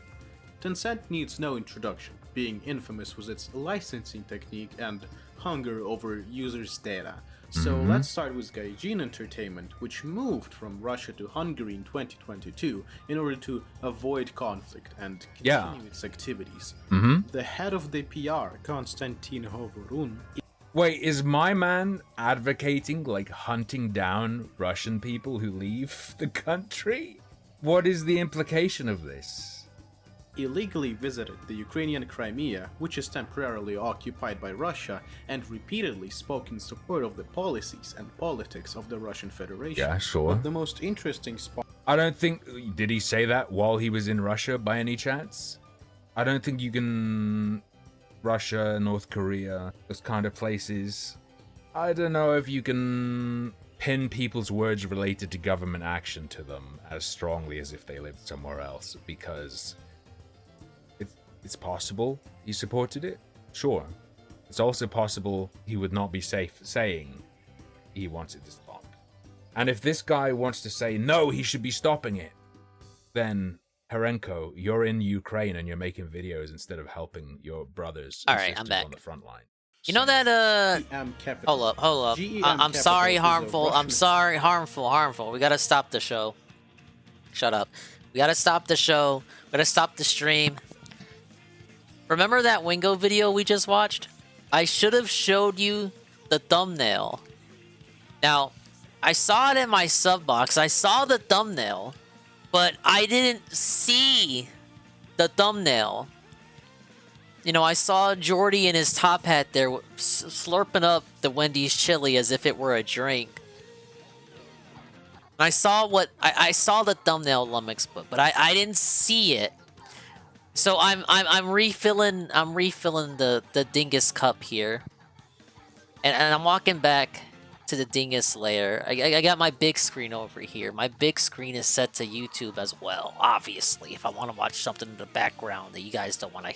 And I don't want you guys to listen to like a boring ass podcast or something, just for background noise and ambience. But I have the sub box, the dingus sub box open on the sub box there. And I see Lummox's video. And since it's on the big screen, the thumbnail is bigger than it is on my computer screen on the MSI here. And I noticed something about the thumbnail Lummox set. I noticed something very particular. I don't know if these are actual super chats, or if this is an edit. Hey, here it is. What does Kelly want, Wings? Wendy's time. Hey, want some Wendy's for this stream? Your order has been picked up. On the way. Now, I have to disappoint you guys. I don't think this is the real Derek. Derek cannot super chat. I'll have you guys know. He does not have access to his mother's cards anymore. But I believe the person that sent Wingo Wendy's today was some guy LARPing as Derek. I should have paid more attention to this thumbnail. No! Fake Derek, why? Real Derek, where are you? You're supposed to report these impersonators. Stop being in porn stars' chat rooms. Your identity is being infringed. And your fucking your fucking tastes are being infringed too. They're having these people think that you love Wendy's when obviously you don't. The only thing you love is pussy. Or Derek. Fund, founded by Anatoly Pali, who previously worked at Alright, let's find a boss. Subsidiary Gazenergoset. The studio raised investments from them in 2021, where Anatoly, Matt, and don't ever say that again. It's true though. It's not in character for Derek. Full of Russians is getting funding from Russians. Oh yeah, there's like 100. These impersonators can't even write for Derek correctly. It's like they never read his biography. See, we are fighting Flagra. Gas and oil is one of the main categories of income in the Russian budget, which goes to the military industry. And if you know basic economics and finances, you know that all investments must be returned, including interest. Moreover, a Twitter user found Pali's connection The mutant plant is a source of the toxic water in the ruins. Flagra's growth cycle has been radically accelerated. As a result, it requires near constant exposure to solar energy to remain active. Flagra's outer shell is thick and durable. Its lower root system is unprotected and vulnerable. However, exploit this flaw when possible. Concentrated weapon fire can daze it for a short period. The same male Rue who had Maxim Zatsevkin. I don't have room for statues anymore, man. So no, I did not. Closely connected with the Russian government and participates in many initiatives of the Kremlin. Yeah. If Atomic Heart is being developed with money that originated from sanctioned Russian businesses such as VK and Mail.ru, and banks which are systematically important to Russian government such as VTB, profits from the game could be directed to help the Russian government in its invasion. Thus, by buying Atomic Heart, if you let Russians eat food and they pay tax on that food, they're helping invade. Right? You have to just stop them. It would pay money to companies that support the Thank you for the aggressive suggestion. policies and Get more military actions shelf of the space Russian so you can Federation. have space for the There Kirby were some Nendoroid. incredible terms of service and privacy I wish. policies spotted over at Mundfish. The website now leads to a 404, but someone managed to capture these screenshots. Basically, it says that your information can and will be transferred to the Russian government, and particularly the Federal Security Service. And not just your username, but your full name, physical address, email. They're probably not legally allowed to do otherwise. Phone number, IP address, and so on. Gotta say, their mobilization. Welcome to the UK as well, bro. Except they don't tell you that. Methods are getting kinda dodgy. Finally, let's talk about the game itself for a bit. Set in the USSR in 1955, Atomic Heart's story begins as the Soviet scientist Dmitry Sechenov creates an AI-assisted legion of robots that take control of all manual labor, leaving humans. Weird. Looks like in these clips you're fucking shooting those robots. Weird, just saying. That can't be it. Of leisure and luxury. Phase 2? The main protagonist is a mentally unstable officer on special assignments, nicknamed P3, who is sent by this Professor Sechenov to keep the situation at Facility 3826 from deteriorating. The game is set in a utopian universe where the USSR had won and had a major... Sorry, utopian universe where AI is going haywire. Utopian universe where the robots are going to kill us all. Okay. Used in technical progress. The gameplay is centered around fighting through hordes of various types of enemies, ranging from playing robots to cosmic horror type obscurities. That's not a cosmic horror obscurity. That's a drilling robot. That's a drilling robot. The game is filled to the brim with USSR themed keepsakes and memorabilia. It was glitched? Yeah, no to shit. think the shit you just don't notice. It's set in alternate history where the USSR doesn't fall, presumably. Drinking condensed milk straight out of the can. Actual flags and symbols of the USSR and sickles. This kind of approach to the showcase of USSR and communism walks a thin line between using it for I scanned a tentacle and praising it. You think they're glorifying the USSR by putting you in an alternate history USSR where their advancement is leading to humanity threatening. Why don't I up the sensitivity? Does it look like I need to? I actually don't know. Would that help? Does it look like I need to up it? Even if they became technologically advanced beyond everyone else, they still collapse. You think that's, USSR great. There are many solid reasons to believe that this line has been crossed completely right into promoting and idealizing the USSR regime. This world that we're looking at idealizes the USSR regime. Insane. Yeah, convince me, bro. Convince me. And using it as a tool of USSR and Russian military propaganda. And there have been events to prove this. Take a look at this event that people behind VK organized. It was a special showcase of Atomic Heart for the Russian press, which was stylized in the game's Soviet aesthetics. Yeah. They did not go stingy on the decorations, huh? The event included... Yes, they themed the press event around what is present in their game. Does he think the game is an excuse to post hammer and sickle shit? That it's like a dog whistle or something? In a large banquet hall where you could see Soviet-style slogans like "Glory to the Soviet engineers" or "Comrade, join the Society of the Future." One of the... It's fucking ironic. It's I ironic. figured it out. It's like Liberty Prime. It's Liberty Prime's hyper pro-capitalist slogans contrasted with the content of the game. It's look at the glorious communist utopia. I just took a little bit of trial and it's error. hell. That's the it's not a joke, but that's the message. Users in Twitter replies said, "Imagine if developers of Wolfenstein had a Nazi-themed party." And I would say that's well said.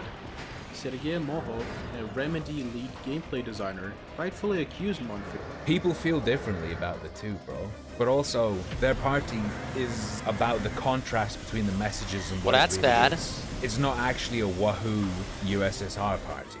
They're just being nostalgic There it is. about No. the Soviet regime, or even glorifying it.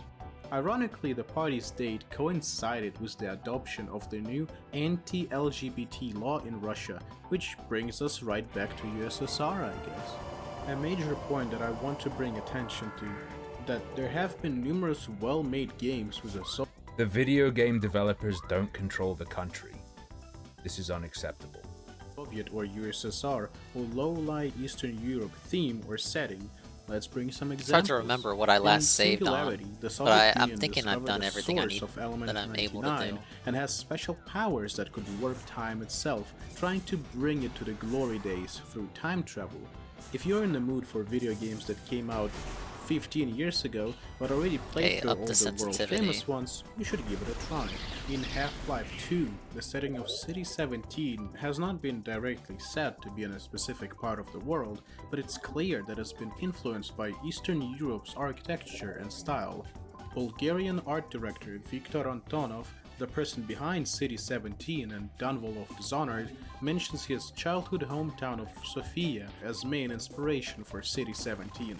Other places like Belgrade were also used as reference. In Disco Elysium, the streets of Martinez show what it would be like to live through the failure of an attempted communist revolution. You can still see artillery damage and like bullet this? holes in the walls, notes the lead writer Helen Himperi. There's this feeling of being stuck in the past. People of Soviet and post-Soviet era are very familiar with this feeling, especially those who live in countries like Moldova or Estonia, which is the homeland of the game's lead designer, Robert Kurvitz. Okay. Is he now gonna say how Atomic Whoa, Heart is Fred different, loves Pib? despite showing It was meant to be. the fucking robot apocalypse? In what way does Atomic Heart differ? The game takes its own spin of what being a communist entails through its own political vision quest. He's a and huge partially Pib the main man. quest. I won't spoil it. I'm and glad I to hear it. suggest you try it out. Yeah, just yourself. it, just a little bit more. Coming back to Atomic Heart, another point that rubs me the wrong way is the He didn't say how Atomic Heart was different.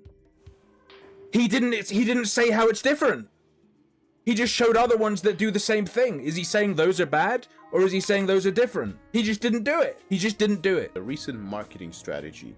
It seems like their marketing team realized that their previous shady strategy has failed to bring in pre-orders, so they went with another plan to make typical capital G gamers buy their game, which is of course none other than through sexualization and objectification of This guy sounds like he stole some bits from Jim Sterling. showing these characters on screen, but I am talking about the couple of female USSR-styled robots that they suddenly added in recent trailers and thumbnails to get the attention of the Mr. Rib is lusty good. neckbeards. Just by searching Atomic Heart on YouTube and scrolling far down, it's impossible to miss the countless trailers, thumbnails, edits, and shorts about these characters, with some videos claiming that they'll buy the game just for these two, which also brings in the ongoing issue of sexualizing lesbians in media. Not only Are they lesbians? They're robots with a female form.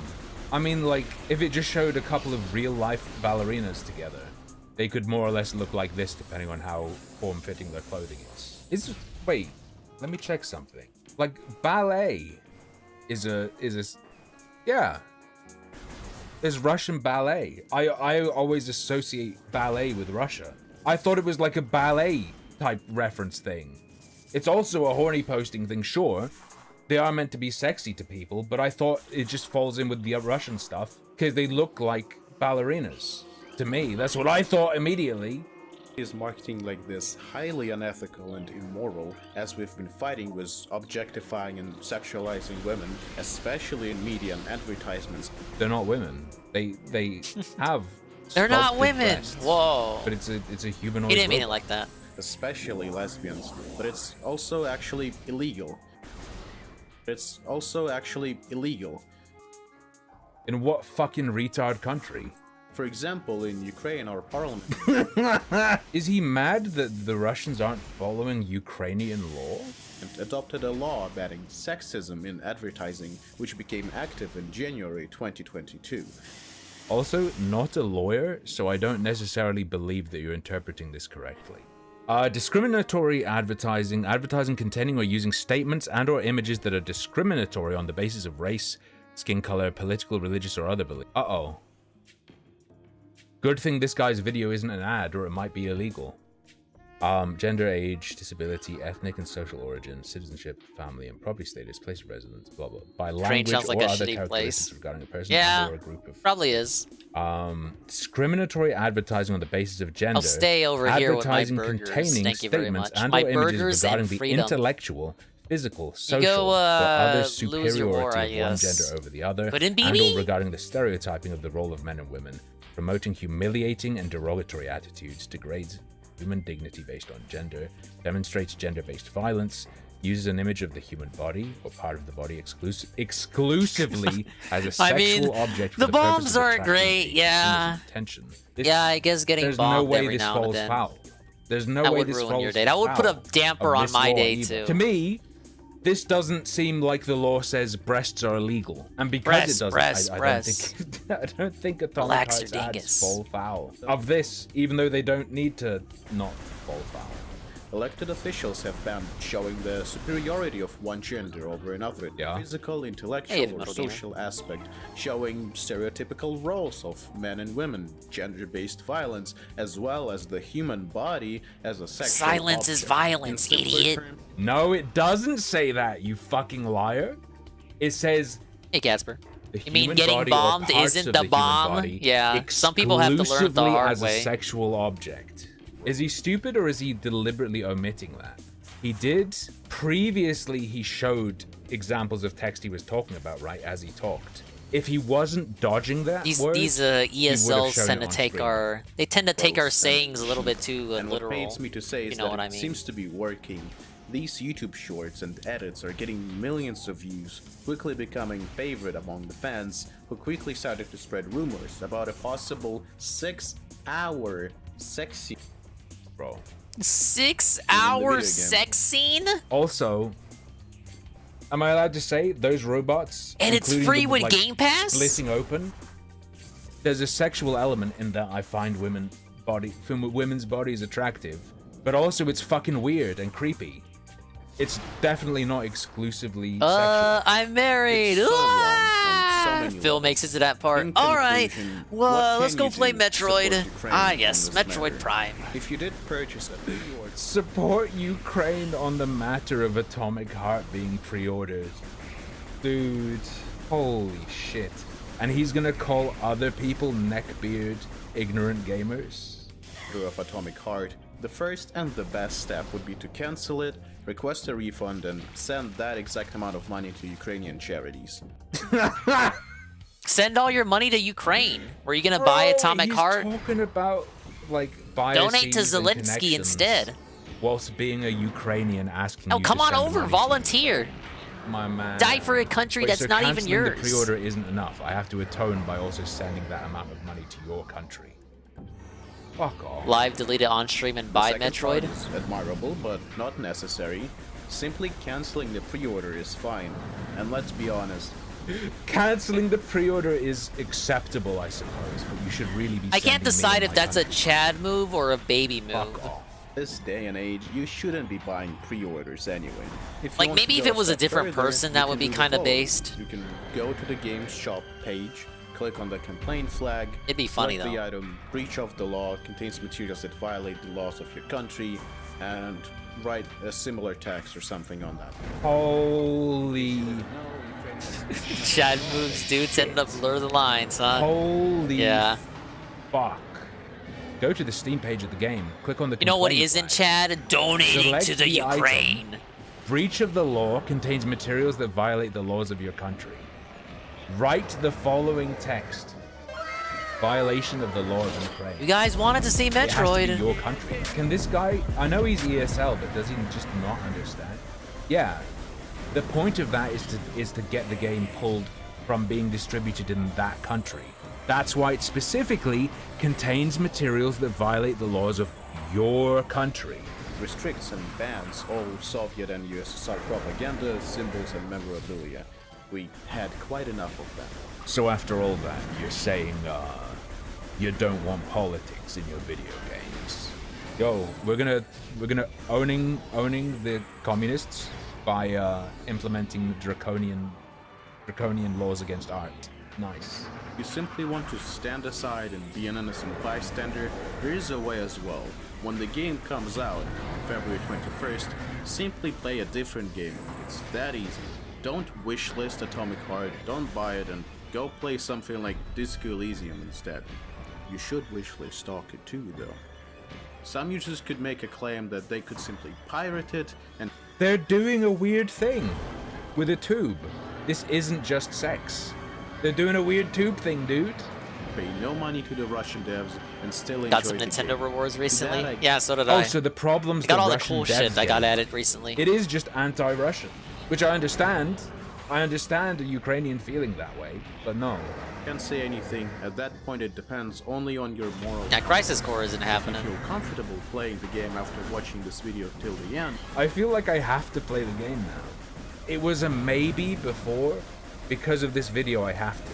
Like, even if I have to buy it and I don't get a code or gifted it, I have to play it. I've done all in my power, and I can't control your wallet, so I can't stop you from pirating this game. But he would if he could. It's just up to your morals and ideals at this point. In the description, I'll be sending the links to all of the articles used for this video. Whether to check it is up to you. I want to give a shout out to Dirty Wall for helping a lot with the research part for this video, including tweets and articles. This calendar, the Kirby keychain. I got the Fire Emblem stuff as well as that stuff, and the Splatoon shopping bag, and a couple other things. I don't think you said it. Oh, and the Earthbound luggage there was tag, no section and on the misleading. Earthbound book. There was a shady book. pre-order practice brought up that isn't shady, it's just shitty. But there was no misleading marketing. He didn't even say it was misleading. Oh, Pantulapan, you're fucking right. You're right. The first part was they're not broadcasting constantly that they're Russian. You're right. When he says misleading marketing, he means it's misleading because they don't constantly say we're Russian, we're Russian, we're Russian. First, USSR glorification and direct financial gain to Russia's need.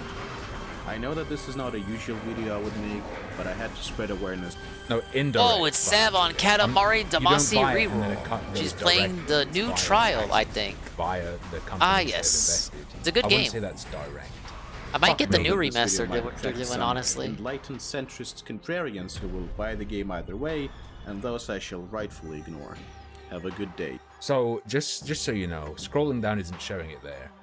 The video has 1.65 million views, 119 comments. The Oh, creator's come comment is on! pinned, and he explains, "Hey, unfortunately, I am forced to somewhat limit comments, as they are currently being botted by more faceless newly made accounts than anyone could ever realistically keep up with. I am reading them and appreciate you taking the time to provide their thoughts and feedback. I hope you can understand." So, personally, That was like I'm right on the sympathetic last to frame, man. in Ukraine versus Russia. However, this guy is a fucking psycho Ukraine propagandist who just straight up hates Russians. Doesn't just hate what the Russian government is doing to him and his country. This guy is a fucking freak.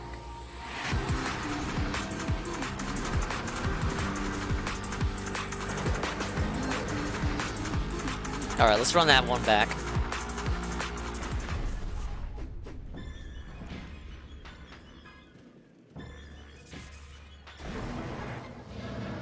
We did it! Yes!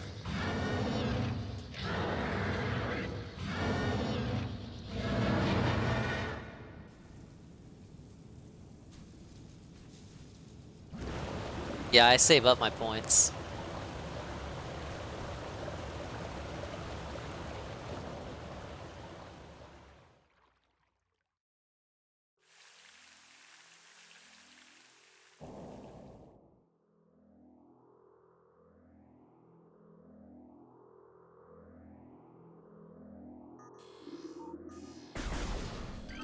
What do we got here? Ah, yes, the Varia suit. Why did the plant have that?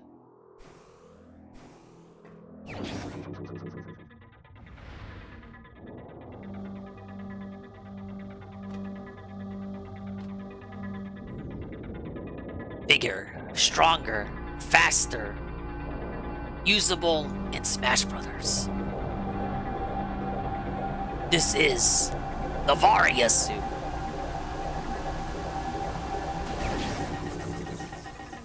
Wow, look at her shoulders, man.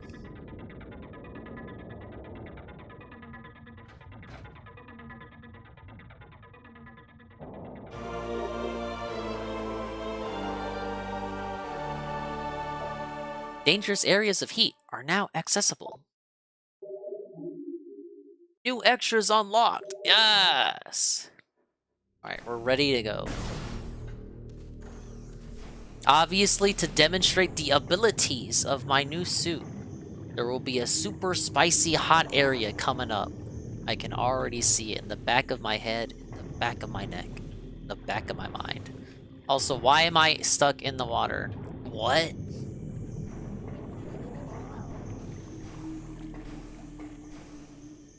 Yeah, we got them boulder shoulders. We're ready. We lost all our powers at the start of the game, and it took one level, and we already got them back. Oh, I should have scanned those yellow ones. God damn it. What is that? Recorded to logbook. Pulse Bamboo. Invulnerable to most beings, electrical energy can harm them. However, they lack any intelligence beyond an instinctive attraction to certain other charged energy sources. Bamboos produce energy constantly. All excess energy is shed, regardless of or what may be nearby. Whoa! I see what you mean. I'm doing alright, Rocketman. I had an adventure today. Doing it Ashy Blooper Wednesday stuff.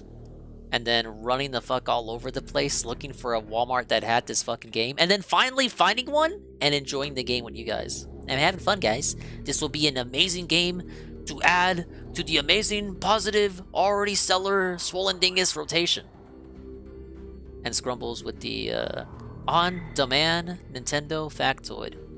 Did you know Nintendo is trying to get the Yakuza series to the Nintendo Switch, but every time they try, Sega says no because Yakuza is too mature for the Switch platform. I disagree because you can play Grand Theft Auto on the Switch, but I'm not Mr. Sega, I guess. One day we'll get Yakuza, and it'll be like the PS3 versions, so your Switch doesn't cry whenever you fucking play it.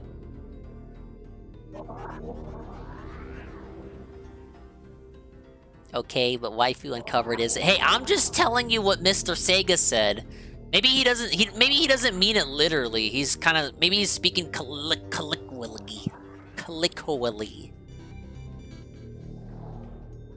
Yakuza 1 and 2 was on Wii U. Yeah, and it probably flopped. That's probably why they don't want to try again. Let's keep it up with some more true crime. I got something from... Not from Dreading, but we got Explore with us. And according to this... Trash Man, it's not some Hollywood bullshit. Here, bring mine back. What is going on? Bring mine back. Murder. What? We know you were there with Chad. Chad? It's like dogs. He said if we ever talked, we were dead. I'm just like, hey guys, you wanna go do this? And when you said do this, what did you tell him you meant? Wanna go kill somebody? I don't know what to do. Just call Grandma and Grandpa and tell them they need to go. That sure escalated. Marred by a history of mental health struggles and attempts at taking her own life, a young teenage girl's family fears the worst when she goes missing in Pinckneyville, Illinois. But in a textbook example of reality being stranger than fiction, the Stevens family couldn't have dreamed of a worse scenario than the one that was about to unfold, even under those circumstances. 15-year-old Sydney Stevens was a bright girl who enjoyed fishing, four-wheeling, and hanging out with her friends and older Explore with sister. us is good. 18-year-old Though they Dakota sometimes Wall. overanalyze From the suspect outside looking behaviors in, way it too appeared much. that Sydney was living a rather normal life. It can be funny But though. underneath the surface, things were anything but ordinary. Tracy Stevens and her daughter Sydney had a great relationship, for a long time at least. However, in recent months, they'd been fighting.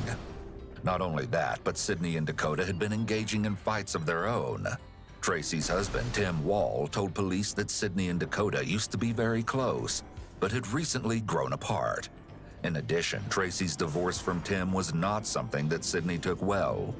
It left another void in her failing support system, especially when she found out that Tim was not her biological father. With the heaviness of everything weighing down on her, Sydney began to engage in behavior that was previously very out of character. There were times she'd run away. Even worse were a series of attempts she'd made to end her own life. When she went missing on July 19, 2010, Tracy filed a missing persons report, just as she had the previous month, an occasion where Sydney had chosen to disappear. While it seems certain Sydney had run off yet again, hours turned to days, and Sydney still hadn't returned. Katamari is Then a extremely horrifying good. That didn't take development long came for you on to July like. 25th. For a good place to that hear. proclaims itself the friendly little city, it was anything but that on the fateful day. Two fishermen found the lifeless body of Sydney face down in the local Buku Creek. Detectives were stumped as there was little information to go on initially. But as the investigation immediately got underway, details quickly emerged. Law enforcement would eventually unravel a tangled web of lies and uncover a shocking three revelation places that I could haven't only be went yet. described I need the as magnet the for this ultimate area. betrayal. Let's begin now with an How about acquaintance of these Sydney and our areas? first person of interest, 18-year-old Carl Dane, who authorities have called into question just 3 days after Sydney's body was recovered. I guess you know what we want to talk to you about the situation with Sydney. What do you know about it, Carl? About it or her? That whole situation or just in general her? We want to know what you know about what happened to Sydney. I don't know anything. Do you remember where you were on Sunday night, what was that, 18th? I was sitting at home. It's a pretty quick answer. How do you know where you were that long ago? I just remembered, I remember what I'm doing, every once in a while. Most people who are being honest have a reasonable memory. When suspects have a memory of extremes, detectives will see that as a red flag for deception. For example, if a suspect remembers what they were doing on an ordinary day 2 months ago, that is unusual. Going for the other extreme, if a suspect can't remember what they did yesterday, that's also unusual. Sydney's older sister, Dakota, is brought in almost 2 weeks after I gotta Carl's learn how to do that interview more to talk consistently. about the tragic The double event. bomb jump. While getting settled, the detective Alright, that was Janice Barber luck. That was informs luck. Dakota that she's from Chester, Illinois. Gotta nail the and timing. relays that it isn't unusual for her to help out with major cases from other towns. Can you tell me about your and Sydney's relationship? Well, we got along great till puberty. Then it was the don't touch my stuff, I hate you, fall off the face of the earth kind of thing. Typical teenage sister. Yeah. Things. But, we got along great unless I was on my period or she was on her period. Then we absolutely did not want to be around each other. Sure. But other than that, got along great unless she was trying to take my stuff and we were fighting about chores or something. So let's talk about Sydney and her disappearing. Her disappearance is what everybody originally thought it was. Mm-hmm. Where were you when you were notified of her disappearance? I was at my boyfriend's house. And who's your boyfriend? Chad Bennett. Okay. Last time you saw Sydney?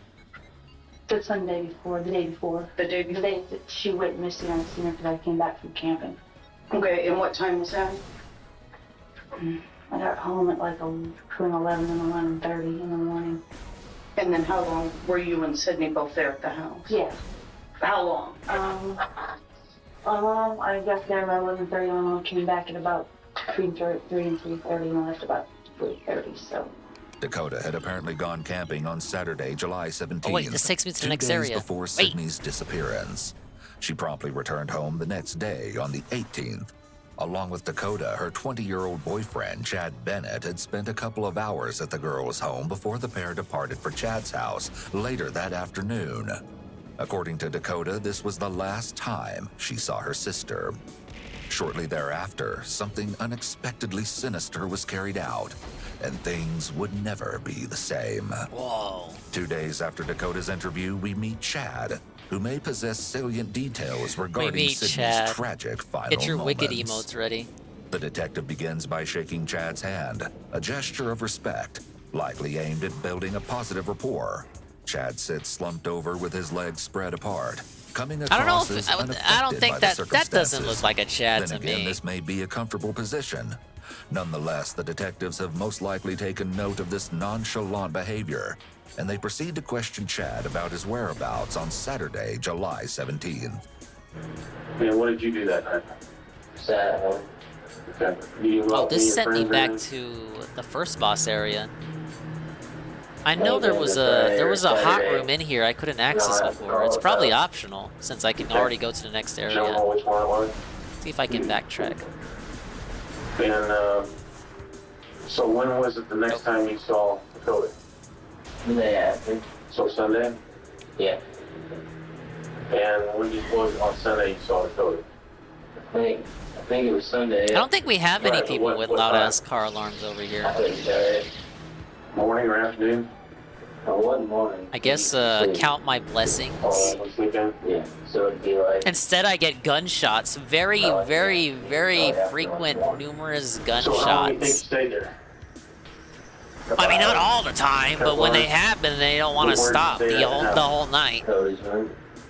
Chad tells the detective that following his short stay at Dakota's house, the pair decided to head to Carbondale, Illinois. Okay, where see, they there is picked up something. their I friends need to get Carl that. and 17-year-old James Glazier along the way. Whoa, buddy. They apparently stopped at Buffalo Wild Wings for dinner, but left around 8 o'clock Big before ups, dropping Buffalo Carl Wild and Wings. James off at another friend's house.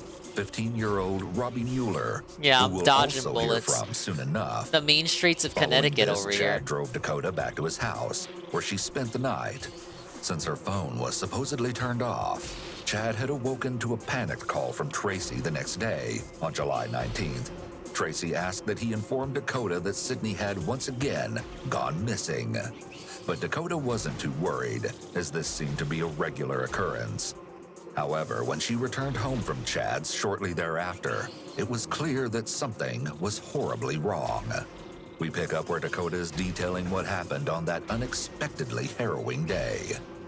So then you're at home about noon. Yeah. Then what proceeds from there?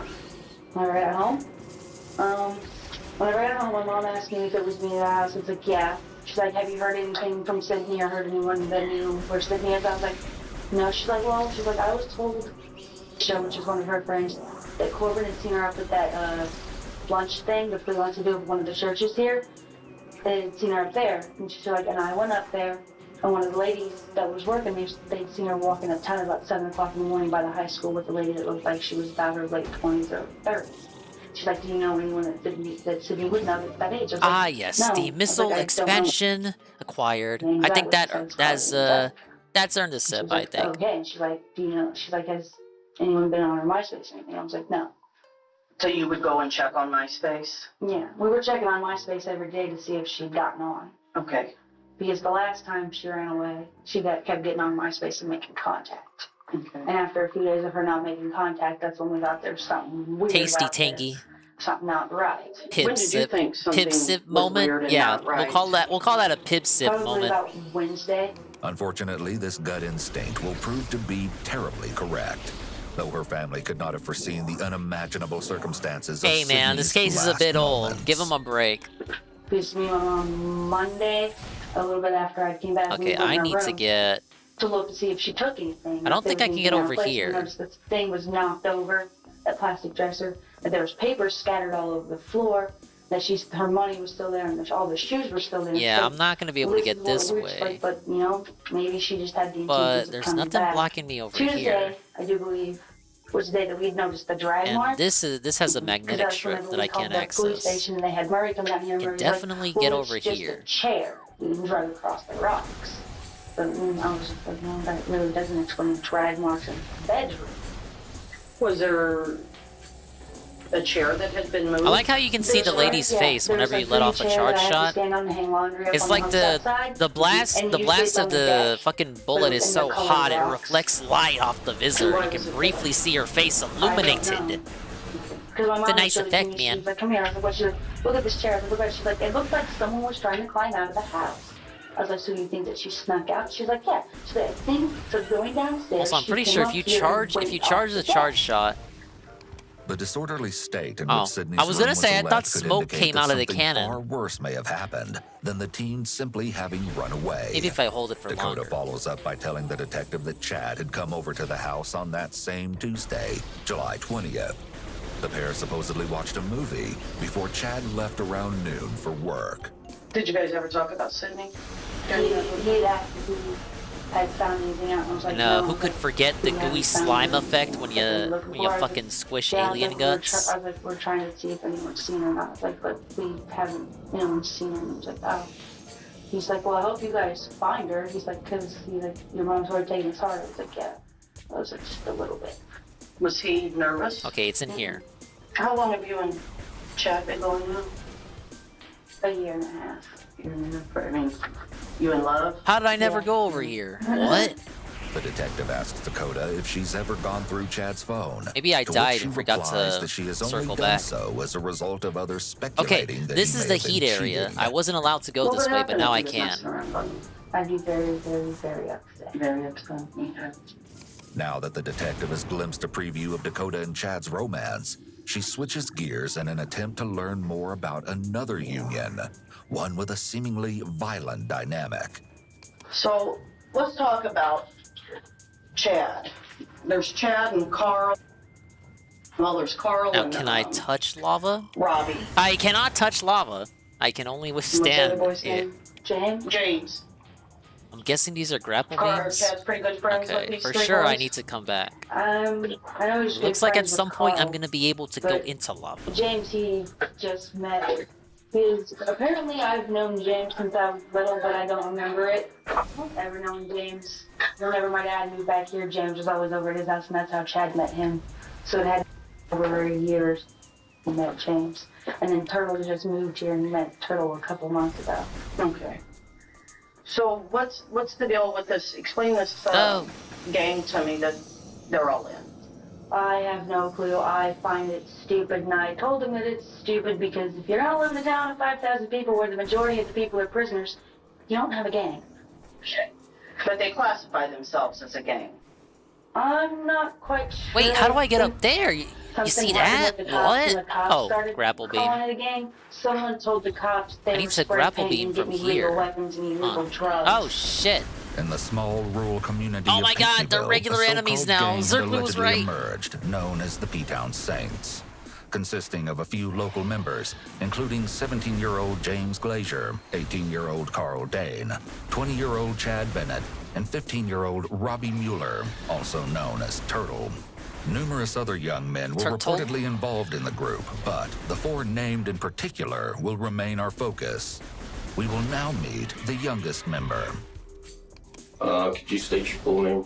Robbie Dawson Mueller.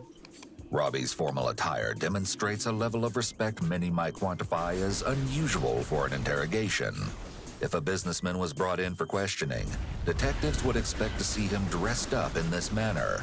However, for a teenager, this outfit choice is quite abnormal. The detectives have been asking him questions relating to his involvement with the so-called gang, where he gives alarming detail on his brutal recruitment into the looking for the infamous caverns. P-Town Saints. Your initiation is what? 3 people and to beat the out of you for 30 to 60 seconds, depending on when they want to stop. Who beat you in? Chad, James, and Carl. Okay, and was there anybody else present? Ah, there's one over here too. God damn it. Dakota might have been present. Did they give you a set of rules that you had to follow? I remember getting a paper or whatever that you were supposed to memorize. Oh, I can't remember it. Well, that's okay. I'm just saying, did you get a set of rules? Yeah, you're not supposed to talk about stuff with the phone. Not supposed to associate with Sydney, which I would. You couldn't talk to certain people. And one of them was Sydney? Yeah. These types of initiations are often an indication of antisocial behavior. The fact that this group can stomach the beating of someone in such a way isn't just horribly cruel, but also shows one that these shot. individuals likely derive pleasure from inflicting pain and suffering on another I need to person. go Tony Hawk's Additionally, the Pro comment Robbie made Metroid about on Sydney this shows shit. that they likely had a grudge against her, Or maybe it was just Dakota that had an issue with her sister and didn't want her boyfriend Oh, you know what? and his No. friends Don't I get a associating booster with power her. later? I need These that. indications of Chad being Backtrack. considered the dictator or commander Backtracking. demonstrate Oh, that Chad yes, may possess backtracking. characteristics Pretty such standard as grandiosity backtracking. and narcissism. Backtracking. It's very common among people with Backtracking. antisocial personality disorder to have strong narcissistic traits, as they will often exploit others without hesitation or remorse to ensure that their needs are met, no matter the cost. Additionally, Robbie alleges Chad is the dictator who ordered his henchmen to carry out all of his horrible intentions. But could he have gone so far as to plan the ultimate crime?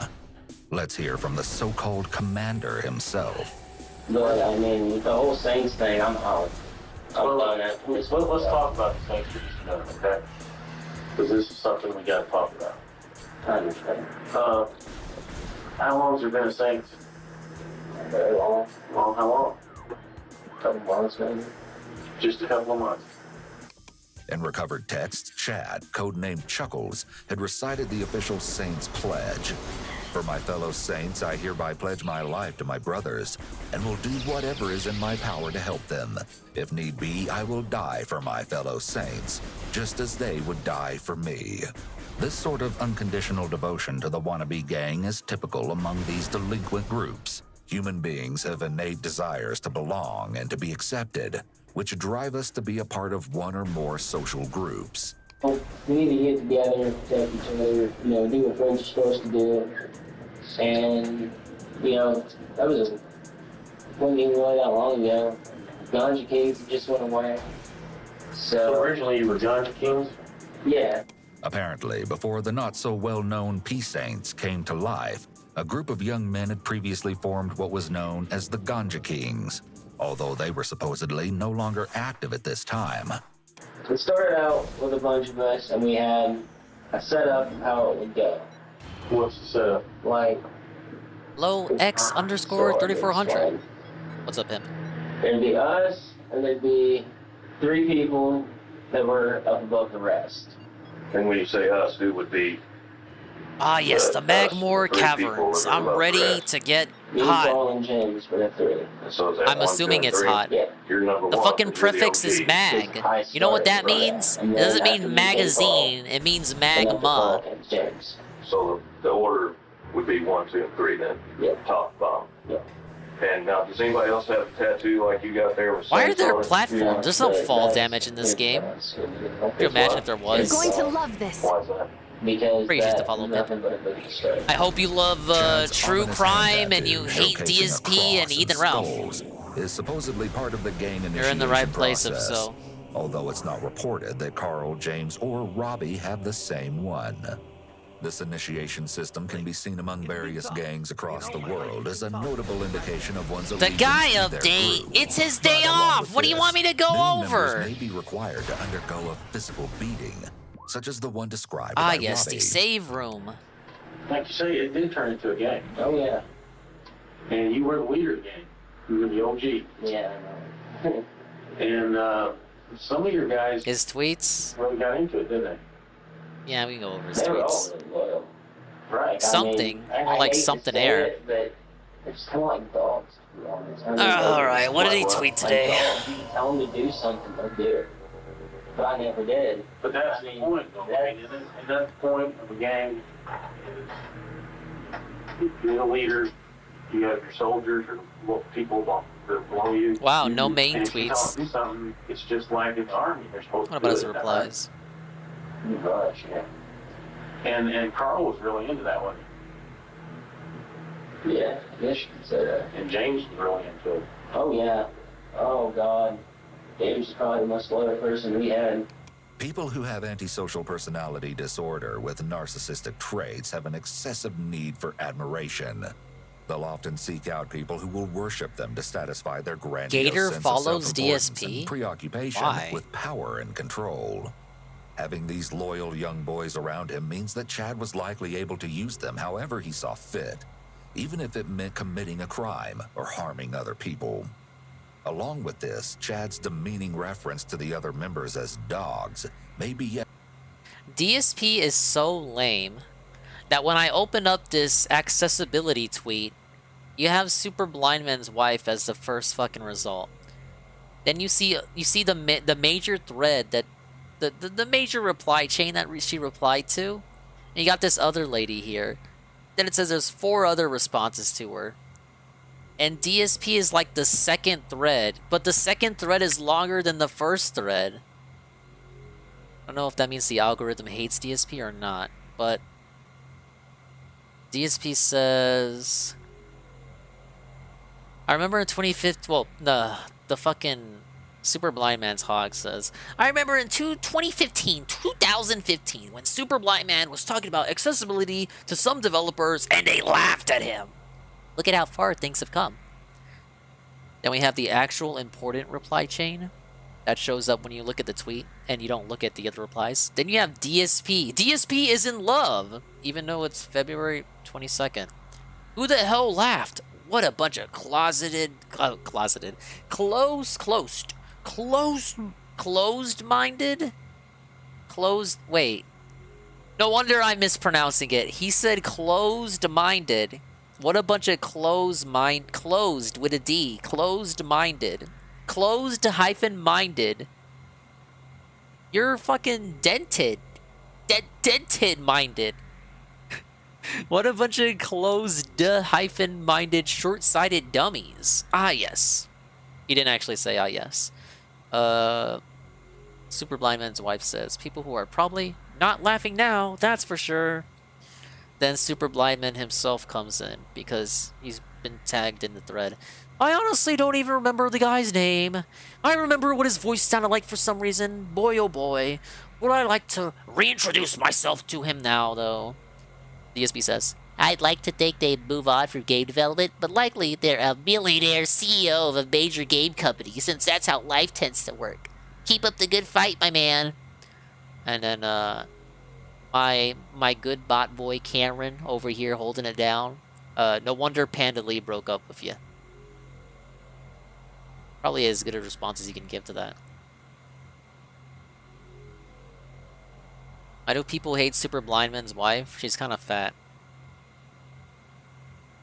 So basically for the same reason you would dislike Kelly. Thank you, Shybot.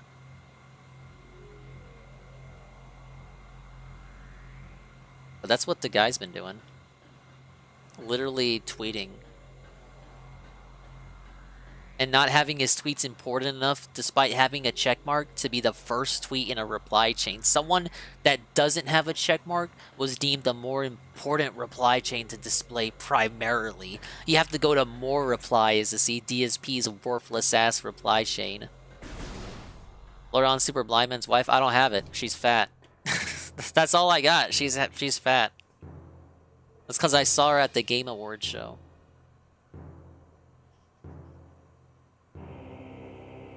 Yet another indication of possible narcissism. People with antisocial personality disorder don't fully trust anyone in their lives. They're very cynical and often anticipate that others want to do them harm or betray them, even those closest to them. I guess I don't know what you would call those guys. Would you trust Carl and James to be truthful to you? Yeah. Why? I don't know, it's just something, I trust them, can't trust them. So what kind of what you mean by did trust them? You mean before all this happened, you would have trusted them, but now you don't? Yeah. Because Chad states that he doesn't trust the others as much, this may present the detectives with an additional tool of manipulation they can use against Chad later on. For example, to foster doubt surrounding his trust in Dakota and their relationship. You would, but so since this deal with Sydney, what has changed where you're concerned that you don't trust him? Just the fact that he'd go out and do something and then try to throw me in the middle of it just because he up. It's not going to go away until the end. And you've had to be feeling pretty bad the last 2 or 3 weeks. You've had to have a load of stress on your shoulders with this whole situation. And do you realize that that's not going to go away until it all comes out? And it will come out, because a lot of it already has. Unbeknownst to Chad, the detectives are in possession of what the young man has been unable to provide. the truth. And as we come to learn, for more than one person, the unthinkable incident that took place on one fateful night is almost too graphic It's to the tell. Metroid chill. Before we get to that, though, let's hear from none other than the gang's second in We have command, true crime Carl. and the first Jane and ever Robbie were both at your grandpa's house. Dingus on day one. And what did Physical you tell them, Metroid or Prime. what did they tell you they wanted to do? Yes. They didn't really say nothing. I'm just like, hey guys, you want to go do this? And when you said do this, what did you tell them you meant? Told them, want to go kill somebody? And did you already tell them who that somebody was? Yeah. Right I after probably got shouldn't off shoot phone those chat. things. And what time do you think that was? Like I said, around 11 or 12. Well before Sydney's disappearance, the P-Town Saints were having the usual get-together when Chad allegedly gave Carl a .22 Ruger semi-automatic pistol. What they had in store was evil beyond measure. And participants in the sick and twisted ploy were not limited to just Chad and Carl, as you'll soon see. For now, we're introduced to James, third in command of the gang, and he is audibly shaken. It seems he's making no effort to hide anything. So James, when you saw your mother, is that when you decided you wanted to go ahead and talk to the police? Yeah. Okay. I can't do this to my mom. Okay. Come on. We gotta do this. We need to do this. Okay, James. So you want to talk to us now, right? Yeah, is there any, I do, but... He's scared. You either want to talk to us, or you don't want to talk to us.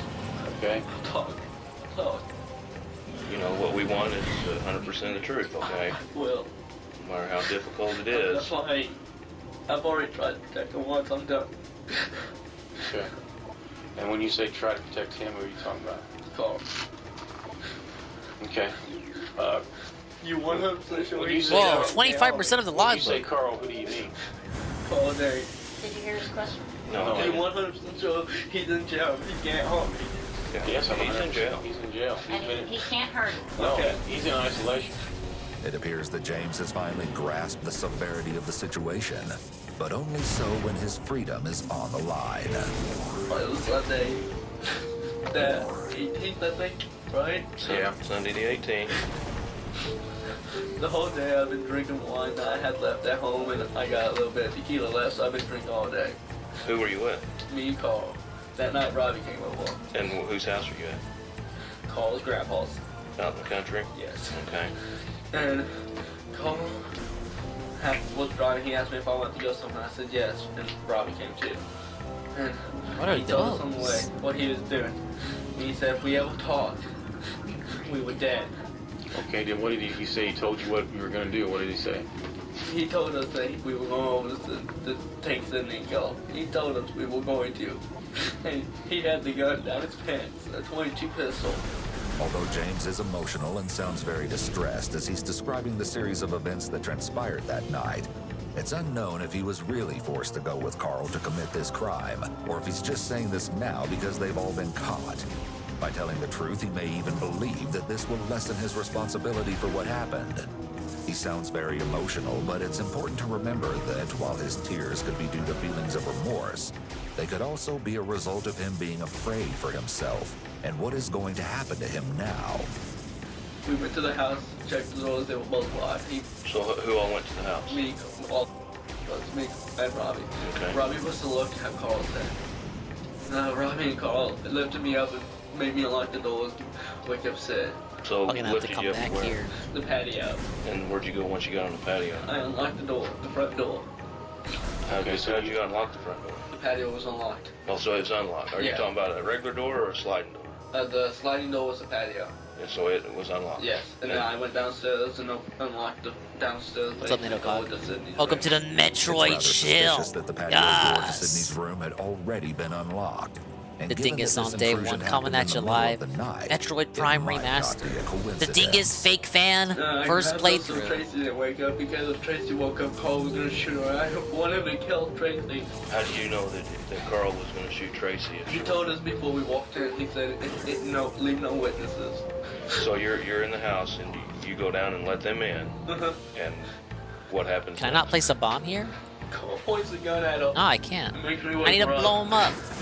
At first, she asked me what I was doing, and she knew who me and Cole were both because she goes James and Carl. She said our names, and she's trying to yell. Well, Tracy, I didn't want Tracy to wake up because if Tracy woke up and came downstairs, Carl was gonna shoot him.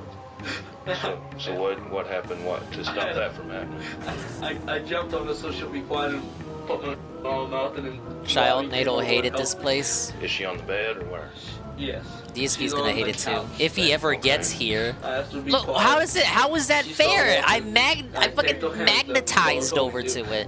What? Her mouth when she ripped and stole your mom. I had to stop her because I didn't want Tracy to die. It seems odd that James was apparently so concerned about Tracy, an adult he either didn't even know or barely knew, but didn't appear to show much concern for harming Sydney. That's not a troll L! I just fucking got through the maze! For Sydney's life makes it all the more likely We made it, the same what? toward her mom. As the grisly plan is underway, it seems that Carl is the ringleader in this. I'm liking the game so far, Natal. I was by the door. I'm like, why didn't I play this game earlier? She took it off and stood up, and I guess thought it was a joke because she. I could have not been a fake fan, and I chose to be a fake fan. Carl had the gun pointed at her, and But read the pin chat. I had to make a Walmart trip to find the fucking copy. No store got copies in but Walmart. They wrestled to the ground and everything. And the Walmarts that did get them only got like 2 or 3. Towards me and stood by me. She was. This shit's like a unicorn right now. And everything, and Carl told me help him. And I went You got like over $500, 500 future dollars in your hand if you can get a copy now. Show him. Like. And she went unconscious. Carl said, "Get her outside." Me and James. I don't remember which. I was here and certain Best Buys got their copy, but not all. Right after got out the door, she woke up again. By far, the And, most consistent retailer was Walmart. He said, "Put her in it again."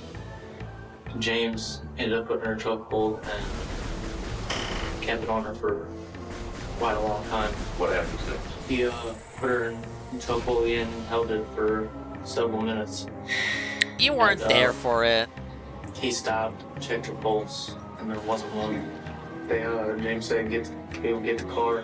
Okay, now this is the important part we're talking about. What happened while he was going to get the car? Good news was I got all my stitches out today. I should have checked Walmart while I was out. Hey, big ups. Everyone give Shybot a round of applause for getting all of his stitches removed. Yes. We've made a full recovery, ostensibly. Da da da da da da da da da da da. One of us took one arm, you know, you gotta take another Sunny arm. days are on the horizon. So then why put the pants down?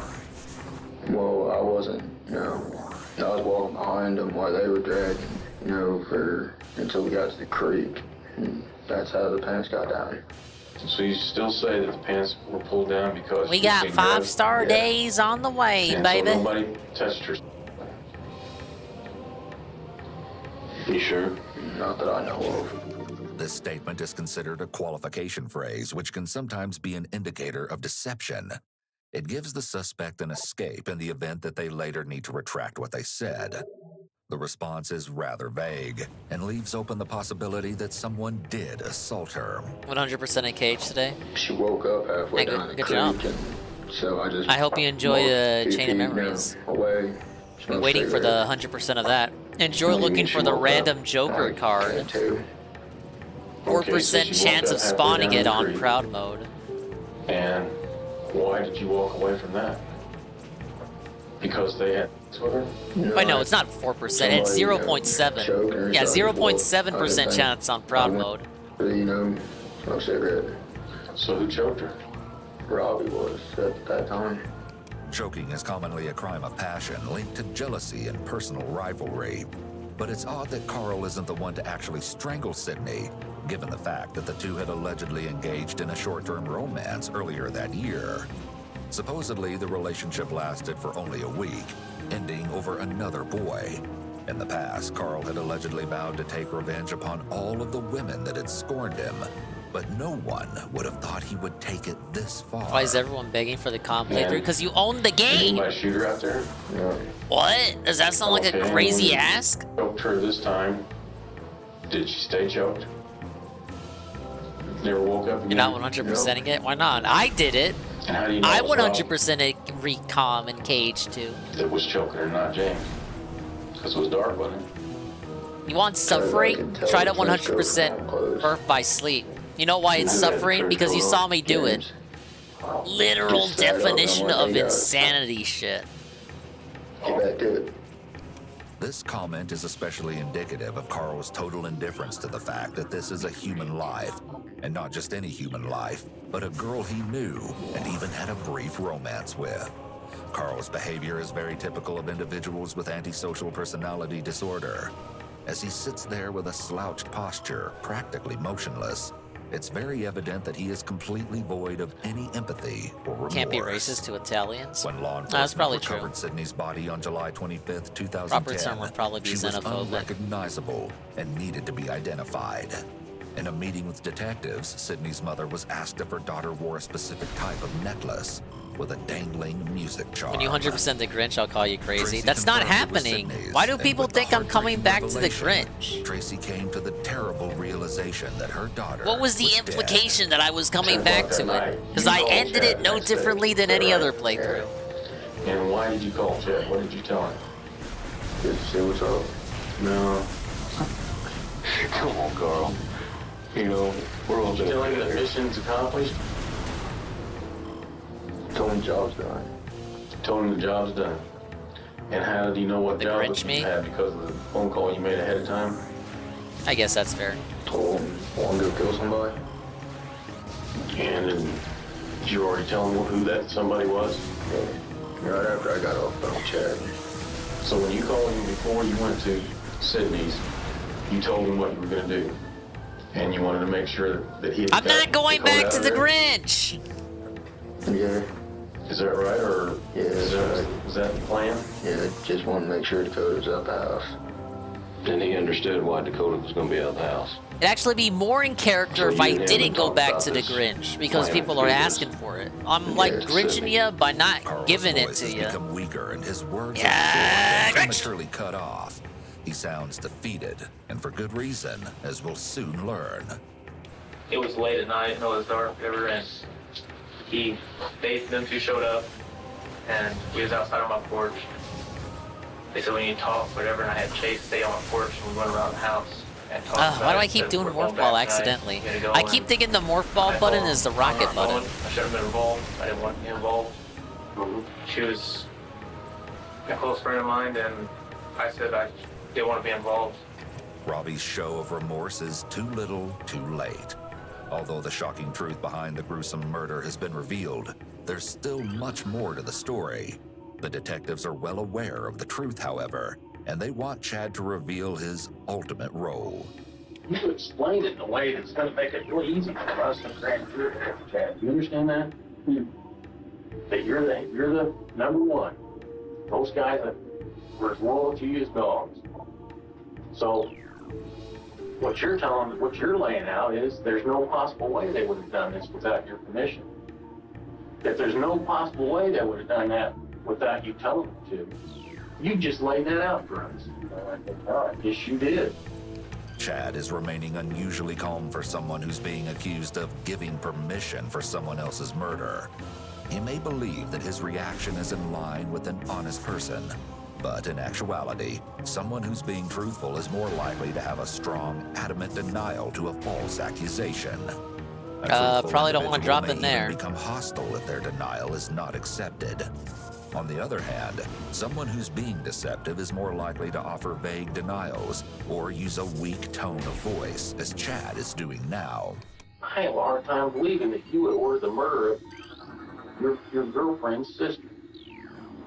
I have a hard time believing that. But you know what? You're making me believe it. The detective is trying to shake Chad's confidence so that he'll slip up and admit to something. Once they can get him to confess to having knowledge of the attack, it will be easier to later prove that he was much more involved. In an exclusive, never-before-seen interview with Dakota's childhood best friend and Chad's ex-girlfriend, Jerica Copling, she reveals exactly who Chad really was. Whatever Chad wanted, Chad got. I do feel, and I do think, he is capable of being that person Talk about change to be in environment. charge. He's done it before. I didn't know anything except I'm in what like I a was being frosty told winter to do wonderland and now. all I know.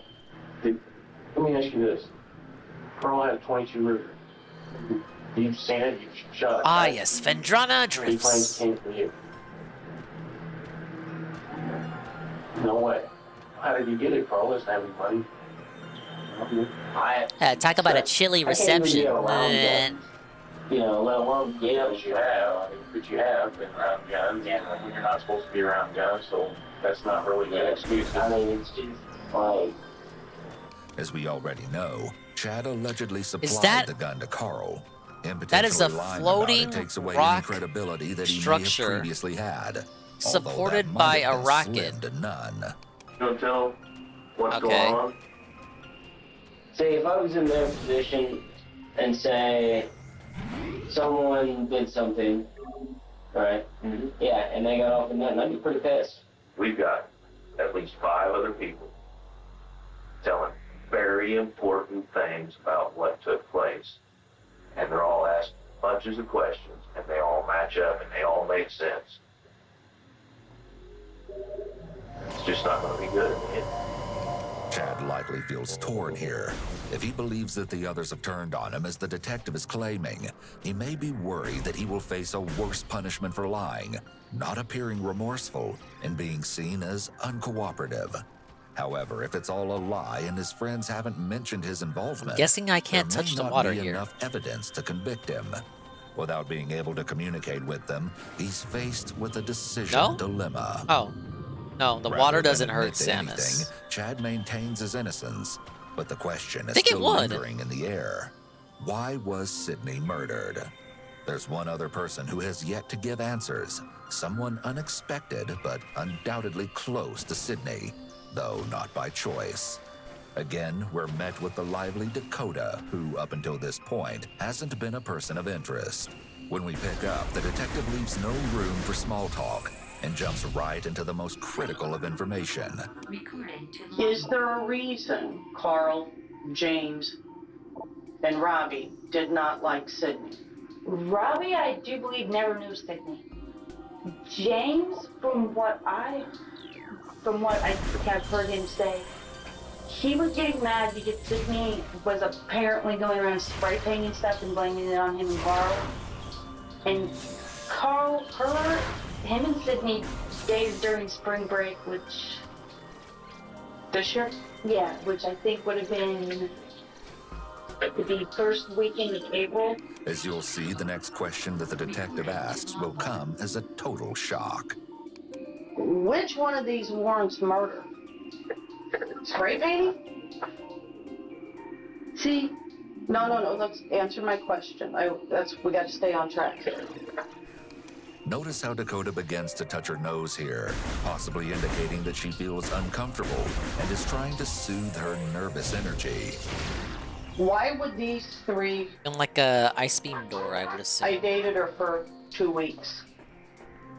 She accused me of spray painting, and I don't know her at all. Why does that warrant someone being murdered? I don't know. I think they're dumb, probably. Yeah, the music's But I think, pretty, honestly, I think it's pretty Carl chill and for Robbie- this area. Ba-bum-bum! Has Chad had any issues with Sydney? Not that I know of. Dakota is using a qualification phrase here, possibly to cover herself if it's later revealed that Chad did have an issue with Sydney. The detective has now changed her position, moving closer in proximity to Dakota to assert a pressure-building tactic, specifically promoted in the Reed interrogation technique. This has got to stop right here and right now, Dakota. Let's switch this around. Sydney is sitting in this chair. And you are the one that your mother just buried.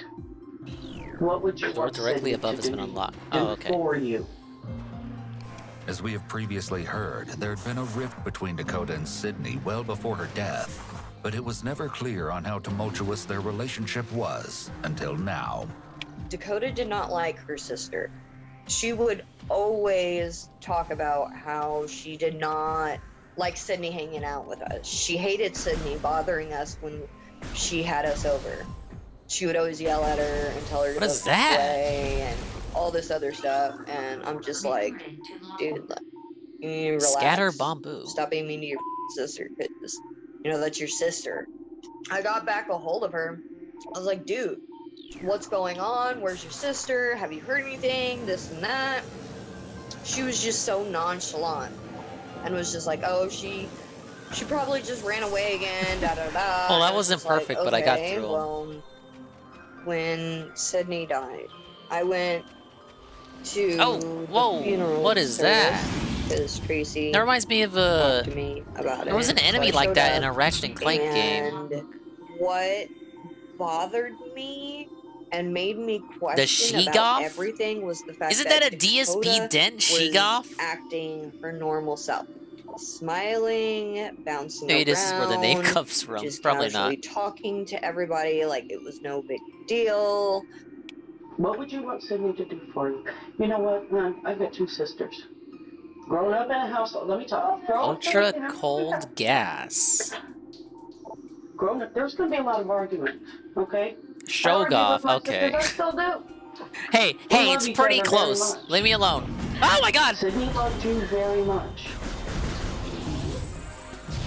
Don't you think she was scared that night? Yeah. You've got to tell us. Alright, what attack their happened. back. You know a lot more. Look, it's Dakota's bleeding. backed into a corner, both literally and figuratively, and the detective has easily gotten her to break. I can tell you some things that I heard in out of. Okay, what did you hear in and out of, huh? There was one day, it was me, Chad, Carl, and James on the car. Me and Chad were in the back seat. What day was this? Wednesday night? Okay. 21st. Okay. I like how it Chad was in the visibly, back seat. Me you and know, him gutturally talking. roars before you nail it down. Okay. So I was talking, I was like, yeah. I was like, do you want to go with me to put flowers on Nikki's grave? And he was like, yeah, sure, I can do that. And I was like, okay. And then I could hear Carl talking. You heard who talking? James and Carl in the front seat, because I don't think Chad has been giving each other some of the conversation. I was listening to theirs. And I heard Carl say, what did you do to her? And at first I thought they were talking about someone that James had been with. And I was like, I could only hear bits and pieces. What bits and pieces were you hearing? I heard James say, tied around the Where's this only go? thing of Okay, that's a peace. shortcut Okay. back. And then I heard Carl say, not good. He said something before that, he was like, not good. And James was like, if someone finds her, they can call the cops and then we get caught. And this was Wednesday. Yeah, and I had no clue what they were talking about. I was listening to the thing, I was like, what are they talking about? On Wednesday, July 21st, the group was heading to Nashville, Illinois to pick up some K2, a synthetic cannabinoid, when Dakota allegedly overheard the chilling conversation.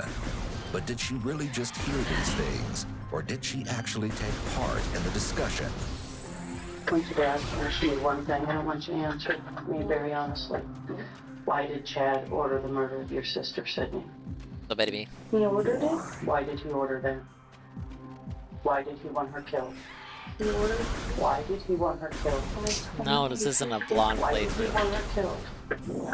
I didn't even know you can order it. Answer my question. It's a super blind man playthrough. Ah! Repeating the question can be a possible indication of deception. There are 2 purposes to this. 1, the suspect doesn't want there to be an uncomfortable silence after a loaded question, as it may look suspicious. And 2, they need time to think, as they're likely unprepared and don't know how to answer.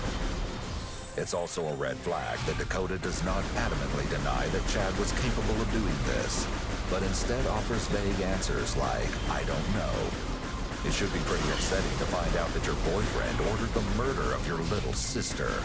But Dakota doesn't show any strong reaction to the news. And despite her persistent claims that she was unaware, Dakota says that Friday, July 23rd, the P-Town Saints had gathered at Carl's grandpa's house, where she states another exchange of words had occurred. Yeah, that's probably before my time. What was discussed about Sydney out there? Nothing was said about Sydney. Really? Not that I know of. blind Again, playthrough is Dakota's using a hateful. qualification phrase to cover her Sir, tracks. please Although this recategorize doesn't really this help her to case. uninformed playthrough. Nobody said anything I don't have about any more Sydney. fucking letters. I don't have any more Asking if space we in my were looking title, for her, stupid. and if We can't do found her that. yet.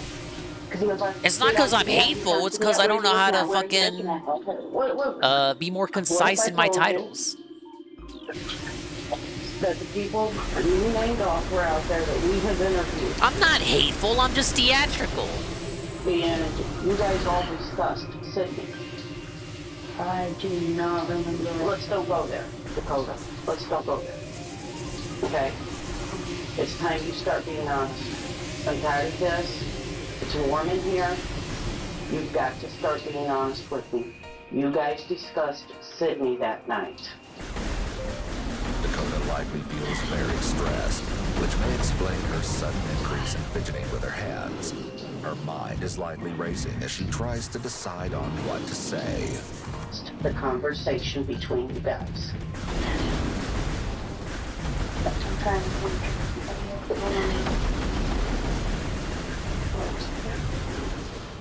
The only thing I can remember was Carl saying something about his coming down and shot someone. Okay. The only thing I can remember. And what did Chad say? I can't No, you do remember what Chad said.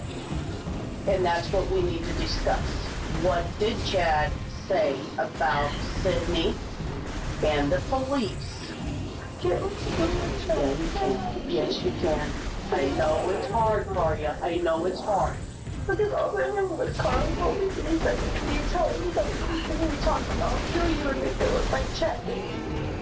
Okay. Phone sign, gonna head out. Chad said Alright, see you, something Benjamin. about Thanks the for stopping by. police not looking at any of you. What did he say? I think he said that the police weren't helping. Okay. Take it easy, He Dan. asked me if the police were being any help, and I was like, no, I was like, the police aren't much help. They're just saying he's a runaway. And I think that's what he had told Thank me. you, What else did Pufuku he and say Papimi. about the police? I can't remember what else he said. That he said the police were not looking at them. Yeah, I remember when they rolled out the I don't remember update. That's that. the You have that's what the think. title I'm trying to references. think, but You think right now. You've got to do this for Sydney and your mom. that's what they All right. talked about. I blocked out after Carl told me that you'd kill me and blame it on Chad. If what Dakota is saying is true, most would find it disturbing that she didn't notify the local authorities. But then again, she may have been They really genuinely think you'd get terrified here that without Carl the would missile? follow through with his alleged intensifying threats. No matter, the detective wants more. Do you realize that Sydney will never have some of the opportunities that you want? Yeah, I know. Was Sydney still in school? It was only a sophomore. I think. Possibly don't know. Sydney's didn't make it to graduate. She said she was never going to graduate. She's got a lot of milestones. She had a lot of milestones left in her life. You realize Sydney's never going to get married. Sydney's never going to have babies. You will never have any nieces or nephews. You have to do the right Yeah, thing no, for the your tag sister. system is She had a better. lot Just write whatever taken away tags you from fucking her. want. Your mom had a lot taken away from her. And you had a lot taken away from you. And now it's time that you stand up for Sydney and nobody else. And you've got to start protecting Chad. Chad's not protecting you. Chad hates Sydney. And Robbie just didn't know her. I didn't even know Chad hated Sydney. He never said anything about it. But he wouldn't tell you, would he? No. But he's worth, you know, and that's what I don't understand. You guys are involved, and he's not telling you anything. This is not an equal 50-50 relationship. I know. The cries that you're seeing from Dakota might almost seem believable. However, what she will soon expose about herself will bring this investigation into a whole new light. As of now, she tells the detective of the chilling confession that Carl supposedly made to her on Friday, the 23rd. I want to hear the whole story Carl told you the night out of his grandpa's on Friday night. Okay. Ah, yes, the boost ball. He said that he had broken into my house, and then he had done something to Sydney. I said, what did you do? He's like, all I can say is that she was shot. All in morph ball mode. Press and hold L and B to charge the ball. Release LB after charging to get a speed boost. And he was like, yeah, he's like, other than that, he's like, I can't do anything else. I was like, well, who else all knew about this? He's like, I'm not telling you now who else knew. That was why. He's like, because if you tell anybody, he's like, I'll kill you. Oh, thanks for telling me where to go, video game. Why didn't you tell this to the police when they interviewed you? Dakota's story here is highly questionable. When individuals are giving a truthful account of a traumatic event, such as finding out that one of your friends shot your sister, they're more likely to have both facts and their feelings intertwined in their account. Instead of describing her shock or grief when hearing about Sydney's murder, the next thing she mentions is to protect herself, claiming she kept quiet out of fear for her own life. How did Carl say he got in your house? He never said how he got into my house. How do you think he got in your house? Now after I'd seen the chair and the way that it is and all that, I think they went through the deck, or that he went through the deck. Why did you unlock the door? I didn't unlock the door. Okay, your mom says the day before she's doing laundry. She's washing blankets. She hangs them out on the deck. She goes out later on. She gets the blankets, carries them in, and she specifically remembers locking the door. What door? The deck doors. I have not been near the deck door in a long time. I was hardly ever anywhere near the deck door. The detective is hoping Dakota will implicate Chad as the wrong. mastermind behind the crime. It remains unclear as to how the patio door was unlocked, especially since Tracy was certain that she locked each and every door in the house. It seems someone else had intentionally unfastened the bolt. We know you were with Chad Sunday night at his house. There's no question about that. We know Chad gets a phone call from Carl to see if it's still a go. There's no question about that either. We know you were there with Chad when he received the phone call from Carl Sunday night. We also know you were there with Chad Monday morning when Carl called and said it's handled. It's done. You gotta tell me something. You got to tell me right here, right now. And you're right there. You want to step over. You want to step over that line. I know you do. You've got to tell me why Chad wanted her dead. No, you know that. The only thing that we had against her is her saying that they had, but he eventually got over that. Okay, so let's put that in the equation. Dakota unveils another shocking piece of information, one that could possibly indicate a motive, and it seems that Chad was not the only person to hold a grudge. According to some sources, at one point during the pair's relationship, Dakota apparently had found her sister's diary and couldn't help but read the entries. She never could have anticipated the shocking information waiting to be discovered. As Dakota turned each page one by one, she was frozen in place as she stumbled across a detailed passage describing an alleged romantic encounter between Sydney and none other than Chad. Dakota, in an instant, grew furious, even though the alleged event had taken place before she started dating her new boyfriend. This event has never been publicly confirmed, and there's no evidence of it occurring. Nonetheless, it is something that Dakota would likely never forget. Why did he have his friends kill her? She didn't like the fact that I had to watch her help take care of her. As What's Sydney a was facing conspicuous ongoing icicle? mental health issues, her mother became increasingly worried and asked Dakota to watch her while no. Tracy was at work. I gotta do something else. Of course, Dakota wasn't at all thrilled to be spending the majority of her time with Sydney, and apparently voiced her concerns to Chad. On top of that, the gang leader felt that Dakota's so-called babysitting duties had taken precious time away from him. And with or without knowing, the 18-year-old has just provided 2 reasons to the detective as to why Chad may have ordered the murder. Dakota Oh my has God, it's officially Ridley! implicated her Where's he boyfriend, going? And when Chad becomes aware of this, he is clearly How did he not notice surprised, Samus? as would be expected. Doesn't he have like a blood feud against her? He should be able to smell her from miles away.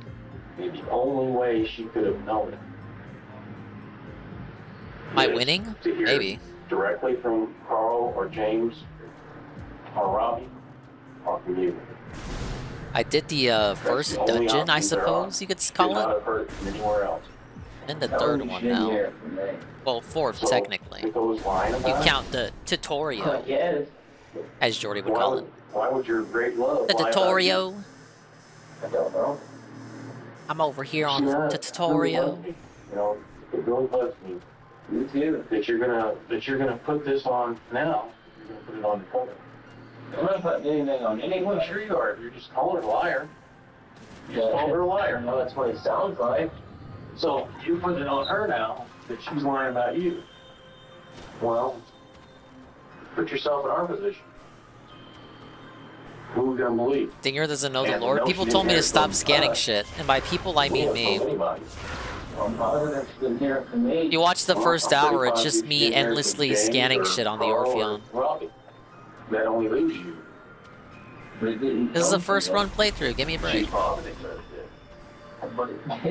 You know, what I don't understand is this. You want to get clear of all this stuff. You want to back out with the gang. Yet you're not going to tell the truth about something like this. You're not going to tell the truth. Oh, you mean where it takes place in the timeline? I roughly know that the Prime series is like it's a bunch of midquels. Support your supposed lover. You know, here you are. You're so worried about yourself that you won't even tell the truth when it comes down to something. Watch the as first serious hour. as I was murder. doing nothing but scanning, and then I was told, well, the only thing you need to scan are enemies and items and The bosses. detectives have cleverly pitted Dakota and Chad against one another, but the P-Town leader holds steady on his position that he did not Pretty have sure any Super Metroid is involvement like in the towards murder. the end in the timeline. Although he did showcase some unusual behavior following Sydney's death. See something new, scan it. See especially it at her move, scan funeral. it. Yeah. Chad's behavior. It's kind of my logic I'm He was operating on. crying. Chad doesn't cry. When all this other information came out, and like the speculations and the theories behind it all, nobody really knows except them. When we return to Dakota, the detective is in pursuit of details surrounding the planning. But it won't be until the next day, when Dakota is brought in for additional questioning, that we hear the specifics. And they are quite alarming. If you think you've heard just about everything, wait until the shocking pieces of the puzzle are finally put together. Why are you crying? Because of Nikki, Your dog? Yeah. Because she is dead, so. So's your sister. I know, and I cried. But you cry more for your dog than you do your sister. That's kind of disturbing to me, you know?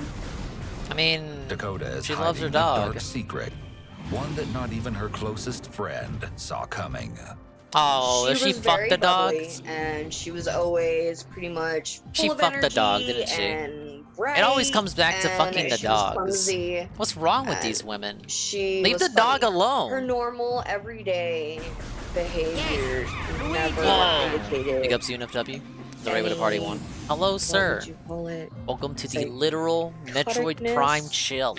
When and where Ah, yes, Stingus on day one. were Love you, to see it. Chad, Carl, James, and Robbie at when Chad... I ain't losing when as much as whoever you'd think I would said, we're gonna murder Sydney.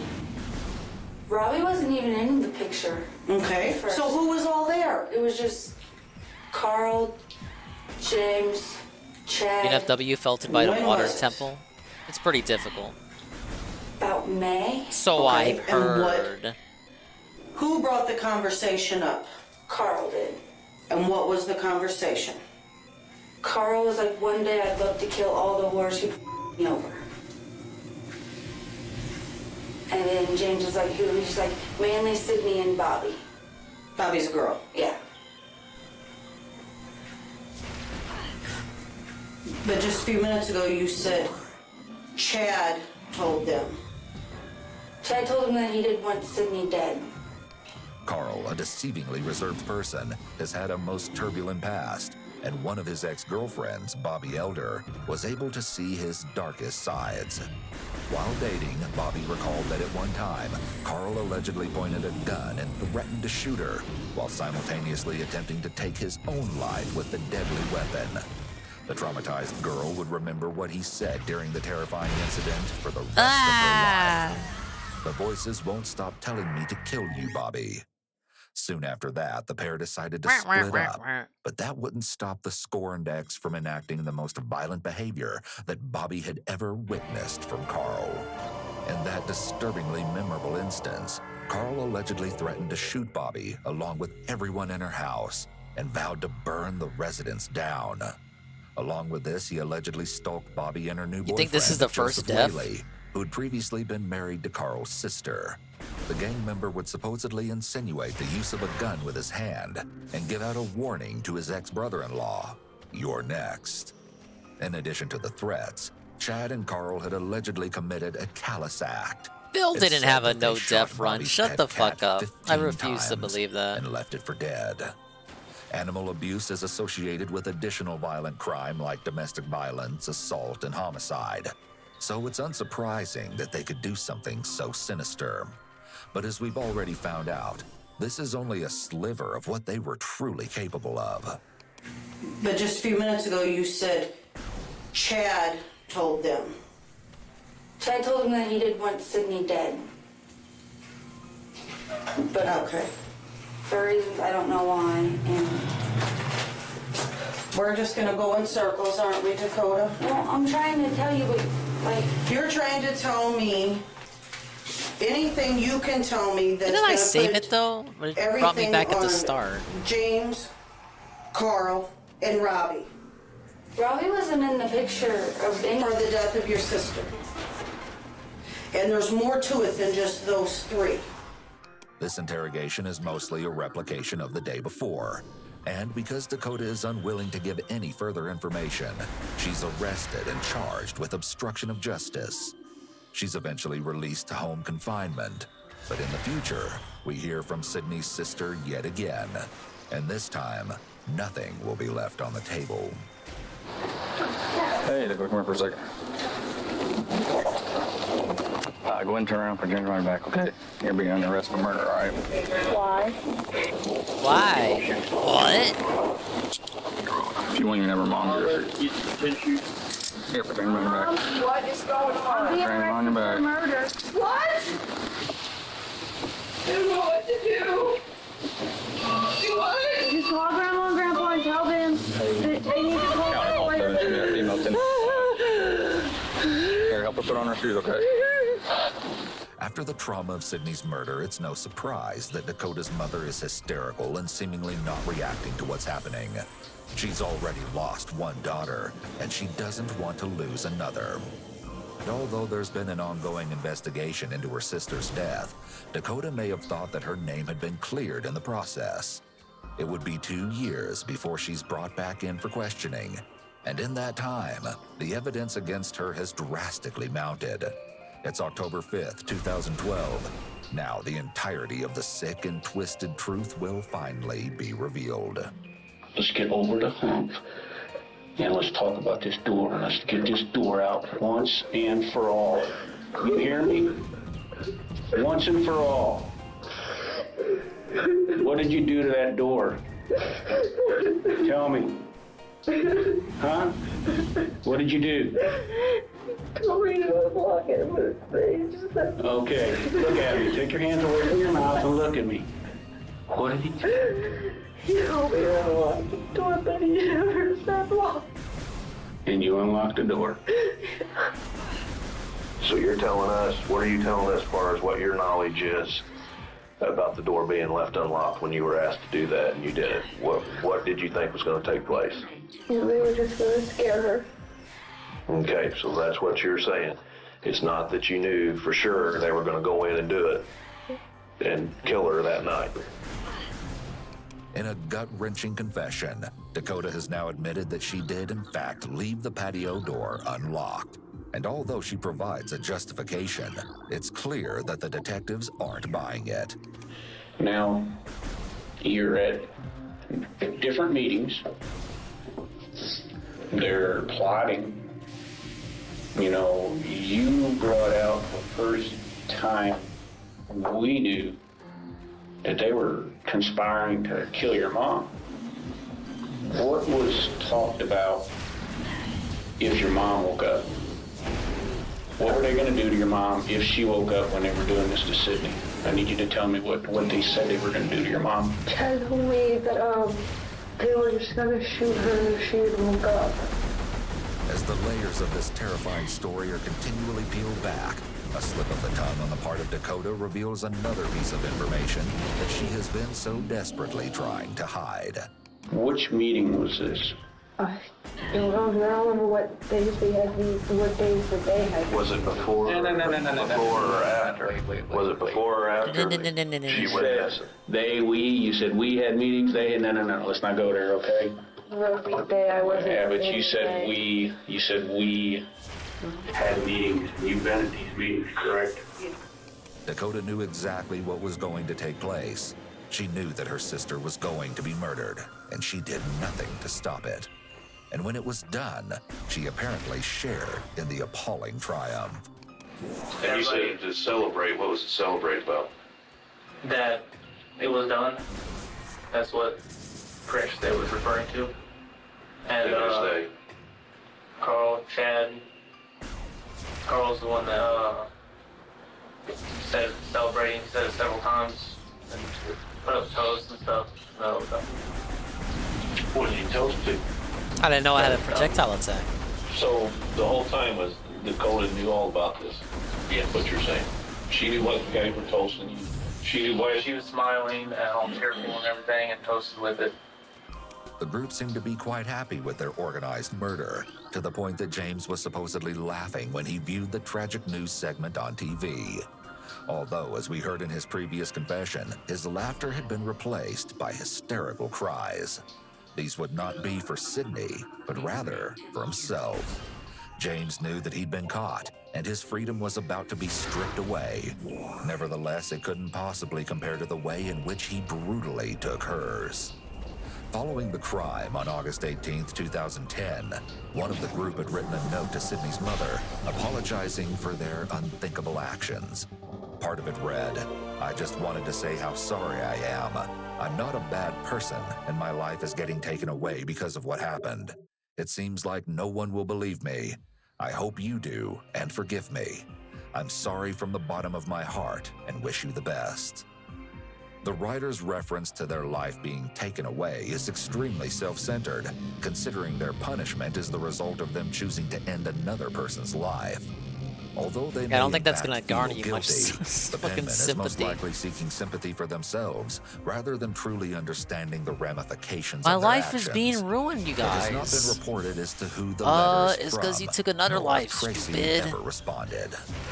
Although Carl, James, and Robbie had already been arrested not too long after Sydney's body was found, it would be another 2 years on the same day as Dakota that Chad would also be taken in. Chad was brought in for questioning, but quickly requested his attorney, ending the conversation before it could even begin. Although, thankfully, he would not be getting off scot-free. Carl, one of the P-Town Saints' most loyal members, pleaded guilty to first-degree murder and was sentenced to 60 years in prison. But before he could be transferred to a federal prison, he was found deceased in his jail cell, a successful attempt at taking his own life. James was convicted of first-degree murder and sentenced to 60 years in prison, while Robbie was convicted of home invasion and sentenced to 26 years in prison. Chad, the notorious gang leader, was sentenced to 20 years in certainly prison doesn't for look home like a Chad. invasion, the result of a plea agreement that dropped the charge of first-degree murder. And finally, Dakota, who some would say was the actual mastermind behind her sister's murder, pleaded guilty to home invasion as part of a plea agreement. As a result, prosecutors dropped murder, kidnapping, and burglary charges. She was sentenced to 26 years, but could be released from prison as early as 2023. Hey, that's this year.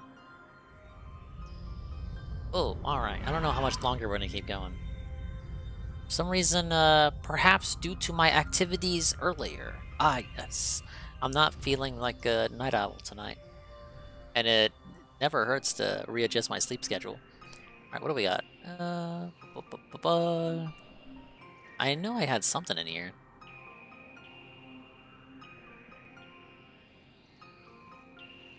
Let's see, did DSP upload an overnight short? Could you imagine? I know I heard Tevin saying I totally watched DSP's new short. No, I actually didn't. Why would I do that? Why would I subject myself to such torture? We did our best! Oh my god, it's Juzzy! The founder Juzzy! The tier 1 for 13 months. When do we get to see the swimsuit DLC outfit dinger? With who? Me? Never. With Samus? Can I unlock it in this game? Because I'll use it. Unlucky 13. No, Jizzy's always lucky.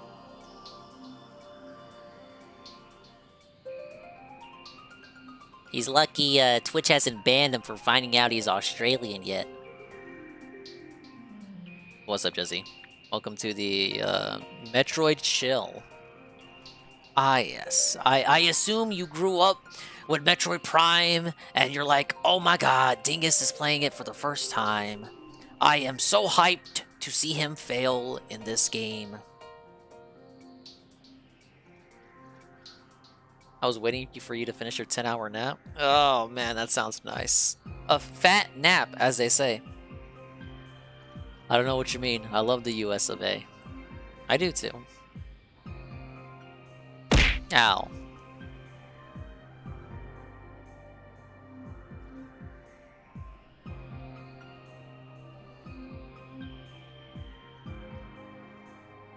Alright, what else do we got? Hey, it's Samus.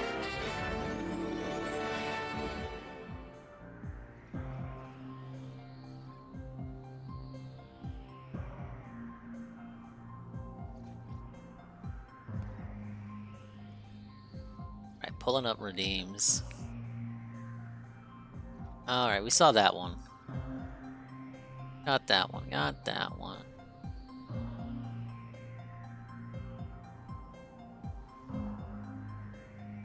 Yeah, we're going full cameraman for this playthrough. We're scanning everything. This is a famous Shybot video redeem.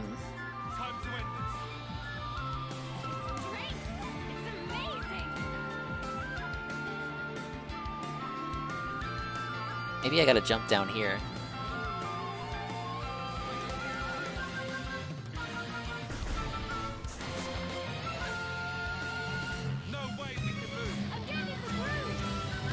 No! No! That wasn't how that was supposed to go. Why are they cats anyway?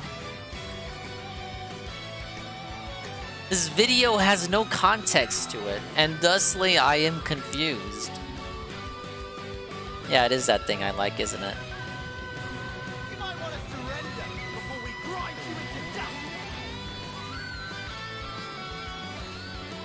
Yeah, but only Mio being a cat makes sense. And she's not even a full cat, she's just like a cat person.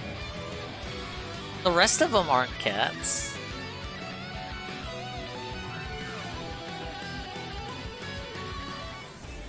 We are more than capable. I just thought of a great idea.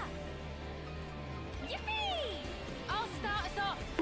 I'll follow your lead. Allow me. Oh. Thought I could dodge that. Alright, thank you, Shybot, for the video redeem. I had one from Scrumbles. I don't know if they're still here. A second one from Scrumbles. Very, very on topic and fitting. Alright, we're entering the town of Hogsmeade. Hogsmeade? Home to the Academy. Harry Potter section. That's right, home to the Academy of Hogwarts. Wow. The school that teaches you that it's perfectly okay to use violence to resolve your disputes as long as you use magic. Observational humor. And drink delicious butterbeer. And I'm ignoring my girlfriend. So the town's this way, but we're actually going to head this way because this is the way where the motion ride actually is. Yeah, and the roller coaster. Ah, yes, Yeah, ladies and gentlemen, I'm reporting here from Turfville, Turfland, USA. That'll be interesting to see if it lives up to it. But check this out.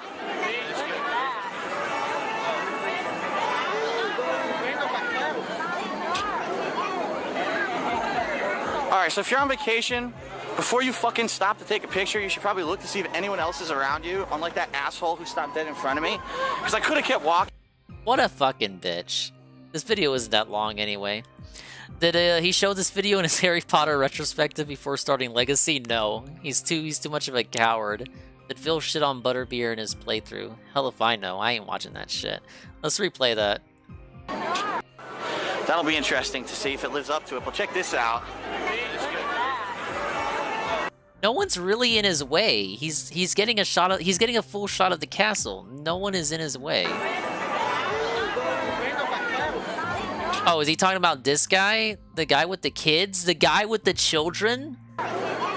He's talking about this guy with the children. Alright, so if you're on vacation, before you fucking stop to take a picture, you should probably look to see if anyone else is around you, unlike that asshole who stopped dead in front of me. Because I could have kept walking, but if he face planted, I know I'm the bitch and tried to get me thrown out of the park. Alright, hold on. What a Chad. Big Chad energy. Damn, 25 minutes? It's not that bad. I thought Harry Potter Land was like you wait 2 hours for a whole ride. This is different than the other motion ride, honey. Take a look at the seats. Look at that trashy looking mom just waiting out there. She probably has to look after all the bags. They didn't rent a locker. It's individual seats on this one, see? Completely different seats. So I guess you have to think if you want to do this or not. Whoa, whoa, whoa, whoa, whoa, whoa, whoa. So I guess you have to think if you want to do this or not.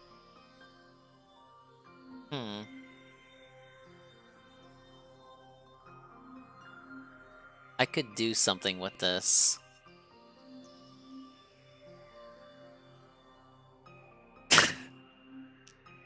Okay, I'm thinking. So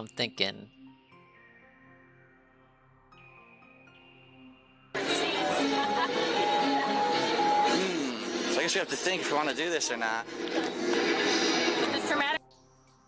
Okay. Did I capture it? Did I capture it? We could do better than that. Okay. I will take a look at this on my own time for my own reasons.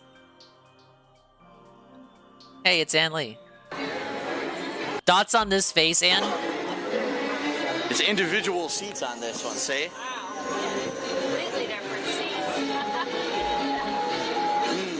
So I guess you have to think Okay, wait for it. if you want to do this or not. Thoughts on that face?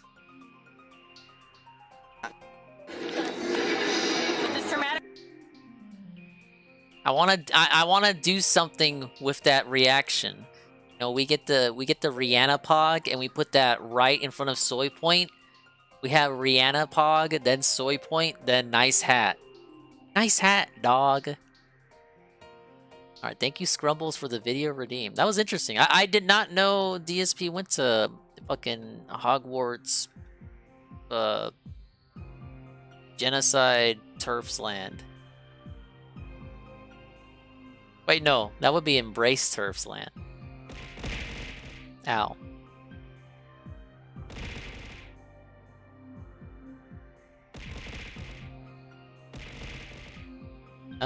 What do we got? How about this?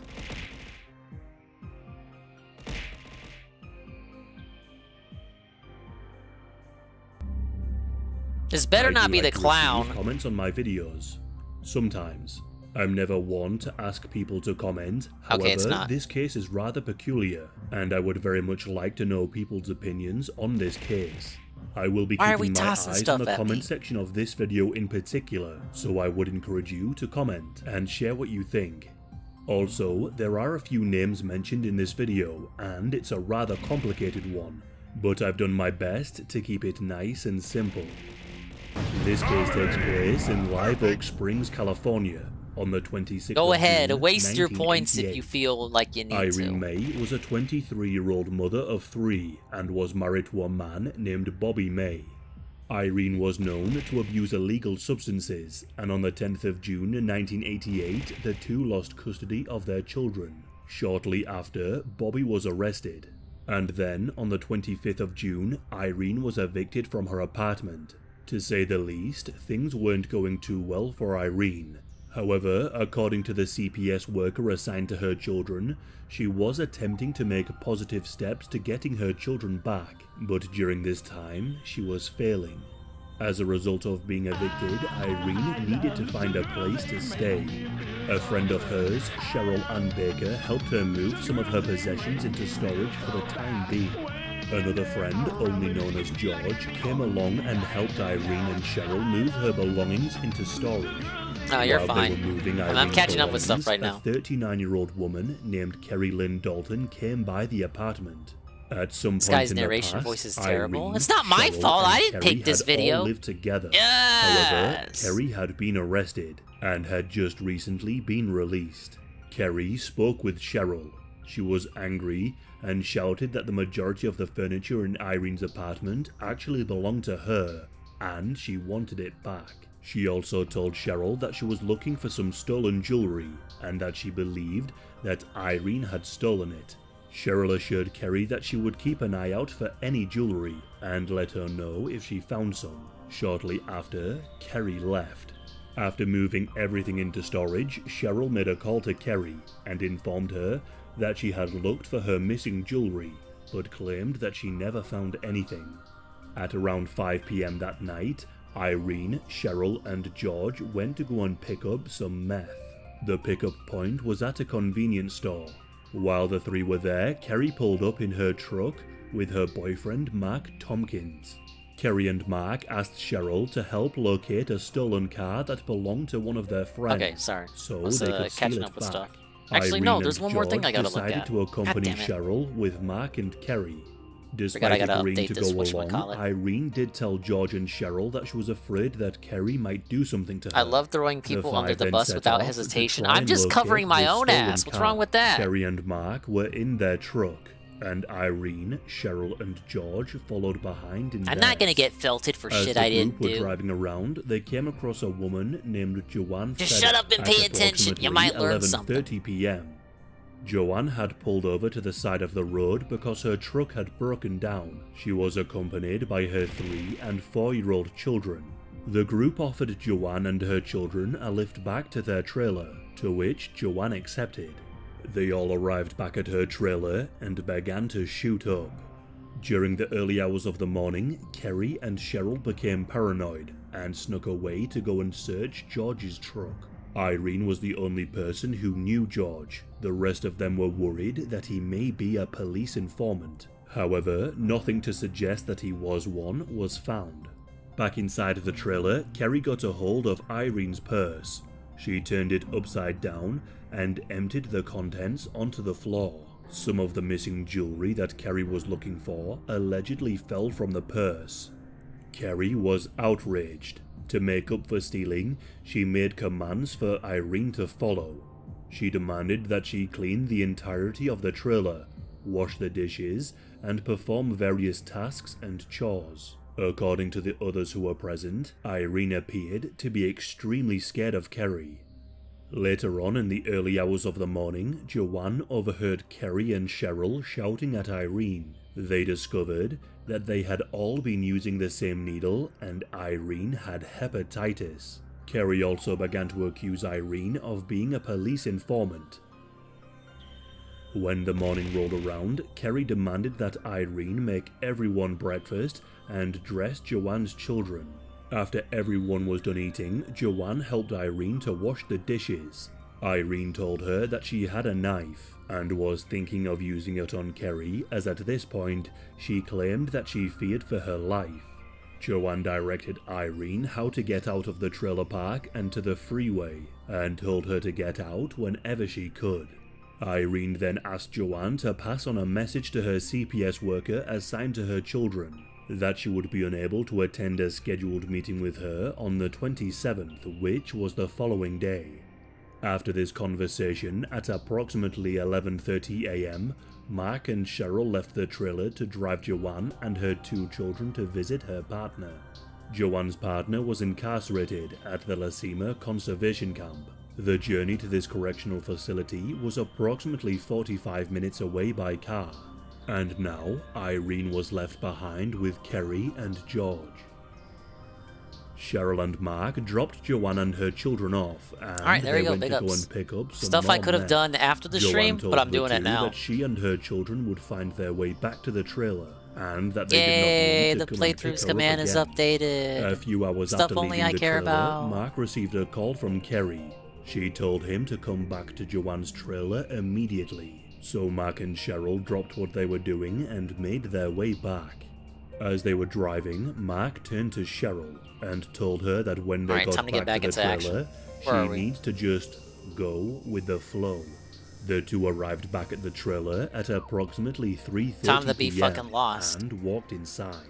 Cheryl walked into the kitchen to find Irene tied to a chair, covered in a bedsheet. Kerry said that something had happened whilst they were gone, and that Irene had tried to run away, but Kerry never went into detail about exactly what happened. Mark and George I'm went trying to get on outside this whilst platform to Kerry jump led onto that Cheryl one. to the bathroom, I assume. where she had Oh, lined I guess up not. a number of hypodermic needles. Kerry showed her these needles and told her they were filled with battery acid. She then said, "We are going to shoot up Irene with battery acid. It would be real quick and easy. It will kill her instantly." Kerry then told Cheryl that she had to be part of the murder, because if she were to help kill Irene, then she would be guilty too, and would not tell the police. Kerry went on to tell Cheryl that Mark wanted to kill her too, so she wouldn't be able to tell the police. The only way to stop that happening was if she was to help kill Irene. That way, she would keep quiet. The two then walked back into the kitchen, and Kerry gave Irene a sedative to calm her down. She then gave Cheryl a syringe filled with Thank you, acid Something Air, for and the told soy her point to inject notifying it the into her viewers veins. of the updated Irene schedule then command. said, "I don't Or rather, want to die. playthrough command. Please don't kill me. I'm sorry." Cheryl tried to find a vein but was unable to, so Kerry You know me, snatched I it like from to keep her and nonsensical, plunged the minuscule needle stuff into updated for Irene's some leg. reason. The acid had not entered Irene's vein, and thus did not This have is very the suspicious. desired I feel like effect I'm of supposed to killing break her this instantly. ice. Kerry How went the fuck would I do inside that? to fetch Mark and George. Mark came inside and picked up a breaker bar and proceeded Okay, to so strike I'm Irene here, in the I head jump and on body this. multiple times. Kerry then opened the Now I cupboards boost and over pulled there, out I'm a assuming. heavy cast iron pan. The group used this heavy pan Okay, that to didn't work. shatter Irene's kneecaps. Not yet satisfied, the group grabbed an exposed Yeah, wire, backtrack. hooked it up to a power point, and began to electrocute Irene. Irene had been injected with acid, Heat gun? electrocuted, and severely beaten, but she was still alive. Just you Mark saying tortured that her already further tells with a me I need to go back screwdriver now. Before getting a knife and Not to stabbing her reprimand you for twice. spoiling, It was after but being I get it now. stabbed that Irene died. The group then got to work cleaning up some of the blood on the floor. I thought the and Magmore Mark and section was pretty George short. rolled Irene's body up in a carpet and placed her into George's Obviously, truck. because Mark it's and a George then non-linear took Irene's body to completionist a thing. It's nearby like Native Banjo-Tooie. American You reservation can't complete the and levels dismembered her 100% on the body first into go-around. multiple pieces. They buried each piece in different parts of the reservation, Magmore as has it no would boss? be difficult for the police to Interesting. search for numerous body parts on a Native American reservation. Whilst the two men were gone, Kerry and Cheryl both began to clean up and collect the items that had been used to torture and murder Irene. According to Joanne, she and her children returned to the trailer at approximately 5:30 p.m. and claimed her trailer was in a state of what she described as disarray. She claimed that a recliner chair, bedding, Something and here. clothes were missing, and the contents of her bin Here, had Eddie, been here. dumped on the floor. She also found Cheryl cleaning the floor, which she found to be strange. Okay. Joanne asked Kerry what had happened while Guess I don't she have was to gone. travel Kerry claimed too that she far. had gotten into a fight with Irene, and that Irene had now left. She also went on to say that she had accidentally cut herself and gotten blood on some of the sheets, but told Joanne that she would take the sheets away with her and clean them for her. Joanne began to examine her trailer. She later claimed that she found a pillow that was covered in blood in her trash can outside. George and Mark returned to the trailer at around 8 p.m, and according to Joanne, the two men were covered in dust and dirt. At around 8:30 p.m, Kerry, Mark, Cheryl and George left the trailer in one of the vehicles. As soon as they left, Joanne made a call to the police to report a burglary. Whilst waiting for the police to arrive, Joanne would later claim that she found blood splatters all around her trailer, a screwdriver with what appeared to be blood, hair, and scalp material on the sharp end, a plug-in heater that also had spatters of blood, and a bar of soap that was covered in what looked like teeth marks. Deputy David Wilson arrived at Joanne's home at 9:02 p.m. According to his testimony, he straight away noticed that Joanne was under the influence of meth. She was acting extremely paranoid and was not speaking coherently. The deputy asked Joanne what had been taken from her trailer. She replied that a yellow trash can was missing. She also told the deputy that I definitely should have saved before going back to Magmore. Was in a box underneath the trailer.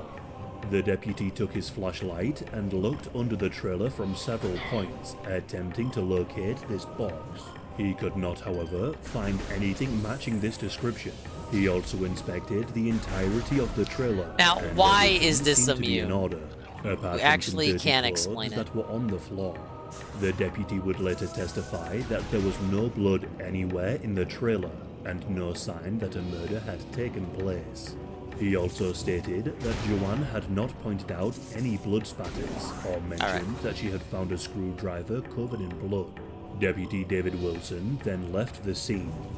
After leaving Joanne's trailer, Cheryl, Kerry, Mark, and George disposed of the items they had used to kill Irene in a bin at a petrol station. These items included the iron pan, the breaker bar, syringes, Guessing and a there's nothing to screwdriver. guard me from The falling four then down. checked into a hotel and discussed what had happened. Never Mark trust the suggested that ropes. they Those should ropes go aren't back to solid. Joanne's I can trailer feel those and ropes. blow Those it up ropes are to not make sure solid they ropes. destroy all of the evidence. However, according to Cheryl, it was ultimately decided that this was a Whoa. bad idea, as Joanne also had children who were living there with her. Following the disappearance of Irene, rumors began to surface. Cheryl claims that she was fearful that Kerry and Mark would one day kill her to ensure that she could never speak of what happened. Cheryl also claimed that Kerry had discussed the situation with her and even suggested that they should both kill Mark. So if the murder of Irene was ever discovered, they could just blame it on him and he wouldn't be able to defend himself. A bad time in there. Shortly after the disappearance, the CPS worker assigned to Irene's children reported Irene missing. Just shoot as it she from was another unable room. to get a hold of her. There's no way it However, can reach this you. is when things start to become extremely strange. Bobby May, Irene's husband, had not seen Irene since the 17th of June, 1988, but this was because that's when Bobby was arrested. Bobby also claimed that Let's when get he that was fucking, released sometime in July of get the- 1988, he met up with Irene, and that after this meeting, he never saw her again.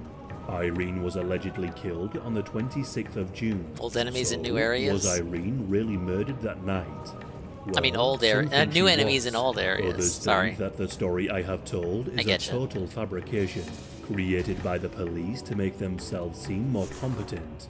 As at around this time, the police had a bad track record of solving serious crimes. Okay, what did that do for They me had exactly? 22 unsolved murders of Where does this go? informants and desperately needed results.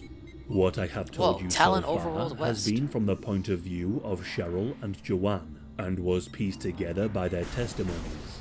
And of course the perspective of the officer who inspected the trailer that night and claimed to find no signs of anything can't use out the of magnetic place, strips yet. only mentioning that Joanne seemed to be in an unstable state. However, Irene really did vanish, and Bobby made efforts to try and locate his wife. Many people who knew him stated that he went through great lengths to try and find her. The family of Irene also searched for her, but to no avail. At some point in the search for Irene, Mark went and spoke with Bobby. During this conversation, Mark suggested to him that he should give up the search for his wife. In August of 1988, 2 months after the disappearance, Joanne's social worker came to visit her in the trailer.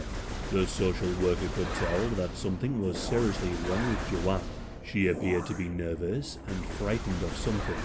When asked what was the matter, Joanne got up and told the social worker to follow her. She led her around the trailer, showing her small spots of what appeared to back be to blood, Beatles, huh? and told her that she believed that something terrible happened in her trailer while she was gone. Joanne asked this social worker if she would take some items to the police on her behalf. These items included a knife that didn't belong to her and a portable heater that she claimed to be covered in blood. The social worker did as she was requested, and there's a lot of brought them backtracking to in the game. Once you police get a new item, a lot of and areas explained open the up in previous situation to areas. them. Yeah. On That's the why they 15th call of it September and 16th Metroidvania. of November 1988, forensic teams searched the trailer for any presence of blood. However, nothing was found. The knife and heater were also tested. These two tested negative for any traces of blood. The bloody pillow and screwdriver that Joanne had mentioned was Ah, found. shit. We're rating this dude's stream Towards again? the end God of damn it. 1988, Oh, I a mean, friend of Cheryl and hello! Sherry's was Almighty asked if she would be an _7. informant in the case of Irene. This The raid friend with the agreed party of and engaged 51. in a recorded phone call with Cheryl. Cheryl, of course, He's here at the had perfect no time. idea I'm that not she was wasting being my ammo. recorded. In this call, it seems that she gave some details How did that Baby could Shark have jump scare me? incriminated her. What these details were, I cannot find. However, it does seem that further evidence was needed. In July of 1991, two unsuccessful searches for Irene's body were carried out. Dozens of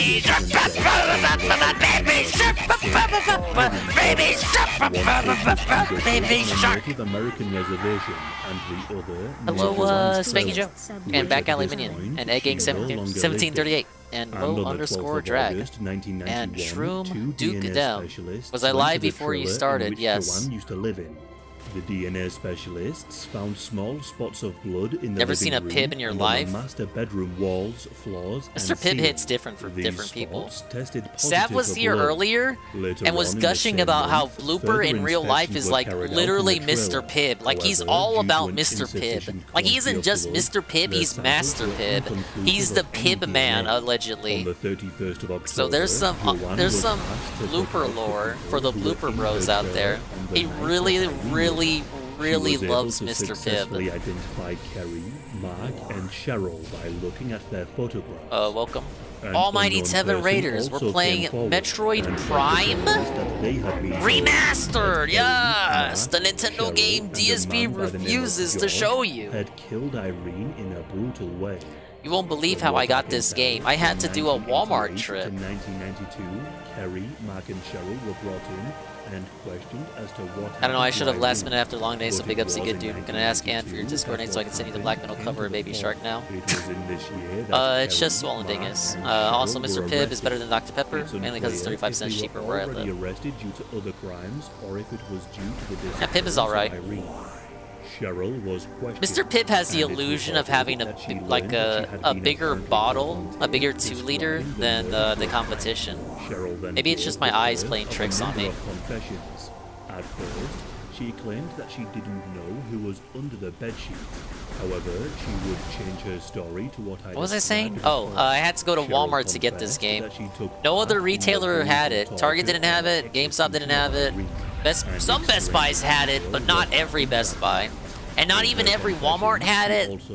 So we had to go to Walmart. I got it like an hour or two before the stream actually started because I had other shit to do because it's Ashy Blooper Wednesday. So like I was being religious and junk and I can't eat meat, so we feasted on fish and fries instead, the old fish and chips, the Mark 1 meal as it were. But I was able to find a copy of the game. About 2 or 3 copies left. We had the homie waiting at the electronics section for the Grinch to open the case. I was like, you want this shit too, huh? He was like, yeah, man. I tried to go to GameStop, they said they didn't have any copies. It's like the next closest place. I was like, yeah, man, I was on the Metroid Reddit. Everyone's saying go to Walmart. He wasn't nice though. Like I said, he was dressed up real nice. Like he got this snazzy dress. Like he came out straight out of the office, went straight to Walmart. He couldn't wait to get his hands on a physical copy of this. And you know what? You should get a physical copy too. This shit's gonna be worth $500 10 years from now, guaranteed. It's Metroid. Nintendo hates Metroid. It's not like it's not gonna be like that Mario collection. Like 100 copies of this is gonna exist. Shortly after the murder would have happened, Patricia had heard rumors about the murder of Irene. Hey, Lord Zanin. And decided to ask First time Kerry, chatter. why did you Ah, kill yes.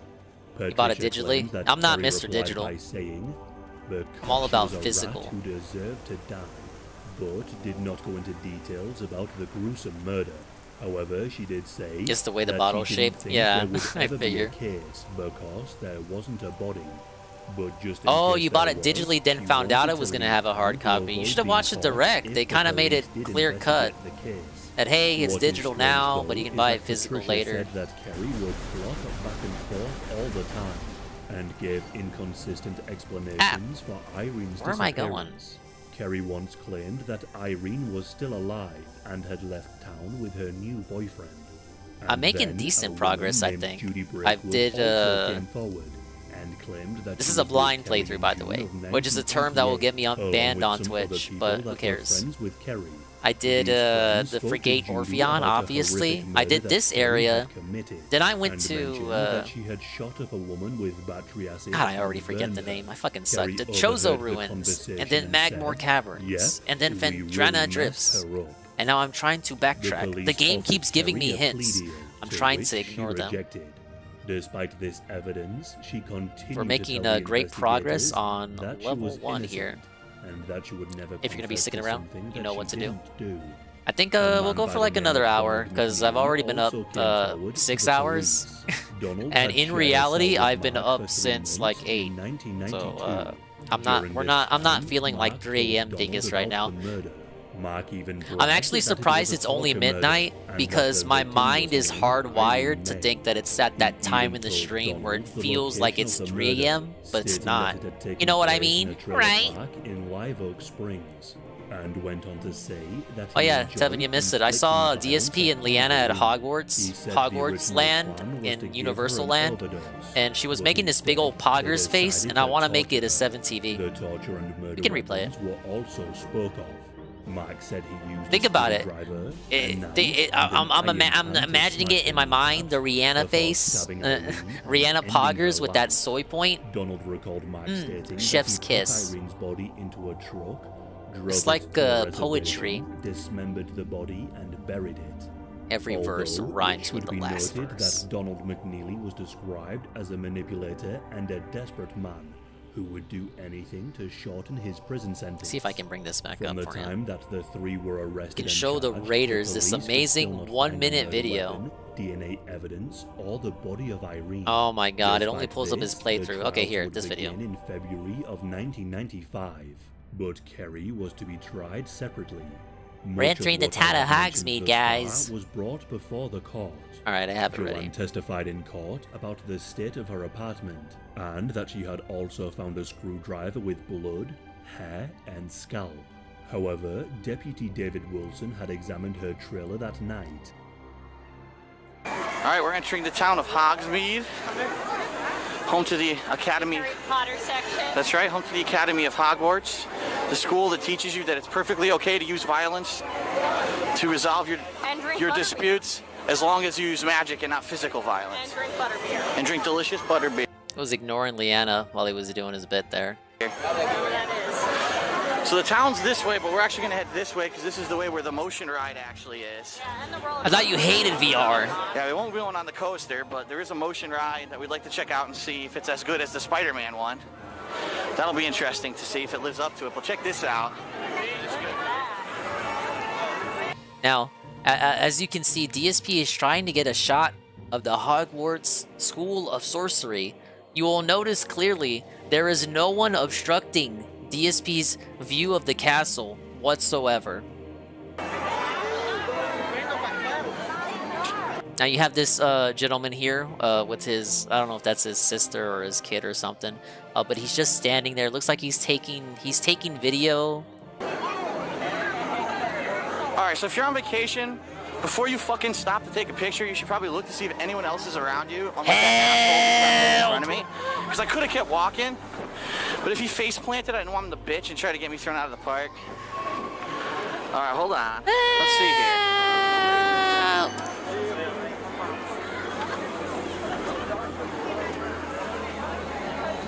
This is different than the other motion ride, honey. Take a look at the seats. It's individual seats on this one, see?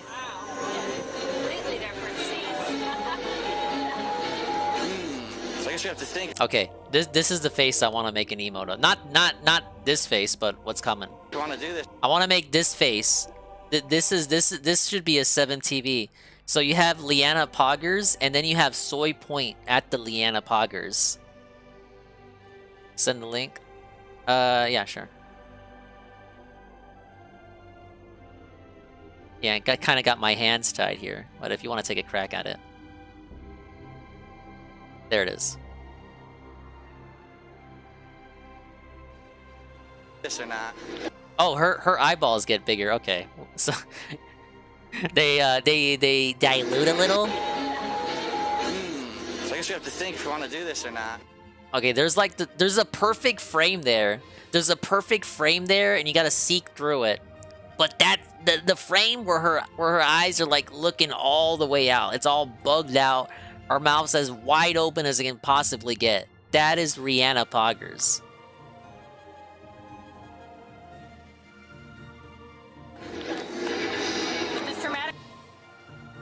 Alright, she said something else, and Phil just cut her off because because Leanna can never have the last word.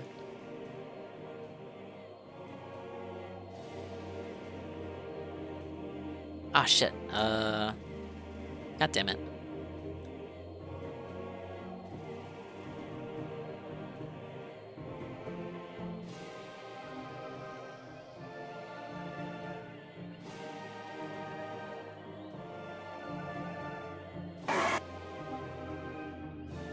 Okay, there we go. I'm glad it works like this, because I had actually lost the link to the video. But Kerry was to be tried separately. Much of what I have mentioned thus far was brought before the court. Joanne testified in court about the state of her apartment, and that she had also found a screwdriver with blood, hair, and scalp. However, Deputy David Wilson had examined her trailer that night. He testified that he saw no blood or anything to suggest that a murder had taken place. The deputy also testified that Joanne appeared to be mentally ill and not thinking correctly. This was backed up by the multiple forensic searches from that same year that revealed no DNA evidence. Because Irene's body had not been discovered, the prosecution team presented the testimonies from the various people I mentioned before, and the admissions from Cheryl and Mark, along with other circumstantial Is this the half-pipe evidence. they were telling me about? During the trial, it was shown that a complete records check was conducted, which included Irene's fingerprints. Every single name that Irene used or was known to use was checked. These names included Louise Clare, Irene Louise Clare, Irene May, Melaine May, and Irene Miller. The system checked these names in all 50 states and Puerto Rico. The only thing that was found was that Irene was arrested on the 2nd of June 1988. Alright, I don't think that's where I need to use and it. that the case had Wait a been minute, it is where I need dismissed. to use it. Nothing else that could be attributed to Irene was ever found, and did not locate any person that went by these names, indicating that Irene was no longer alive. If she had run away, it's likely her prints would have come up again at some point, especially if she was struggling to stay clean. The prosecution team also brought in the CPS worker assigned to Irene May's children. My timing is wrong? The CPS worker was named Nina Tucker. Nina testified that Irene was working to get her children back. Before she vanished, Irene admitted to Nina that she was struggling to stay clean and was neglecting her children. However, she said she When do I wanted to release get the her children charge? back. While I'm She was rolling, tired or of while I'm being at the on height? street Okay, I and see. wanted to make changes in her life. Nina I didn't and understand when I was Irene supposed had to release the arranged an charge I was appointment building for up. the 27th of June at 9 a.m. This meeting was to come up with a plan to work towards getting her children back. But of course, the 27th of June was the day after the murder. Nina recalled that Irene seemed to be positive, but she didn't see or hear from her again. She testified that Irene and Bobby had been taking parenting classes and made great efforts to be reunited with their children, indicating that she wouldn't just up and leave them. The prosecution team also brought forward a note that was handwritten by Kerry and seems to have been given to a friend. This note read, "Don't worry, they've got nothing and will never have anything. I get out on the 2nd of February, we've got to leave. Try and work on that for me.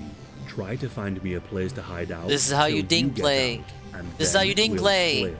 This is how you I'm ding scared play. they're going to cut me loose. Alright, So if yeah, they get it out of do, your system. I've got to You don't have anything else to disappear. say. Help me. Why do you eat fast I love food, you yo? lots. Why do you eat fast A food, yo? forensic document examiner testified in court.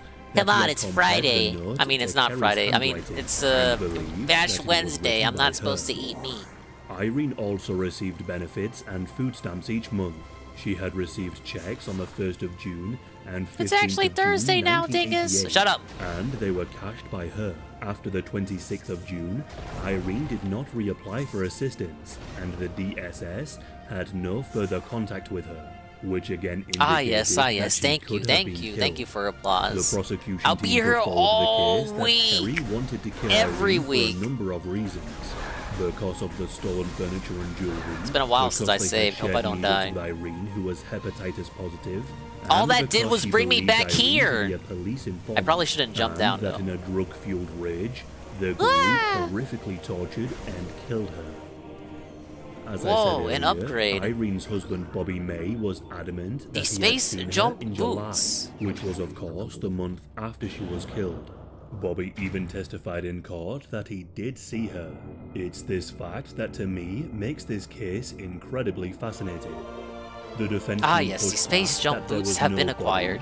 no DNA Press LB to evidence, jump while still in no the air. murder Press weapon, LB again and for no an extra definitive crime space scene. jump. They also stated that the testimonies were collected from criminals and addicts. I'm pretty and that sure because one of this, streamer has they were jumped not down at that reliable point. Witnesses. The Meth beginner's is trap, also known right? to cause hallucinations and delusions. This was also brought forward in the case. Kerry's defense team also suggested that the police had pinned the murder on Kerry, Cheryl, and Mark, and offered Mark and Cheryl a lesser charge if they testified, and pleaded guilty.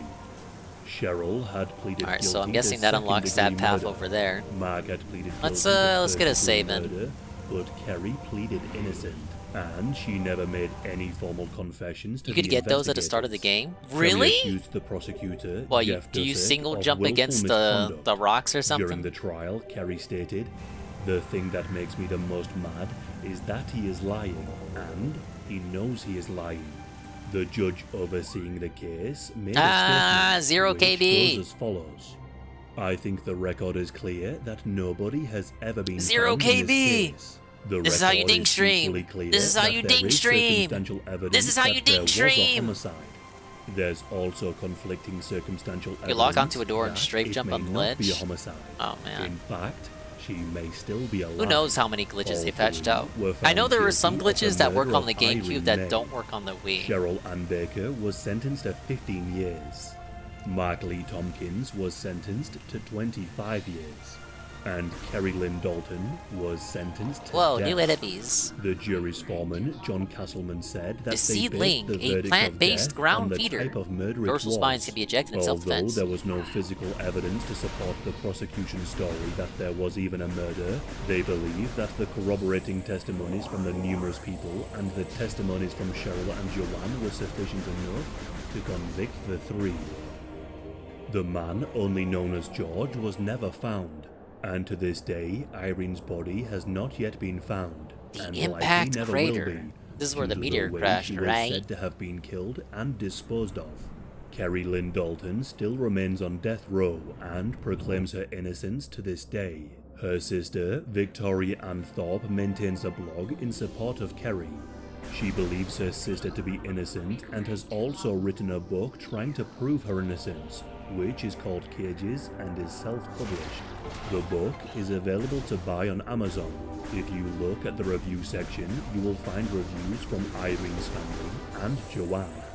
As an insight What into was that? The Kerry, door her prison hesitated. pen pal statement Thought it was about glitched. herself The is on game screen right now to almost read. I do glitched. find this case strange for a number of reasons. Someone being found guilty and sentenced to death without a body, DNA evidence, or a crime scene is rather strange. I'm unsure as to how common this is, but I've Wait, never where did the heard other of it hallway before. I also found it strange that Bobby May testified You changed that the he name saw to the site? Irene in July.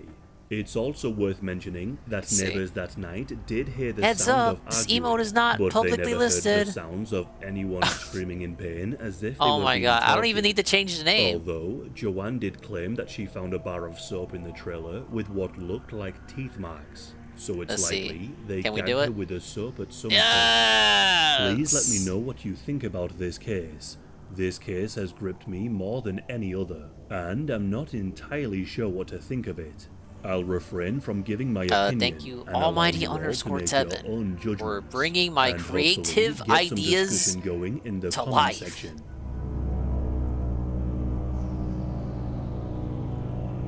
And I wouldn't have known about that video unless it was requested by Scrumbles. So, that goes to show the positive sense of the community, I think. And there's that video redeem.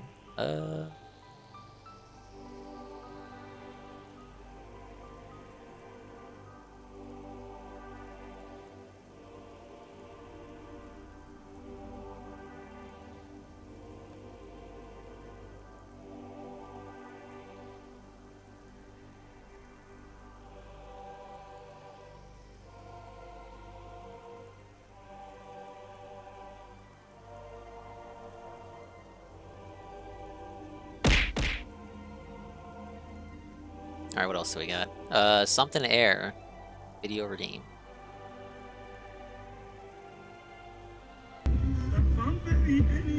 What is this? The fuck is that? Bloat Lord and Savior?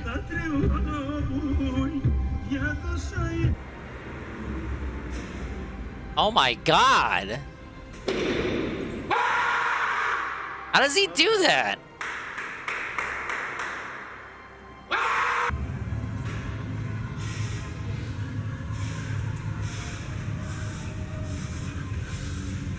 Why is he so wide? Why is he coming for me? What's his secret? What is his secret? What if that bar were to split in two and knock him upside the chin?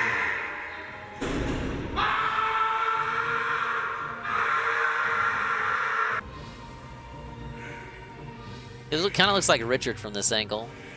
Or maybe Rich Review Tech.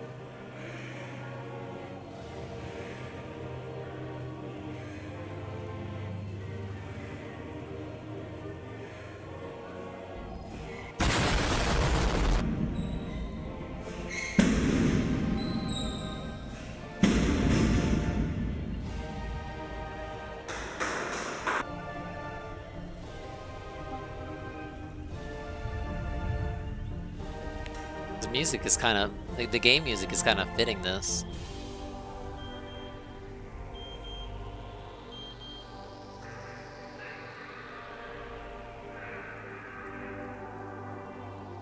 This could be Jordy.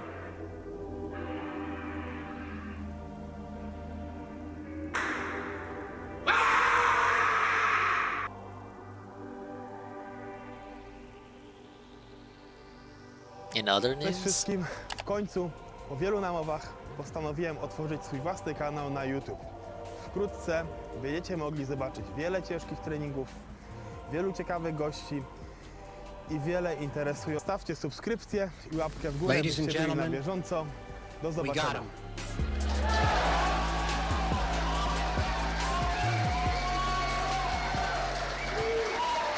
That must be an inside joke segment. I don't understand that segment. Thank you, Air, for the redeem. I sure wish I could bulk up like that fella. Everyone give him a round of applause. Yes! Congratulations on all your success. Alright, this is the last video. I've delayed this for 3 days because it's a little long. I'm gonna be... I think we're gonna 1.25 it. Because it's kind of late. But I have been meaning to play it, so we're gonna play it. It's not like I dislike these videos, I don't. It's just like, wow, man, the past few days have been a blur. You had the One Piece finale, and then you had his members go flopping in 2 games. But Zerglue, any redeems past this point, I'm not gonna watch. This is the last one. That we're gonna have to wait for tomorrow. I'm sorry. Sorry. I gotta make the video redeems higher now. Delivering the mail. Sorry I've delayed this for so long, Papuku. 8 seconds! Oh my god. Well, I guess Papuku has waited this long. I'm seriously gonna raise the price. That's a tank.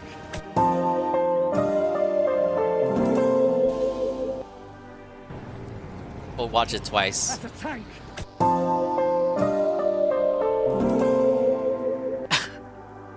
Okay. Thank you for the video redeem, Zerglue. Yeah, I gotta raise the price because the streams kept getting. Honestly, you could argue a hater could argue the streams get derailed too much by video redeems. Now, I could debate that hater if they possibly existed, but it's an argument that could be made.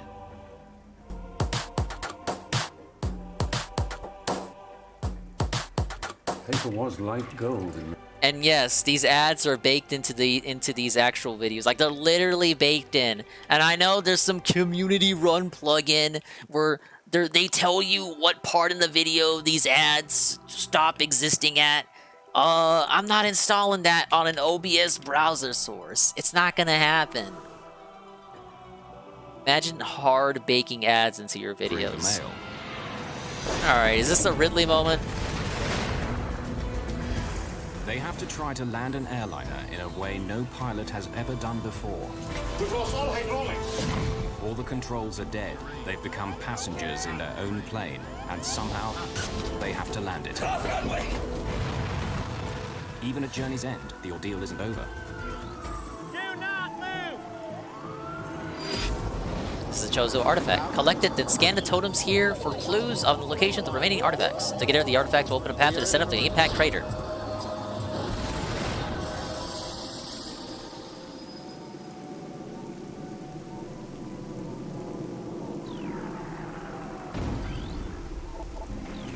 Baghdad, November 22nd, 2003. Officially, the war in Iraq has been over for months, but the country is violent and unstable. No one feels safe. This is the Artifact of Truth, the first of 12. Scan the totems here for clues on the locations of the remaining artifacts. Together, the artifacts will open a path to the center of the impact crater. Ah, yes. Within seconds, the crew lose control, unable to figure out what has happened to their aircraft. We've lost all hydraulics. They struggle to master 100 tons of wide-bodied jet. Their plane is on fire. Unless they can land soon, the wing will burn up. They'll crash and die. Steady. Hey, Badgie Goatee. They're going so fast, they may not make the runway. No one has ever successfully done this before. Backtracking in Metroid is supposed to be a surprise? What? No.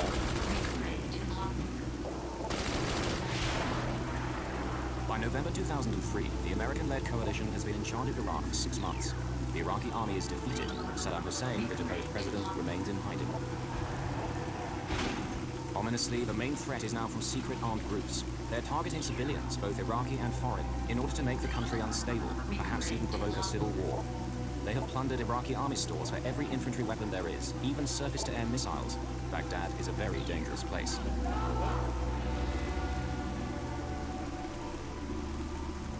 Dawn, on the outskirts of the city, Claudine Vernier-Pallier from the French weekly magazine Paris Match, with her photographer Jerome, is going to a secret meeting with Iraqi terrorists. She's after the story that everyone wants. Who are they? What do they want? The previous day, she had met the leader in a hotel room. He called himself Abu Abdallah, but no one knew his real name. Evidently, this man was very, very determined to stop at nothing, to Ow. show the Americans that he wanted no more of them. At least, not their military tactics. I'm assuming some of these are referring to areas I haven't even been to yet, and some of the pillars don't even have hints at Baghdad all. Airport, key to the US presence in Iraq. Military planes fly in daily to supply the troops and to help rebuild the shattered country. Because of the threat from Iraqi terrorists, the US has established a security zone around the airport, patrolled by Apache helicopters. On the tarmac today is Alright, is one that of all the of few them? civilian aircraft to use the airport. An Okay. Airbus A300, belonging to the courier firm. I'm guessing they didn't want to give you hints for all They of have won them. the contract to carry the soldiers' mail. They led us down little roads for a long time doing to alright, be sure Shaibot. we would lose our bearings. It's midnight, but my internal body's clock, my internal clock is behaving. It's treating me like it's 3 a.m., but it's not. Other vehicles, among them a pickup truck. Twitter take? The men got out of the cars. The fuck is going on Twitter? And just off the road, hidden under some branches. Oh, remember when I talked about Ralph suicide baiting the other day? Free Ralph update. It was just another work. I wanted to see how my trolls would react, baby. No fucking shit. Ralph wants to commit suicide. Oh, I'm so sure. I'm so sure he was actually gonna go through with that. So we had like a mini boast, I guess. It was weird because he admitted he actually was depressed, but he just exaggerated the depression to make the trolls go wild. I wanted to see how they would react, baby. But also no show today, because I actually am pretty bummed out. That's not a troll, L. He didn't get me for shit.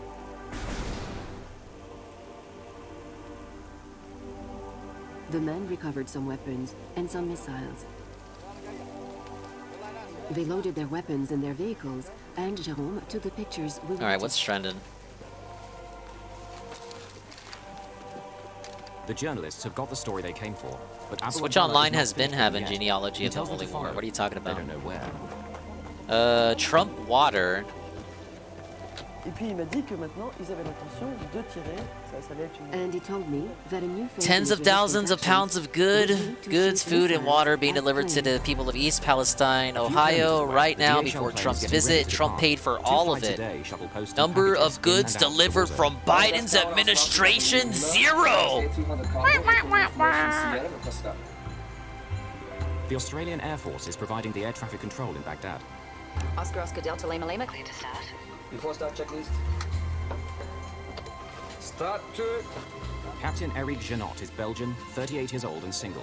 He realized his dearest ambition a year ago when he qualified Trump to captain the Airbus gave A300. water? In 245.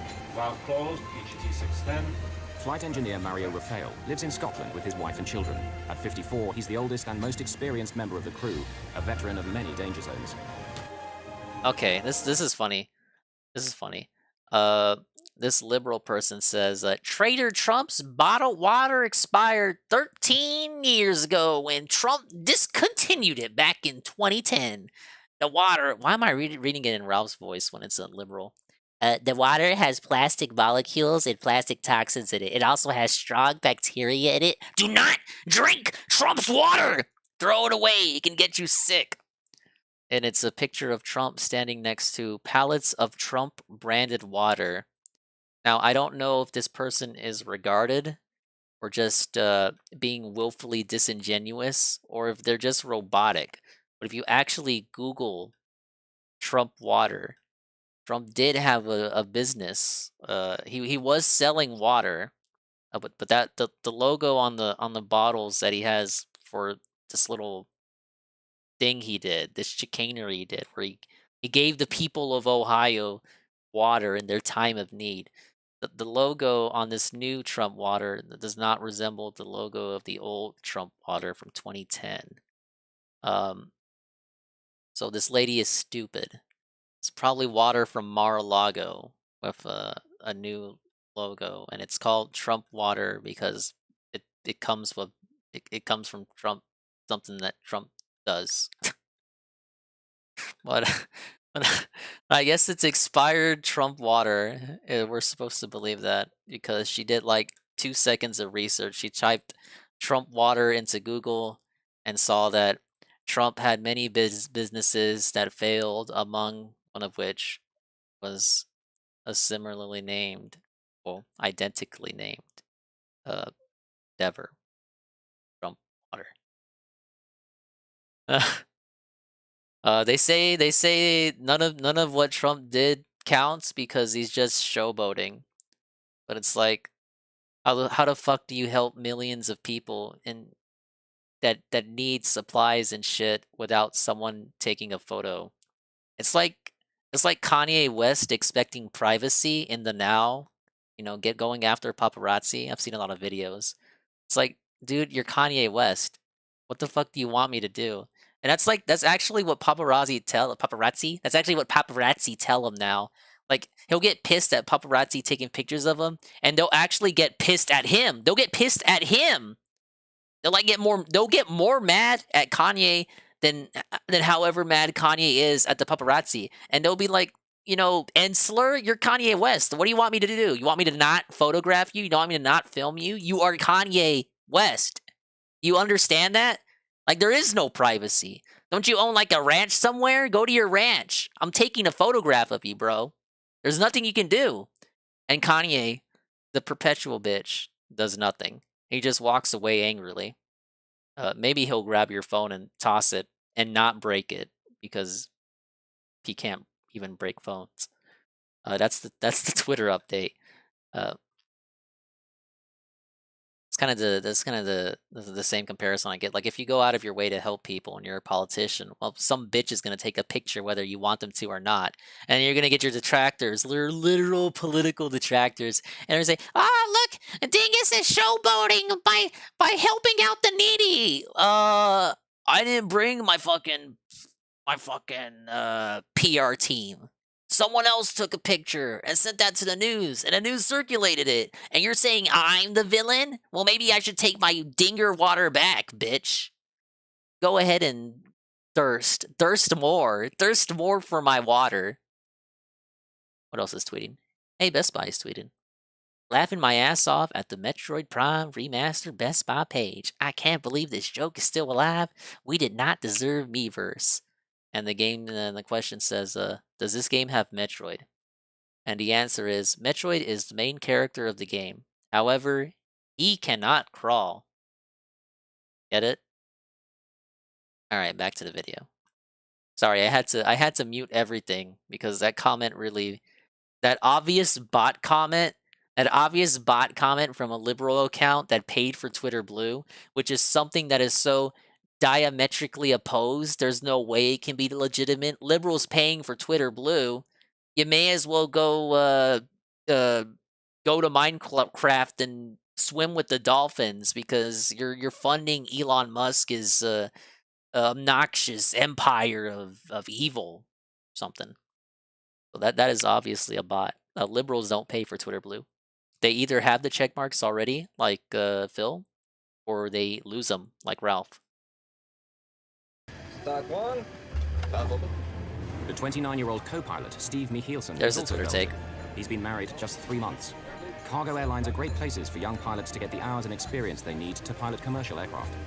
Sorry I went at length about that. DHL has been flying into Baghdad for 6 months. Holy shit. No I can't stand people who don't do a modicum of research. Nevertheless, they're aware of what's going on. Oh, people, my bad. I said I can't stand robots who don't do a modicum of research on purpose to willfully mislead the public. For me. And for what? He's not even president anymore. Like, leave him alone. Ah, yes. By now, they're beginning to I didn't clown on Obama when Trump was in office. And they feel that a dangerous situation will develop if they attempt to go. But there really wasn't much to joke about with Obama. Like, I'm gonna be real. That dude wasn't, like, he didn't have any jokes. You'll see. I'll show you. And before you say I'm biased to liberal presidents, there's like a shitload of jokes with Biden. Like, everyone makes fun of Biden. But Obama didn't really have much going for him. Like, you can say the drone strikes, but that's not a joke. That's like an actual fucking travesty that he abided by. What? I guess there was that one controversy where he liked spicy mustard, but that was forced. And I think there was something with M&Ms. Was there an M&M controversy where he liked M&M candy? And I think there was another one about pants. Like, he wore the wrong pant color. That dude was boring as far as jokes go. So, Republican and liberal presidents, Democrat presidents, they're all clowns. But Obama wasn't funny at all.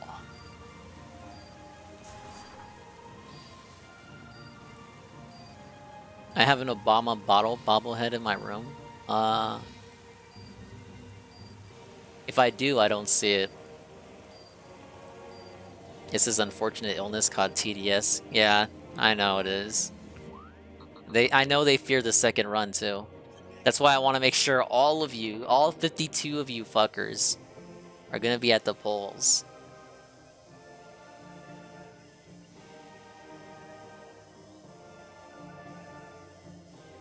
And if we lose again, then we can pretend like we never backed them in the first place.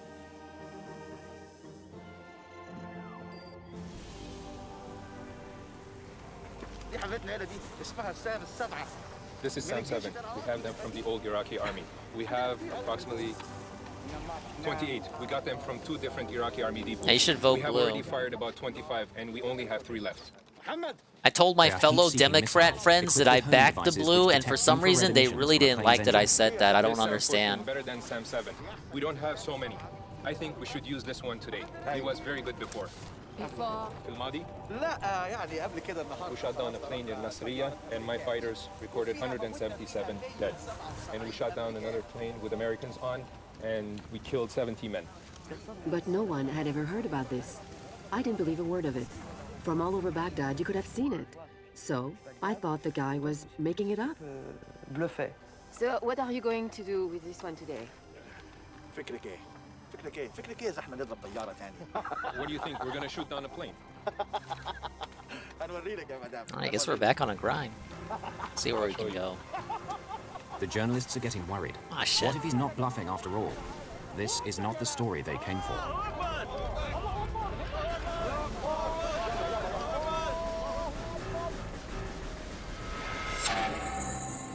It's early in the day at Baghdad Airport. A DHL Airbus A300 carrying letters home from US soldiers is just departing. The crew is unaware that just a few kilometers away, a terrorist group has its own plans for the aircraft. Oscar Delta These Lima guys are Lima, having a take time off. of their life. Take off.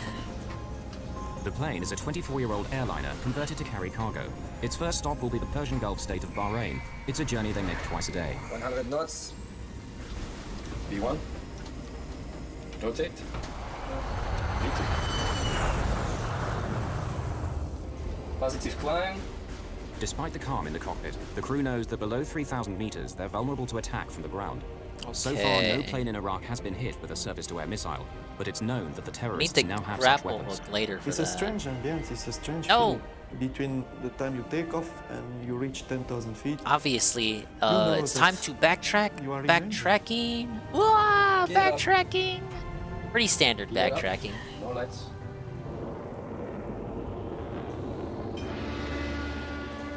Definitely not going up there yet, even with these new fancy Meanwhile, boots. the terrorist leader, Abu Abdallah, appears to have chosen his spot. He asked us to park our cars pointing outwards so that everybody could leave in a different direction.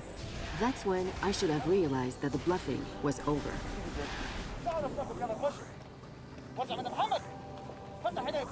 The journalists are now very alarmed. They cannot leave. They're trapped. Why did they think they were bluffing? You know where you are. You're not in Kansas, honey. Alright, let me get a quick midnight drink. I need the PIB recharge if I'm gonna make it this last hour. This is video shot by the terrorists themselves. They'll deliver it to the media in Baghdad the next day.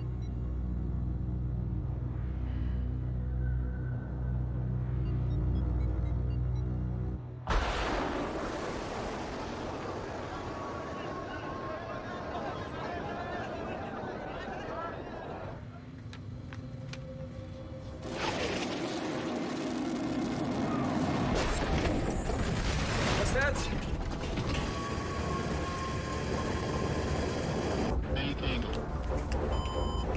Close green and yellow. Green and yellow. Alright, PIB acquired. That's right, I have the PIB right next to me. You might be asking, if you have the PIB right next to you, why don't you just drink straight from the 2-liter? Well, because I'm not a fucking fat fuck. When the pilots move the control column, pistons push the fluid in the pipes to climb, descend, or turn Why don't the you just plane. ask me to name With no myself hydraulics, Dings of pilots have Redemption no while you're way to at it? control their flight. The missile has exploded in the wing, where the pipes filled with hydraulic fluid are now draining. It's like driving a car at speed and suddenly losing the steering wheel. What do we do? What do we do? What we do? What could I answer? What could I answer to him? It was yeah, I've got class. Question. My initial reaction was, I'm gonna pour this shit no matter what. Alright, I can't do this yet. I think I gotta go back to the ruins instead of the caverns. I probably should do that. Give me a bigger circle to backtrack. Maybe even 2. You know what I mean. 3, none of the controls will work, period. See you later, UNFW. Good job on your Majora's Mask progress. I wish I could tune in more often, but you know, I'm gonna play that myself later, so I don't want to spoil myself, you guys. But I do see ya. I do see ya when you go live. Crash salute to the awesome UNFW streams. Let's give him a shout out. Follow him if you haven't already, fellas. To keep calm. He's going through the Zelda Gauntlet. Oh, and he plays other games. What the fuck is this? I do beg your pardon. Nothing to come back to read or do or Southern. Oh, he was playing. Yeah, he told me about this. Wishes to meet you before your audience with the queen. No one else. Like, it's a small island. No one else talks like this. Why is she talking in a southern drawl? Makes no sense. Look at that amazing Swollen Dingus inspired observational humor. Ah, yes. It probably wasn't inspired by me, but what if it was? Heading back. Scrabble the fire engines. Have medivac on standby. The control columns have become useless. Without the crucial hydraulic system, there's no way of moving the controls. Alright, where am I going? I need to go to the other elevator. This one. Okay, I went the wrong way, obviously. The flight engineer saying you all hydraulic gone. You are terrified as well. It was fear. That's what I thought it was. Looking at it while it was small, I thought that was an older Dragon Quest. You're telling me that's the latest Issei 8? The plane has started to behave damn, strangely. Falcon. Where's the money at? Meters, then suddenly starts to dive of its own accord. Don't people love trails of the thing? We're not flying. Thank you, Wario. I mean, Rocket Man. Itself over and over Thank again, you, Rocket Man, for the Wario. The crew can't stop the plane's wild gyrations. They're still Issa 9 came out in 2019. Control. And no, Ys 10 comes out later this year. You look in which mess you are. You know How does it was dangerous to come here. Falcom? And how you will do now to get out of here. Falcom. That's a weird company name. How does Falcom make all these JRPGs? It feels like they just pump them all out. Huge dives and climbs. It's like that JRPG company that Tevin found on Twitch. Twitch? No, that Tevin found on Steam. That has there is no almost like bait and switch artwork and titles, and then the actual gameplay is just some RPG Maker shit. If he's still here, he knows what I'm talking about. Yeah, Kemco. The Kemco JRPGs. All they have left are the 2 engines, which are undamaged. That's Falcom, but on a grander AA scale. No airliner has ever done it. Okay, where do we need to go? I got some areas here. Certainly not this one. In August 1985, a Japan Airlines Boeing 747 had suffered a catastrophe minutes after leaving Tokyo. You know what's funny too? When I was looking at games for the 24-hour stream, I looked at my PS Plus that I somehow still pay for, despite rarely doing PS5 streams, let alone PS5 online streams. But I was looking at my PS Plus premium to see what games that I get as part of the service that might be worth looking at during the marathon. And I actually saw a lot of tempting JRPGs, like with cover art, with like actual good art on the storefront. I was like, oh, okay, yeah, that looks like something cool. And I open it up, and it's Kemco, and it's that same RPG Maker gameplay. And I'm like, no, I fell for the thing. I finally know what Tevin was talking about all this time. There was like 10 of them. Maybe not even that, more than 10. But yeah, Falcom isn't that bad, but their ability to pump out JRPG after JRPG on a near consistent basis. Like it's not Pokemon level, but it's getting there. Like Pokemon makes sense because Pokemon has Pokemon money and they've got multiple divisions and shit.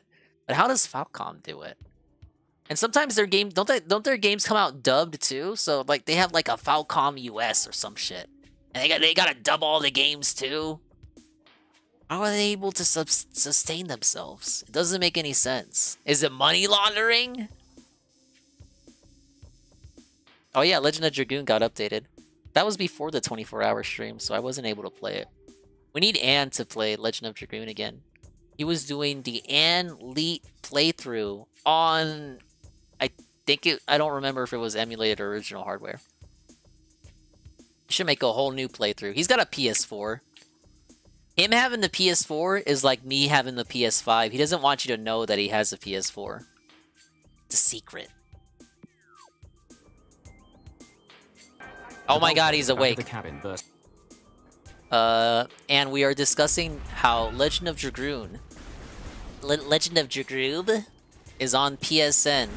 And you can emulate it on your PS4 that you pretend like you don't have. You don't want people to know you have the PS4. Because all you ever discuss is how you don't have the PS5. But that doesn't mean you don't have a PS4. Yes! Renew your PSN! Look, Dingus, I have like 10 other games I have to play. And I'm gonna get to them soon. But look, work has been real tough lately. And whenever I get home, I just want to watch one of your streams. Or it's super late and I just want to watch the guy play a game that I don't like. So I can say that I watched him playing a game that I don't like and that he doesn't like. Ah, yes.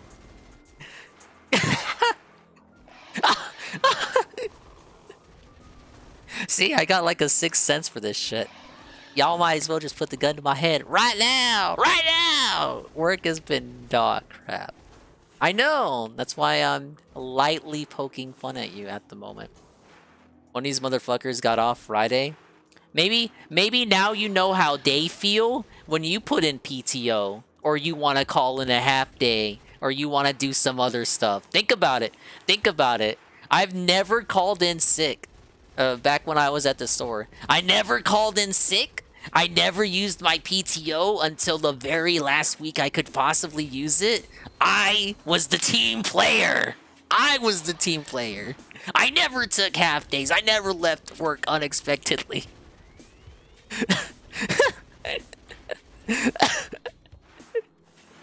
And he's not going to be available this weekend. And this bastard is putting 2 projects on me. 2! Parentheses, number 2. I swear to God, I never take PTO. They forced me to take PTO. I know. I'm making fun of you. I lost 2 days of PTO because I didn't take them last year. I can't remember if I've ever lost PTO. I didn't actually get PTO as lower rung dingus, seasonal dingus, working up the ladder dingus. It was only when I became... Sure, I had him as manager dingus. Can't remember. If I had any as assistant manager dingus, I may have let those PTO days slip by. But I was a workaholic, as they say. Open.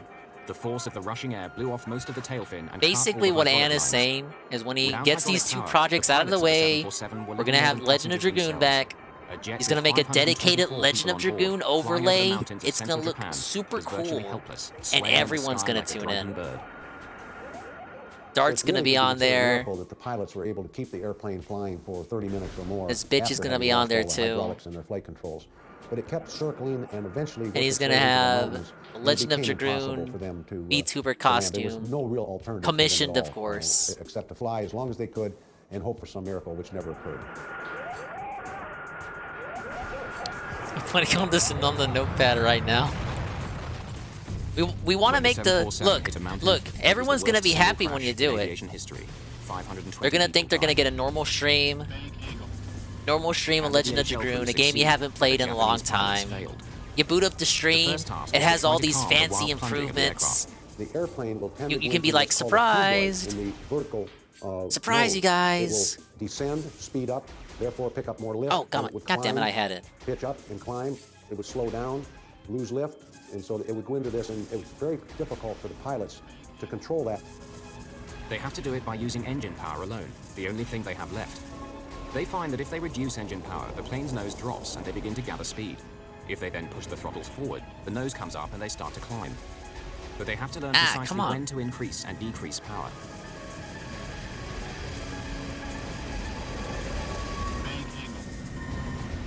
Shit. And there's another I don't anticipate it is the left wing issue. is creating drag on that side and pulling them round the left in a wide circle. I guess that's not how you... The most difficult things to master. I guess you don't do it that way The then. pitch attitude in a normal way was already difficult enough.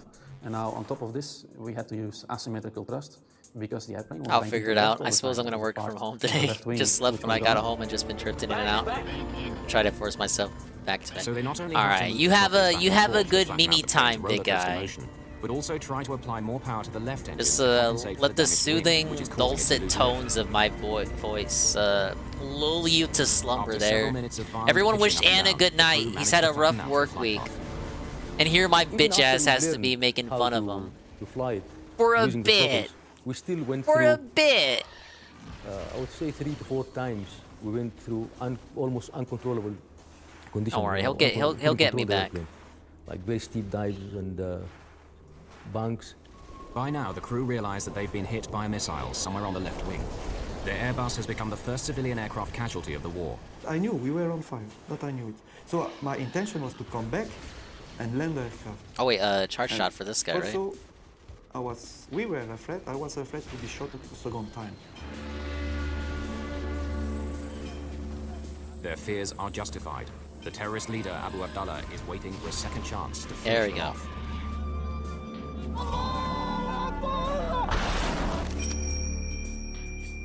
You just said earlier DSP did die in Metroid Prime. Are you saying like it doesn't count? Are you actually capping for Phil? You're capping for Phil to get a W on me. Phil's not gonna pay you. If Phil saw you in his chat, he probably wouldn't remember you. I'm just being honest. He's very stupid. They launched a second missile that missed the plane this time. And then he told everyone, let's go. And we all left quickly.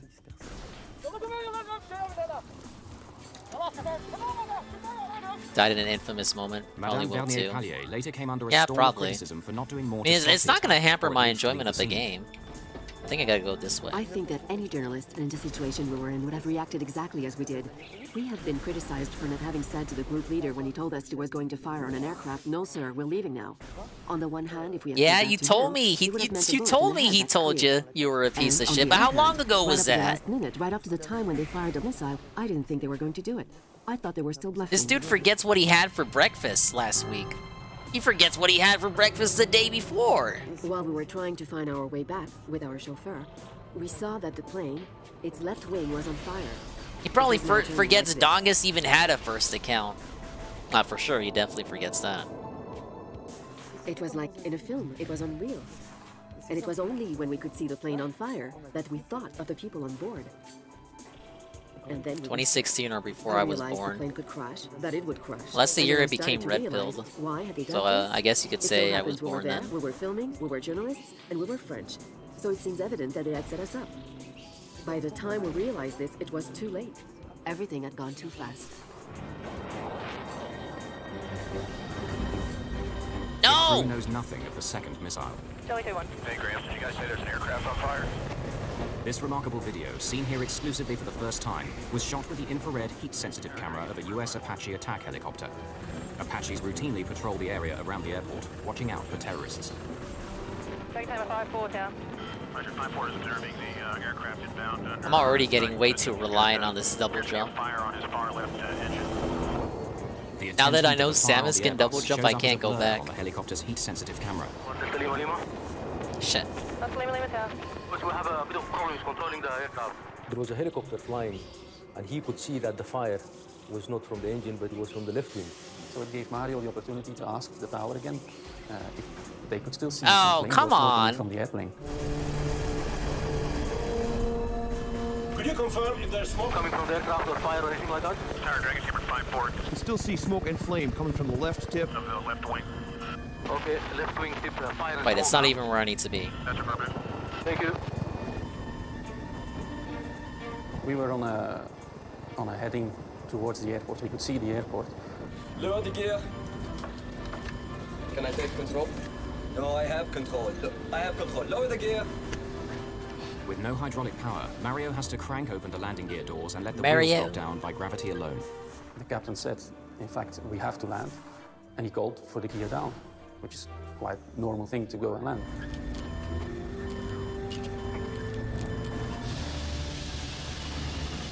But it has an Am I doing an unintended early effect. stream Friday for Kirby? I'm gonna try Lowering the to. landing gear has altered the entire balance of the aircraft just when they thought they'd figured out how to Gonna control aim it. for it. It causes the nose to point high in the air and the speed to fall. No, no. So obviously I want to get a good chunk into it like today. I think I feel like I made good progress on this today. expect that at all, and I saw It's not a the particularly aircraft long game anyway, so taking a picture, and then big the ups. speed decreasing, and I was retarding the throttle. I feel accomplished. No, no. The nose has gone up, their speed is falling, they're about to stall. They have no choice but to pull back the throttles to bring the nose back down again. They're nearly at stall speed. That would have been the end of it. We would have fallen out of the sky. DSP is probably familiar with stall speed himself. He's way out there. Yeah. That's gut-wrenching, man. They're up there doing everything they can. I already got to the artifacts, it's not bad. Oh, thanks. I was afraid that maybe one wing we Okay, saw. so I need the heat and shit for this time this. it's finished. I think I'd rather try to crash on a runway than crash into the desert. Yeah, trying to land on a runway where you can just belly up in the desert. This requires the magnetic shit. Cautiously, they managed to coax a bit more speed from the engines. Lowering the gear brought them to the brink of disaster, but now the plane is easier to control. The airplane miraculously became more stable I think afterwards. this required That's magnetic. One of the first factors which proves was it how this lucky we area? were that day. Oh, that was this area. Let's land. Go back just in case.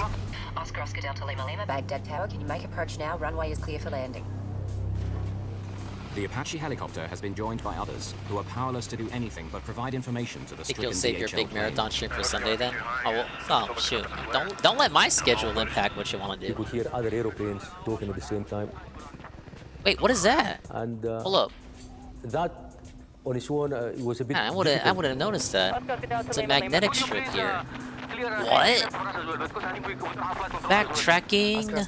Backtracking. Ah yes, pretty standard backtracking. No more talking, bye.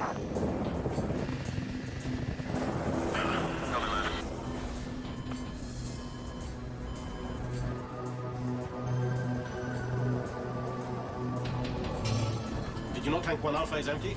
Fuel has been steadily streaming out of the tanks in the left wing. Now one of them is empty. Back. Yes, got it. Interested in seeing the Kerbro game? Left wing coming Ah, fair enough. Against all the odds, they've made I wish it had online like incredible feat of 3D flying. World. They begin making I could force preparations like to 3 land. other people to spend it $60 on it. I guess that's a magnetic strip. Could you please declare full emergency? Yes, we need the fire brigade because our landing gears might collapse as well. Now, what does that connect to? Is available on the field. Everyone is on full alert. Okay, thank Goes you very in much. here. No more calls. That guy's got his finished track. It doesn't tell me where the strip comes On out the brink of. of success, it begins to unravel.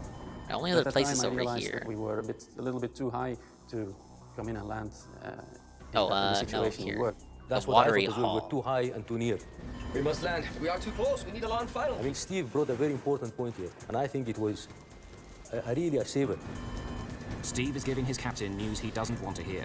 He can't land. They're too high and too close. If they attempt a steep descent, they'll Oh, bury it in and the runway. basically, Eric maybe. Janot will have to turn around, fly away from the airport for 37 kilometers, turn again, and come back on a long obviously, final approach, Shybot- slowly descending. If we haven't done this 20 miles, we would have been sitting there forever. And maybe Until GPM. we drop from GPM the loves sky. Kirby organically, You can't make it, so it's he impossible. wouldn't have taken Keep much the speed convincing. up. Keep the speed up.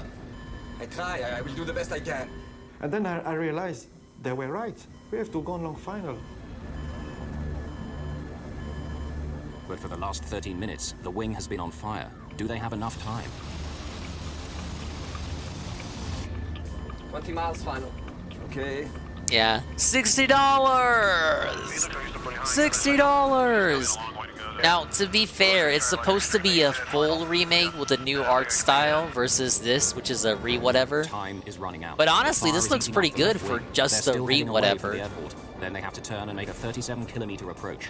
It's like what your mind remembers Metroid Prime looking like, if that makes sense.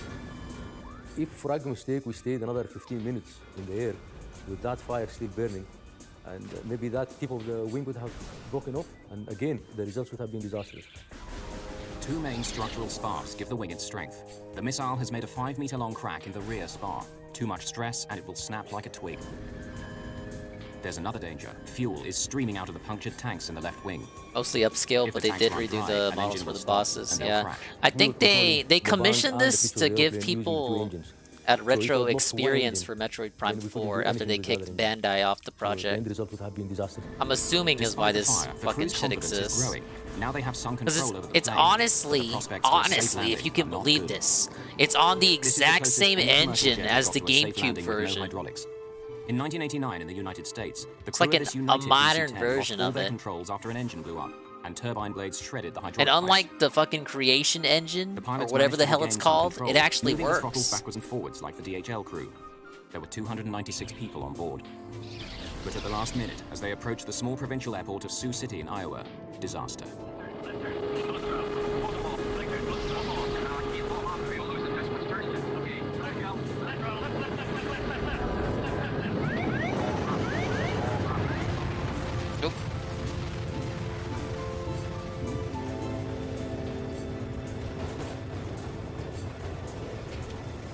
Of the 296 people on board, 111 died.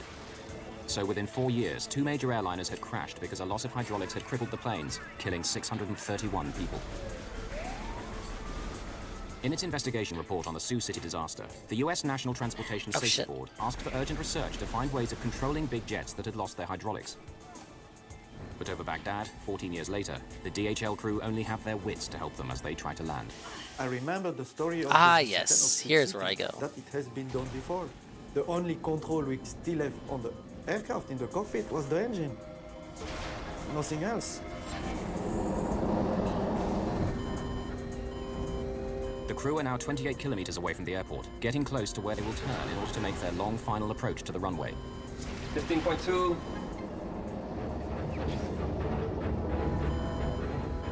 16. Now we turn right. Not yet. This is where experience counts now, and you have to rely on what you know. We were pretty sure that we were going to be able to make it to the airport, but we were absolutely not sure that we were going to be able to make it to the runway. 16.5. Damn, I still need to strip. Now we're done. 17 miles. Now we turn. The only way they can turn is by applying more power to the left engine to make them go right, and vice versa. They're swinging round to the right, trying to keep the plane steady and descend all at the same time, using nothing but the engines. Airport's at 340, come right. Now 320. Alright, at least I know where to go. Alright, so return to this area.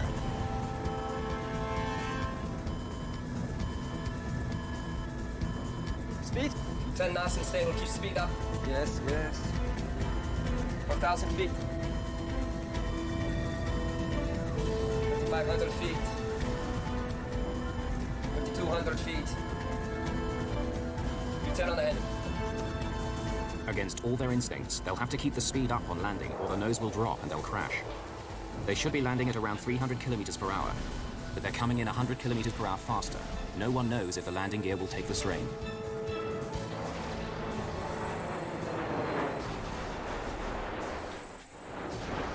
As they reach 120 meters, the hot air from the ground and strong winds seeing blowing across Samus's their face flight in the path reflection of upset the shot whenever you let out a charge shot reminds me of when Toy Story 2, if you went in first person mode, you saw Buzz's ugly mug in the reflection of his fucking astronaut suit. As the plane approaches the runway, the nose is pointing dangerously low and the left wing is dropping. Pretty cool, right? Come on, buddy. They're carrying too much speed. They could overrun the runway.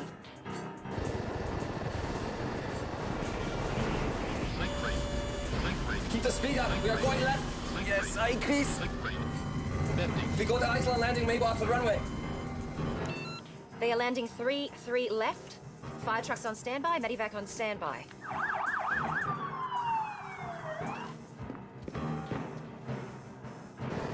I don't think it's a bit too wide now. Steady. Steady. You are approaching the end of your life. You realize it. Come on, buddy. 5, okay.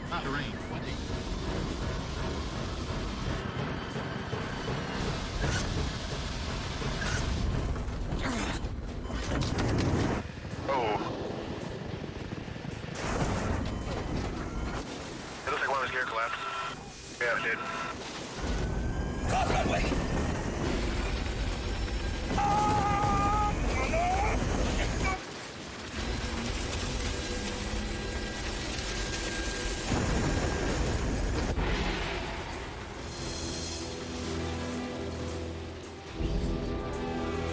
This was in the dirt. Dirt, or he just come off the runway. That's what's left of him.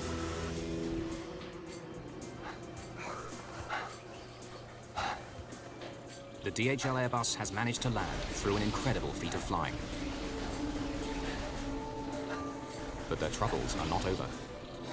Oh! Nice landing, well. Confirm, evacuate? I didn't have a nice landing.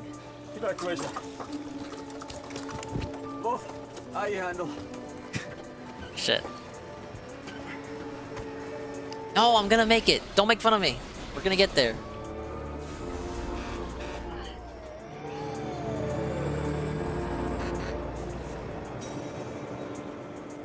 A final irony. After getting safely to the ground against all the odds, one more unforeseen danger. Straight low. Hey guys, don't move! That area has unexploded ordnance. Do not move.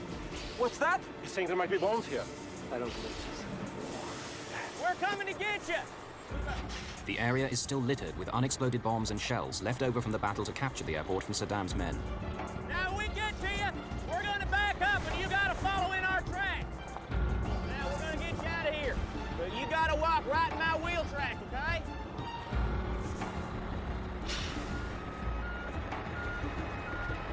State coming. State coming's not much further now.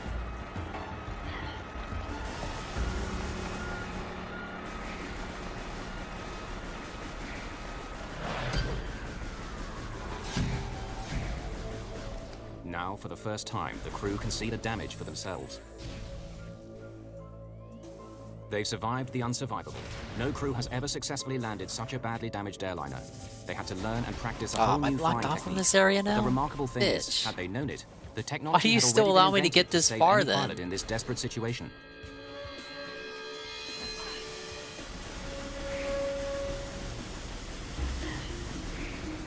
The DHL pilots have managed to fly and land a plane without any flying controls. It's the first time it's happened. Two earlier occasions, near Tokyo and Sioux City, Iowa, ended with the loss of over 600 lives. In 1989, NASA began to investigate ways to land crippled aircraft using only throttle controls. Engineers and pilots came up with software that could cope with total hydraulic failure. It's called PCA, for Propulsion Controlled Aircraft. The PCA concept is simple. Pilots tell the aircraft's flight management computer what they want to do, turn, climb, descend. But instead of sending those commands down hydraulic lines to the control surfaces, the computer orders the engines alone to do it. To test this software, this MD-11 aircraft is landing with no hydraulics and using engine thrust alone. The pilot is not moving the throttles. The PCA software is doing it all for him. Though none of the plane's normal controls were used, the MD-11's landing was not only survivable, but very similar to a normal landing. I believe that the DHL incident has revived interest in propulsion-controlled aircraft system as an augment to perhaps the systems that we have in today's aircraft that would certainly mitigate the damage that could have been done to this aircraft, and certainly could mitigate the damage done to an aircraft carrying 500 to 600 people.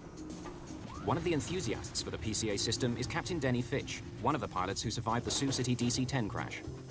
This is just absolutely an amazing piece of equipment, what they have done and what they have achieved, and the success ratio that we have, the survivability that we now have, with modern aircraft completely controlled in hydraulics. To have this occur again and have this aboard the aircraft is a very warm feeling as a pilot. Blue's gone. Yes! Luigi won! America's Federal Trash Aviation man. Administration conducted The rate with a research party into of one. but soon abandoned it. It And says Mix the It Up risk of fell losing asleep. all hydraulics is too low No! to make systems Big like up Trash PCA man. worthwhile. Welcome to the last FAA's remaining conclusion minutes after their of study the Swollen was that Dingus these experience. events are so rare as to Welcome not back. require the I hope you had a mandate of good an stream additional doing what system. you were doing, working. And of course, Working on they the did not Oblivion consider the event madness, of, or of the course. possibility of a surface-to-air weapons attack on the aircraft. I'm not The lost DHL in is the Metroid. first I'm plane in not. Iraq I'm to not. be I'm hit just by a surface-to-air exploring. missile. But in recent years, the threat of terrorist-controlled shoulder-launched anti-aircraft missiles has been growing. You were playing I. There Ah, had been the name's roughly familiar to 30 me. odd I feel incidents like I've heard that of, before. commercial aircraft being attacked. I probably by have, man-portable but I'm surface-to-air ignorant, missiles, leading up to the DHL. so I don't recall where. What makes the risk of missile attack in Iraq so serious is that for months nobody was guarding the abandoned depots of the Iraqi army, leaving terrorists free to help themselves to millions of dollars worth of arms. I believe there are weapon caches everywhere in Iraq. In my opinion, they also have many missiles. There's widespread fear Hey, that these cool. terror weapons could soon be targeting passenger airliners all over the world. I thought that was The US a government's hole I would have Department of already Homeland went in. Security is Okay. spending over $100 million on research trying to adapt get back to military this counter-missile elevator. technology for civilian airliners.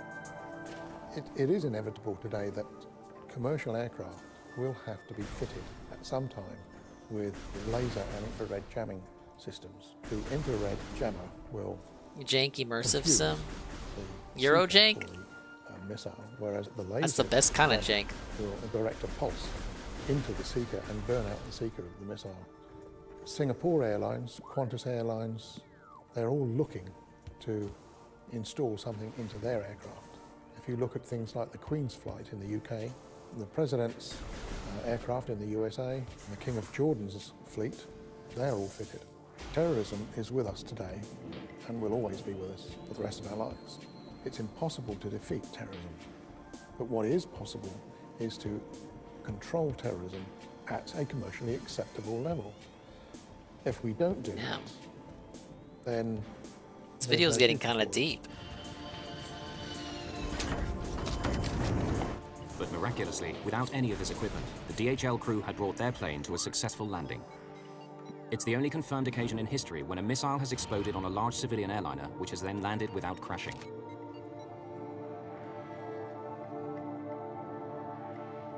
For Mario Rafael, it was a good note on which to retire. It was a good timing actually to say goodbye to aviation. They said they'll be flying for 30 years. Yeah, I've had And, enough, guys. I'm clean leaving record. I'm leaving the fucking airline Even to business the last forever. minute. Sorry. We were lucky, but also we worked. We fight to survive.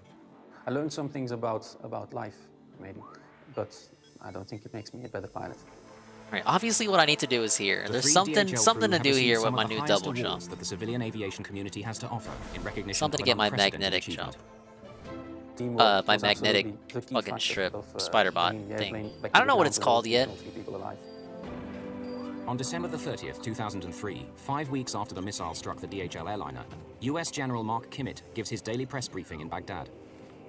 Of note, on Saturday, Sarhid Sarhid, a former Directorate of Military Intelligence officer suspected of leading a large anti-coalition group in the region and suspected of the downing of the DHL jetliner, died at a coalition medical facility from wounds received in a targeted raid on his complex. The Americans believed they had killed the leader of the group that fired the missiles at the DHL. Claudine Vernier-Pallier is not so sure. So I thought he was dead. I tried to verify this later. He wasn't dead, and it wasn't him they got. And my photographer returned to Iraq and saw this person again. He was still alive. Oh shit. In the fog of war, no one can say for sure whether the man who called himself Abu Abdallah is still alive. But what is certain is that the threat of further missile attacks on planes, both military and civilian, is still there.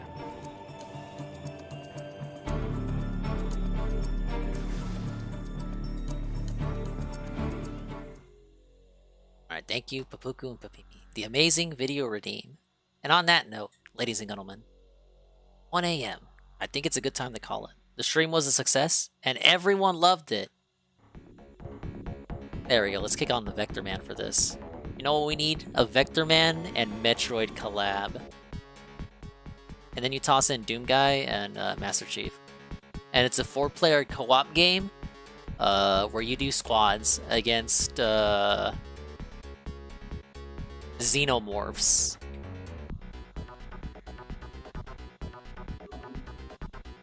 Yeah, I think we made great progress, guys.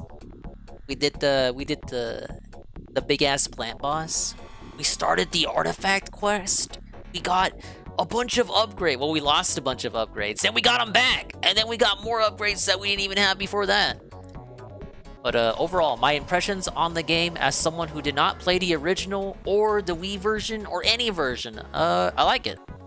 Yeah, I like it. I'm obviously not the greatest at it because I'm not a fucking GameCube baby. I do like it. I think the game looks superb. Like I've said it already. It doesn't look like a remake. It's not a full remake. They redid some models and shit. It's not a full remake, but to call it a remaster, just a remaster, a whatever, I feel like is a little bit of a disservice. I think they used this to train up the Metroid Prime 4 people, and they did a great job. I actually can't wait to see how Metroid Prime 4 turns out. They should probably do 2 and 3 though. Come on, for people like me. I'm not gonna get a fucking Wii. I mean, I have a Wii U, but they're gonna close down the store. I'm not gonna be able to download the trilogy ever again. I'm gonna have to go hunt out a disc, and they're gonna get scalped the second that eShop closes. Oh, sorry. I keep running into the save point. No, I like the game. I'm glad I made the trek out to Walmart to get a copy.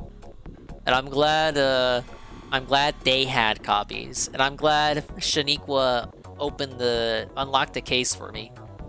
And I'm glad they had ramen noodle bowls for me because I can't eat meat on Friday.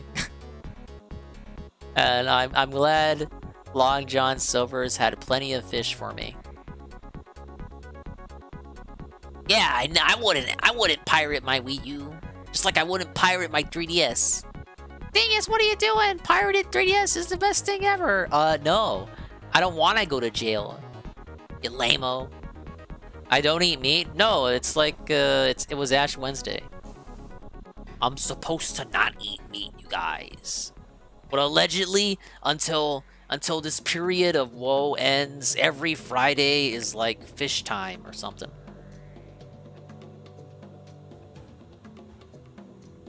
You may have not been there, but I asked the DSP what he was giving up for Lent, and he had no idea what I was talking about. He had no concept of Fat Tuesday. Fat Tuesday? What? Oh, look at this fucking idiot. They're calling my wife Tuesday now, right? Let's get this fucking fucker out of here. Who you're rating? Probably Alpha League. But I like the game. We'll finish it within the coming weeks, and we'll balance it with Kirby. Kirby's Epic Return to Dreamland Deluxe, releasing this Friday. That'll be the next Dingus on day 1. We'll balance it out in the rotation with Kingdom Hearts. The finales of Xenoblade, the story finale, which will definitely happen the next time we play it, and Fire Emblem Engage. Also, nearing its close finale. What's up, Broken Mailman? You came at the worst time! No, you came at the best time. We're gonna send you to Yakuza Land with my boy Alpha Elite. Have you played this before, Broken Mailman? I don't know. I don't know if you were Mr. Nintendo growing up. I am now, but I wasn't growing up. I like it, but I'm not the best at first-person shooters as a platformer RPG fella. So I've had more than a couple deaths on this run. I like the game. I just need to get more used to the control scheme. I don't like the alternate control schemes. I tried. Maybe you GameCube babies can handle it, but I need dual sticks. I'm sorry. Come on. We had this discussion when GoldenEye came out again. You gotta... At least I don't have to hack my Switch, essentially, to play with dual sticks for this game. But I cannot do gyro. I don't do it in Splatoon, and I'm probably not gonna do it here. Yeah, Nintendo-style variety. You love to see it. I like the morph ball too. It's pretty fun. Alright, those are my ding impressions as of the first 7 hours. Yeah, the game looks great, I gotta say. Maybe Retro not making any games since 2014 before this. Maybe there was a reason for that. They were putting their heart and soul into this, dude. Alright, but thank you guys. We're gonna go ahead and rate Alpha Elite. He's also playing a new release. Yakuzama, Like a Dragon, Ishin, it's a good game. That's sure to be fun. Alright, thanks for stopping by, everyone. We're gonna read off the stuff and then head out. Ah yes, the successful Ashy Blooper Wednesday stream. I'll try to make Kirby like a daytime stream, as they say, or at least earlier than what I usually schedule it. I got the overlays ready today while I was doing other stuff, so they're good to go. The amazing Dingus overlays. Ow. Perfect. The MSI has given up. You know what that means.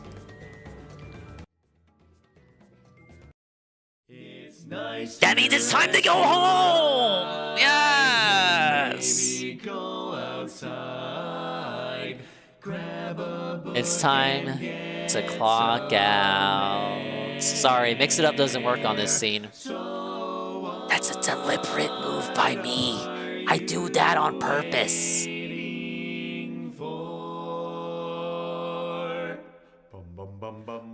Come on, I'm sure one of you does it like that too. Let's read off the stuff. Thank you to UNFW, the resub tier 1 for 8 months. He says, how's it going? It's going all right. it's going. Ludwig World Order, raid with a party of 18. Die Trashman, the first Trashman raid with the party of 2. X3400 with the follow. UNFW, raid with a party of 1. Juzzy51, the founder of Juzzy. 13 entire months of Juzzy-tivity. He says, when do we get to see the swimsuit DLC outfit Dinger, a Soul 5 wobble? Now, he never clarified if he was talking about me or the Samus lady. I don't know if Samus has a bikini in this game, but if she does, I will do my best to enable it. Now, if you're talking about me, never, stupid! Almighty 7, Raid Party 51, and Die Trashman, the second raid, party of 1.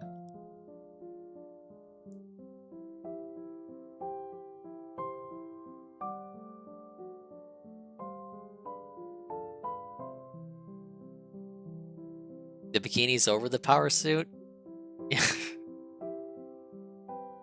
Yeah. Yeah, that'd be pretty silly.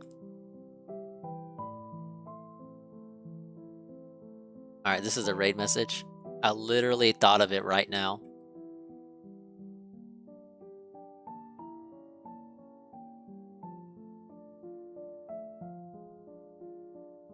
It's pumped and primed. Get it? Alright, have a good night, guys. We're gonna get a wonderful Cope and Sieve segment tomorrow morning. Alright, guys. I slept on it, and I was thinking about it, and you know what? It's okay that we didn't hit the February goal, right? You know, there's no point to lowering it. We're just gonna recharge and rejuvenate, and we're gonna come back stronger than ever in March, and we're gonna have an amazing new goal. And the goal is gonna be something that is gonna incentivize you guys to join as a member. That's right. We're bringing back DSP Rage Marathon! Yes! That's right, ladies and gentlemen. Then he pulls up the Ninja Gaiden picture, but instead of DSP's Retro Challenge, it says DSP's Rageathon. And it allows him to play the exact same games that he was already playing. Send us over? Don't be rude. It's 5 seconds. Whatever. Adios.